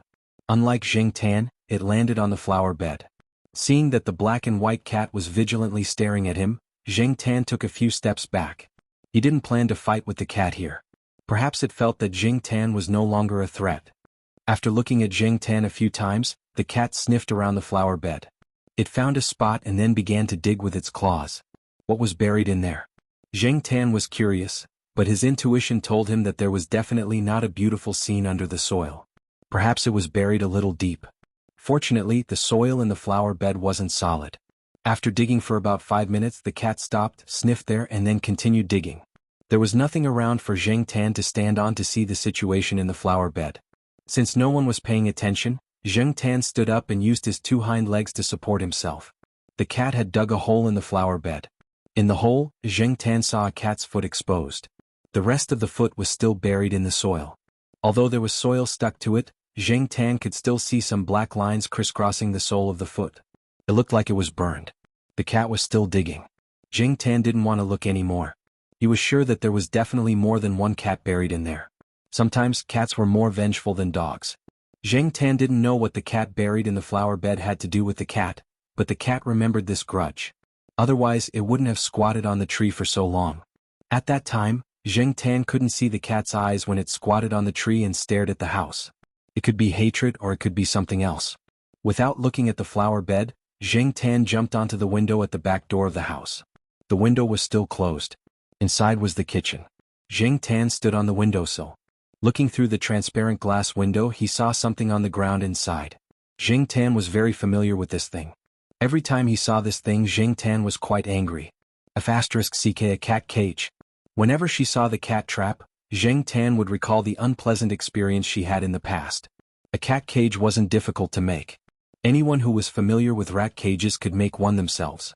However, suddenly seeing a cat cage in a clean kitchen made him feel a little out of place. Why would such a thing exist in a seemingly elite family?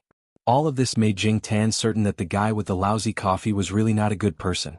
In the backyard, the windows were closed very well. The ventilation area was blocked by barbed wire.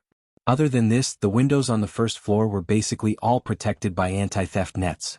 Jing Tan couldn't find a place to enter. Since there was no chance on the first floor, he would look for it on the second floor. Jumping onto the wall, Jing Tan walked around and finally found a small window on the side of the wall. The glass window was half open, and the other half was blocked by a screen. However, the screen could only block insects, not cats. Jing Tan estimated the distance from the wall to the other side. He tiptoed and kicked his hind legs to jump over. Jing Tan had mastered the skill of jumping over walls and windows. Therefore, Jing Tan was very confident in this jump. However, the small window looked quite ordinary, but when Jing Tan put his paws on it, he found that it was slippery. If it wasn't for his quick reaction to kick a few times on the wall and hook his front paws on the metal net on the screen window, he might have fallen. Falling from the second floor wasn't a big deal for a cat. However, the gap between the house and the wall was a drainage ditch. Originally, there were some stone slabs above the drainage ditch. However, the stone slab facing the window wasn't where it should be. Someone had moved it to the side. Climbing onto the narrow windowsill, Jing Tan stood firmly on the screen window. He looked at the drainage ditch below and cursed the person who moved the stone slab away. That was close. He almost fell. Although falling from the second floor wasn't a big deal, if he fell into the drainage ditch, he would probably get wet. Moreover, it would be full of smelly water. Maybe someone would pee and spit in it. Moving his gaze back, Jing Tan looked at the narrow windowsill again. Different from what it looked like, the windowsill was covered with a layer of smooth hard material. It also had a slight downward curve. It was easy for a cat's paws to slip on it. Fortunately, Jing Tan's paws were slightly harder and stronger, so he had a chance to climb up. Otherwise, he would have slipped down. Pulling open the screen window, Jing Tan looked inside. It was a bathroom. At this time, it was considered modern and very clean. This made Jing Tan wonder if the owner of the house was a clean freak. Coming to the bathroom door, Jing Tan listened carefully to the movement at the door. He didn't hear any footsteps or voices. Jumping up and turning the handle of the bathroom door, Jing Tan walked out. Knowing that the owner of the house was abusing cats, Zheng Tan had to be careful. He didn't want to be careless like when he jumped out of the window. The house was tidy. This person's life was obviously different from the tattooed man. There were no cameras around. The living room was clear at a glance. There were 3 rooms, but unfortunately all of them were locked. Zheng Tan couldn't get in at all. After walking around and finding nothing, Zheng Tan went back along the original route. In the yard, the cat was no longer there. The hole in the flower bed had been filled again. However, it was just a cat. Unlike Zheng Tan, it couldn't be more detailed. Many places were just filled with a layer of soil. The hole could still be seen. Zheng Tan helped to fill in the hole. Back at Tsinghua University, everything was as usual. After sending little Pomelo to school in the afternoon, Zheng Tan prepared to go back to the internet and watch some movies. "Hey Black Charcoal, I'm so happy to see you. Help me open the door. I forgot to bring the key." Air Mao was carrying a lunchbox and a few bags. He stood at the door downstairs. At this time he didn't see anyone coming in or out of the building. He was waiting for Zheng Tan. Since he didn't plan to go out for a walk, the cat tag hanging around Zheng Tan's neck wasn't hidden on the tree. Looking at the person who had just eaten his first meal of the day, he jumped up and swiped the access card. Zheng Tan went upstairs in front of Air Mao. Just as he passed the 3rd floor, Zheng Tan suddenly realized that Air Mao didn't even bring the access card. Did he have the key? So Zheng Tan, who had already walked to the corner between the 3rd and 4th floor, stopped and looked over there. In front of the door, Air Mao put the things in his hands aside and dug into his pockets. He didn't take out the key. Instead he took out an iron ring. The iron ring wasn't closed. It was made of iron wire. Air Mao broke the iron wire into a cross and inserted it into the keyhole. Zheng Tan was shocked. "Pick the lock?" *CK. Chapter 168. There was no lock on the metal door, only a wooden door. The wooden door was a relatively common lock, so it was no challenge for Air Mao. Zheng Tan did not know how long Air Mao took to unlock the door.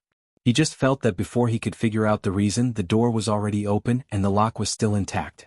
In the past, Zheng Tan had only heard of things like master keys.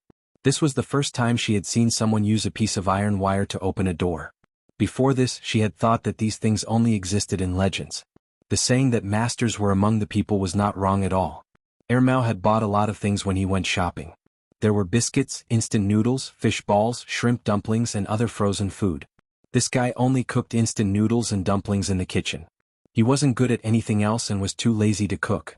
After opening the door, Air Mao first took some unsealed food in. There were too many things, so they would scatter when he put them down. It was not easy to take them all at once. Anyway, it was in front of his house, so Air Mao wasn't afraid that someone would take it away. "Hey, take your cat's paw away. Don't open my things." After saying that, Air Mao took the things in. Zheng Tan pulled his ear and sniffed the plastic bag with the supermarket's name printed on it.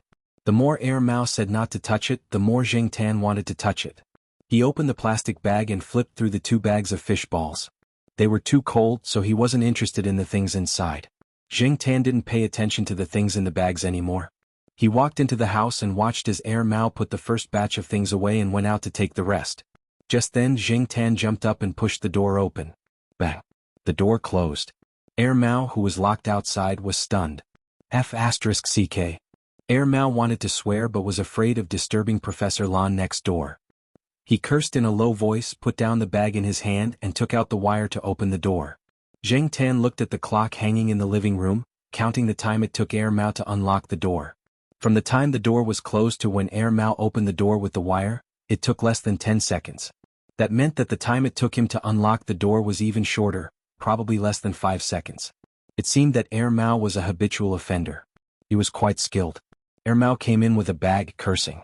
Zheng Tan turned a deaf ear to his words. Zheng Tan really wanted to learn the skill of picking locks, but cat claws were too weak and inflexible, so the difficulty of picking locks was quite high. Air Mao tidied up everything and sat in the living room watching TV and eating his lunchbox. Zheng Tan squatted on the chair beside him and stared at Air Mao's iron wire pocket. He was thinking about how to trick Air Mao into helping him. Being stared at like this, Air Mao found it hard to ignore. The cat in front of him didn't seem to want to eat the food in his bowl. If it wanted to eat, it would have already started barking. "What are you looking at?" Air Mao was chewing rice. A grain of rice was stuck to his chin. "This?" Following Zheng Tan's line of sight, Air Mao took out the iron wire from his pocket. The iron wire was already placed around the city wall. Air Mao seemed to have found someone to show off to. What's wrong? Do you admire my lock-picking skills? Hey, this kind of lock can be opened with just an iron wire. Air Mao bragged for a while, his saliva flying everywhere. Tan stepped back in disgust. Have you heard of tinfoil picking? Someone said that a piece of tinfoil can open the locks of an entire neighborhood. Although it's a bit exaggerated, tinfoil is indeed a good tool. Also, different locks may look similar, but they may require different tools to open. Here. Air Mao took out a small leather bag from the inside pocket of his jacket. Hey, this is my treasure bag. With this, I can open most of the locks in the school, not to mention all the locks in the school except for the electronic locks. Tan was just thinking that this guy wasn't invincible when Air Mao added another sentence. There's another set of tools for the electronic lock. Unfortunately, I didn't bring it with me. Tan was speechless. What exactly did Wei Ling's junior brother do in the past? Did he have a black file or something?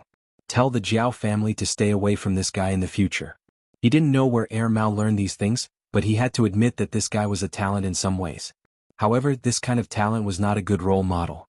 It was easier to label him as a bad guy. However, for Tan, there was no absolute standard for judging a bad guy. If he could help him, he was a good guy. After Air Mao finished eating, he was about to lie down on the bed to sleep. Just as he lay down, Tan grabbed his sleeve and dragged him out. His cashmere sweater was hooked up. I'm warning you, don't go overboard. Air Mao covered himself with a blanket. Tan looked around. There was an empty mineral water bottle on the ground. There was no cap. Kaka kaka kaka kaka.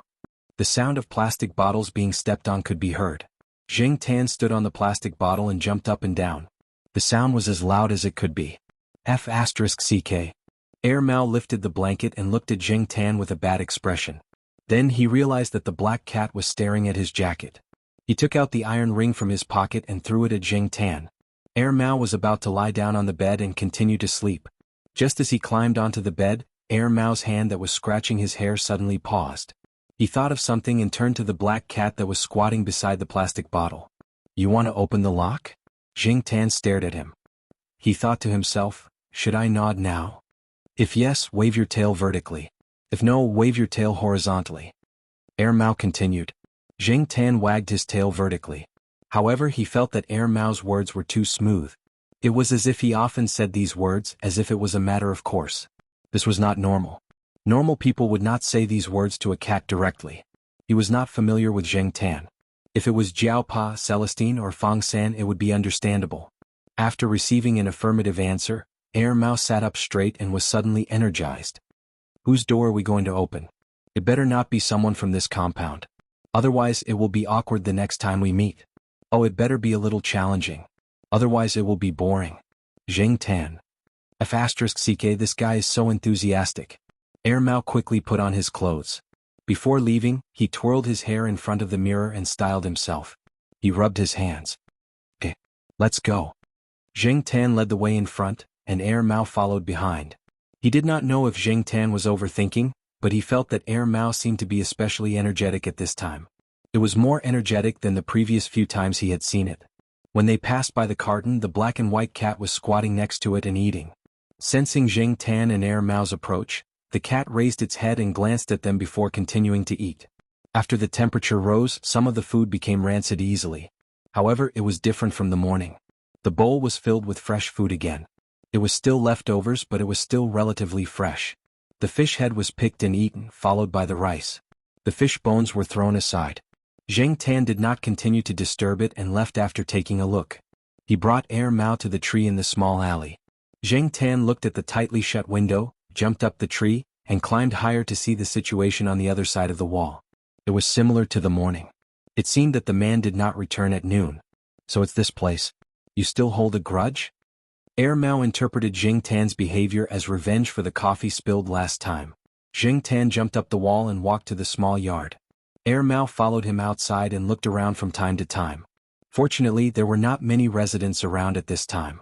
Air Mao followed Tan over the wall and landed in the yard. It did not step on the flower bed but chose a relatively clean place. This way, its shoes would not be stained with mud, and it would not easily leave footprints when entering the house. The lock on the back door of the house was slightly more complicated than the lock on the door of the old house in the eastern compound. However, Air Mao had brought some tools and opened the door quickly. The layout of the first floor was relatively simple. There was also a gym. Those who could afford such equipment were considered to be in good condition in the area. Ermao also saw the cat cage in the kitchen. It just frowned and did not say anything. As for what it was thinking, Jing Tan did not know. When they came to the second floor, there were 3 closed doors. Jing Tan did not care which one to open first. Since the man abused cats, and there were no other suspicious items on the first floor except for the cat cage, it must be in the 3 locked rooms on the second floor. He just had to wait for Ermao's performance. Ermao did not feel nervous about illegally entering someone's house at all. At the same time, it did not have the excitement and liveliness that it had when it first came. It looked quite calm and its behavior was very natural. Ermao did not immediately take out the tools to open the door. Instead, it walked around the second floor and looked at the doors one by one. This should be the bedroom. This is the study. As for this, I don't know. Let's open this first. The lock of this room is also more complicated. It should give us a surprise. Jing Tan did not know how Ermao determined which room was used for what, but it seemed to be quite professional. Although the lock of this room was a little complicated, it did not take too long for Ermao to come prepared.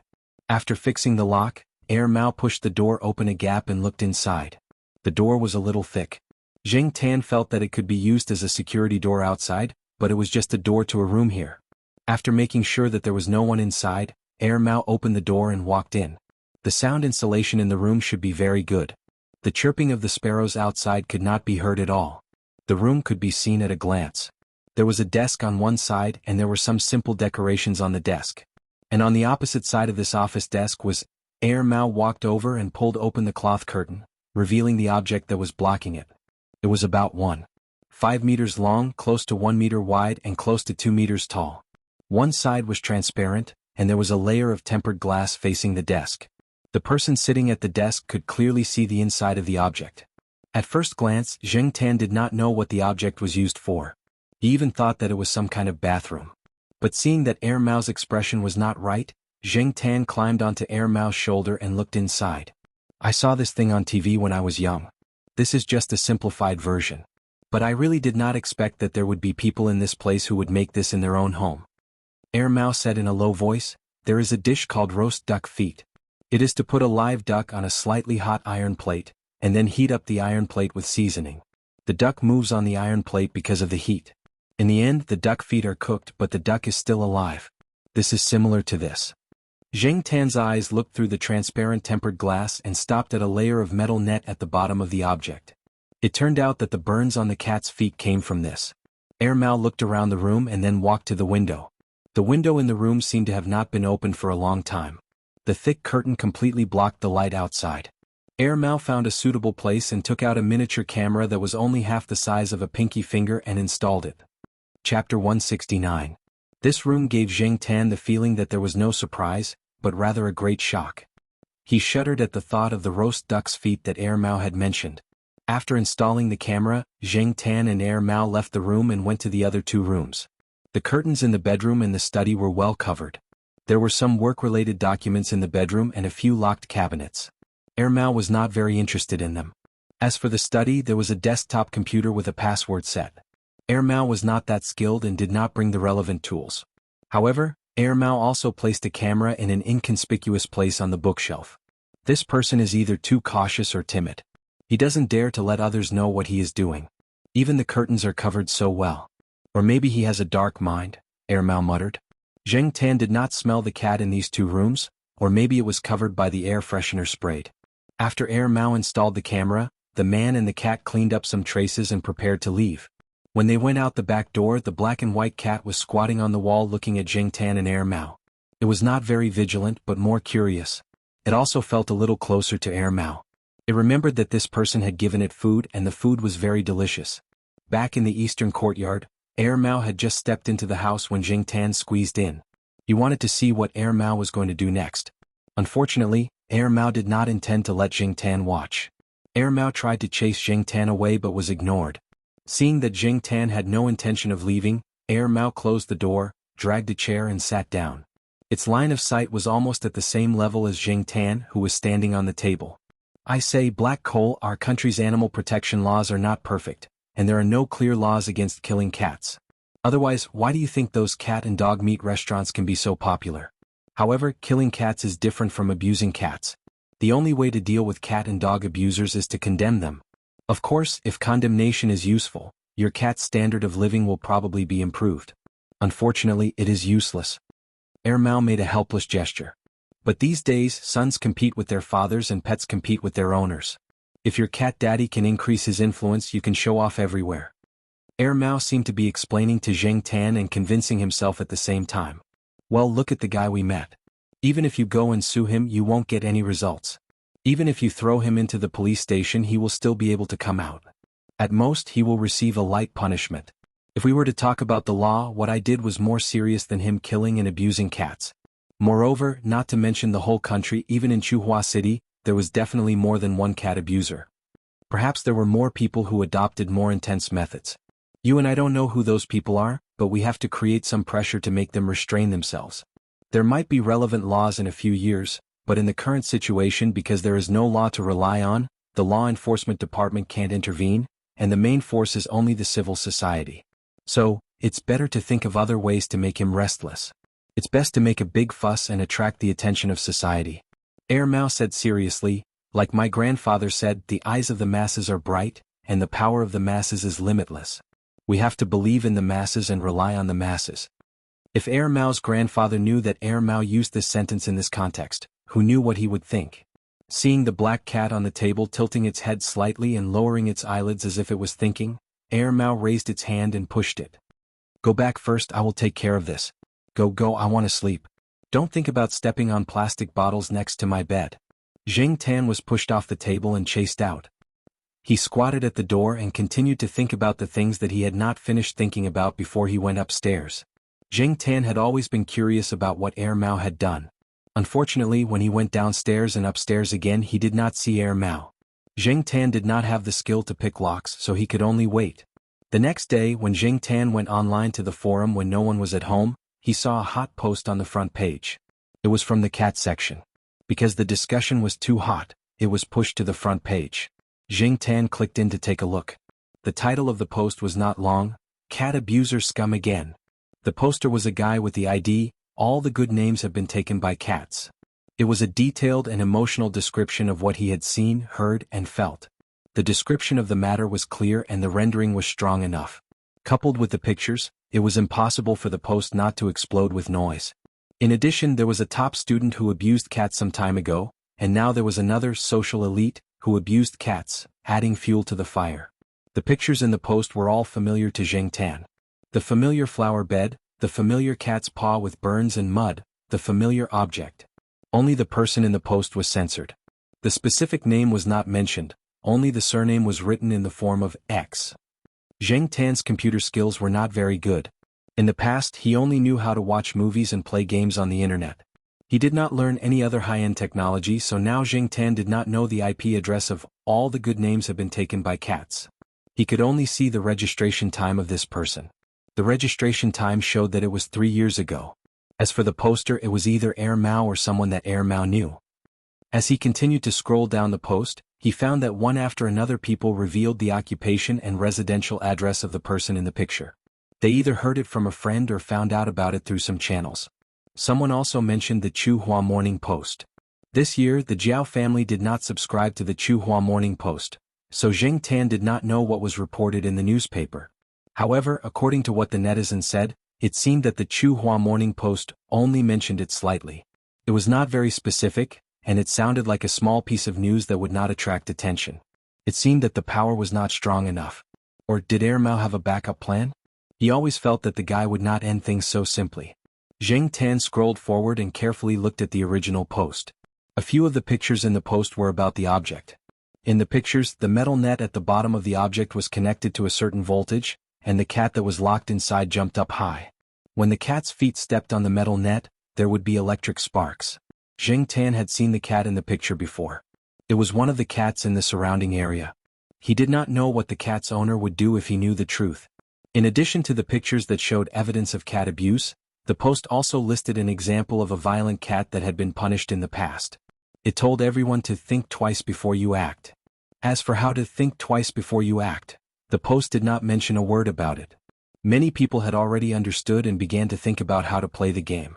Maybe this post was just a temporary post.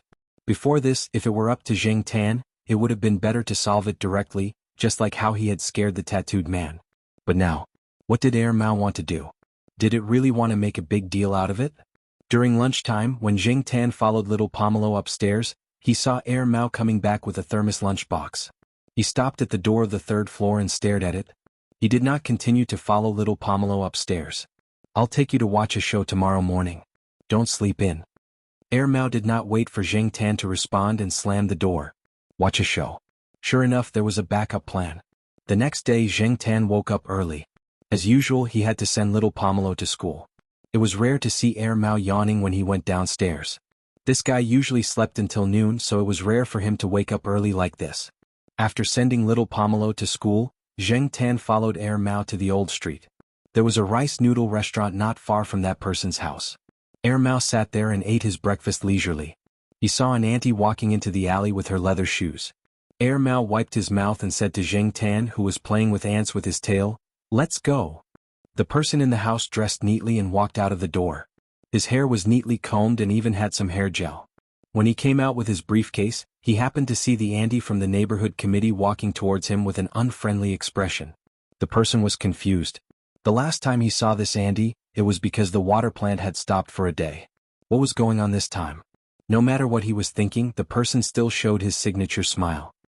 He was about to say good morning, but before he could say good morning, the auntie in front of him sprayed saliva all over his face. Oh, how sinful. How could you bear to do such a thing? You really know a person for a long time without understanding his true nature. You are really morally corrupt, seriously affecting the city's appearance. Jing Tan and Mao hid not far away and watched as the auntie scolded the person. Of course, since she was a person with a job, the auntie scolded in a more elegant manner. She didn't use any vulgar words, but her words ranged from mental health to social harmony, from harm to cats to threats to the country and the people. She didn't stop talking for 10 minutes. Sometimes these auntie were quite cute, Jing Tan thought to himself. After the auntie, a few more people came. They looked like reporters, but as for which newspaper they were from, Jing Tan didn't know. The person seemed to be very impatient. He looked at his watch, pushed away the people blocking him and left in a hurry. Seeing that Mao didn't plan to leave, Jing Tan continued to stay there and watch. Soon, some people gathered around the house. Because there were a few auntie blocking the way, some young people couldn't just barge in, so they simply waited around. Some of the neighbors who lived around didn't understand what was going on. After inquiring about it with a gossipy attitude, they were shocked. They had children in their homes. No one could say for sure if such a person who abused cats would abuse children in the same way. Everyone lived so close to each other, and just thinking about it made them feel cold. He moved here 2 years ago. The original owner sold the house to him, but we don't know him well. We usually don't talk to him. Several other residents around quickly cleared their names, saying that the people who lived here were very good people, different from the cat abuser. More and more people came over, and a large part of them were groups that loved cats. This alley, which was not wide to begin with, was full of people, including reporters. Of course, some people came purely to join in the fun. At the other end of the alley, a police car was parked. 2 people in police uniforms were standing by the car door. They had just received a call saying that there was an illegal gathering here. But looking at the situation now, after understanding the reason, it seemed that the situation was a bit complicated. The policeman near the car door sighed and said, "You stay here first. I'll go buy a pack of cigarettes. I want to go to the toilet." The other person rolled his eyes. "My mother-in-law is there. She loves cats. Don't you see that she's filled with righteous indignation now? I'm not very good with words. If I make her unhappy, the situation will be more serious. Brother, please help me. Let your wife come over and take her back." "Forget it. My wife likes cats more. With her temper, she'll probably make me kill the cat abuser."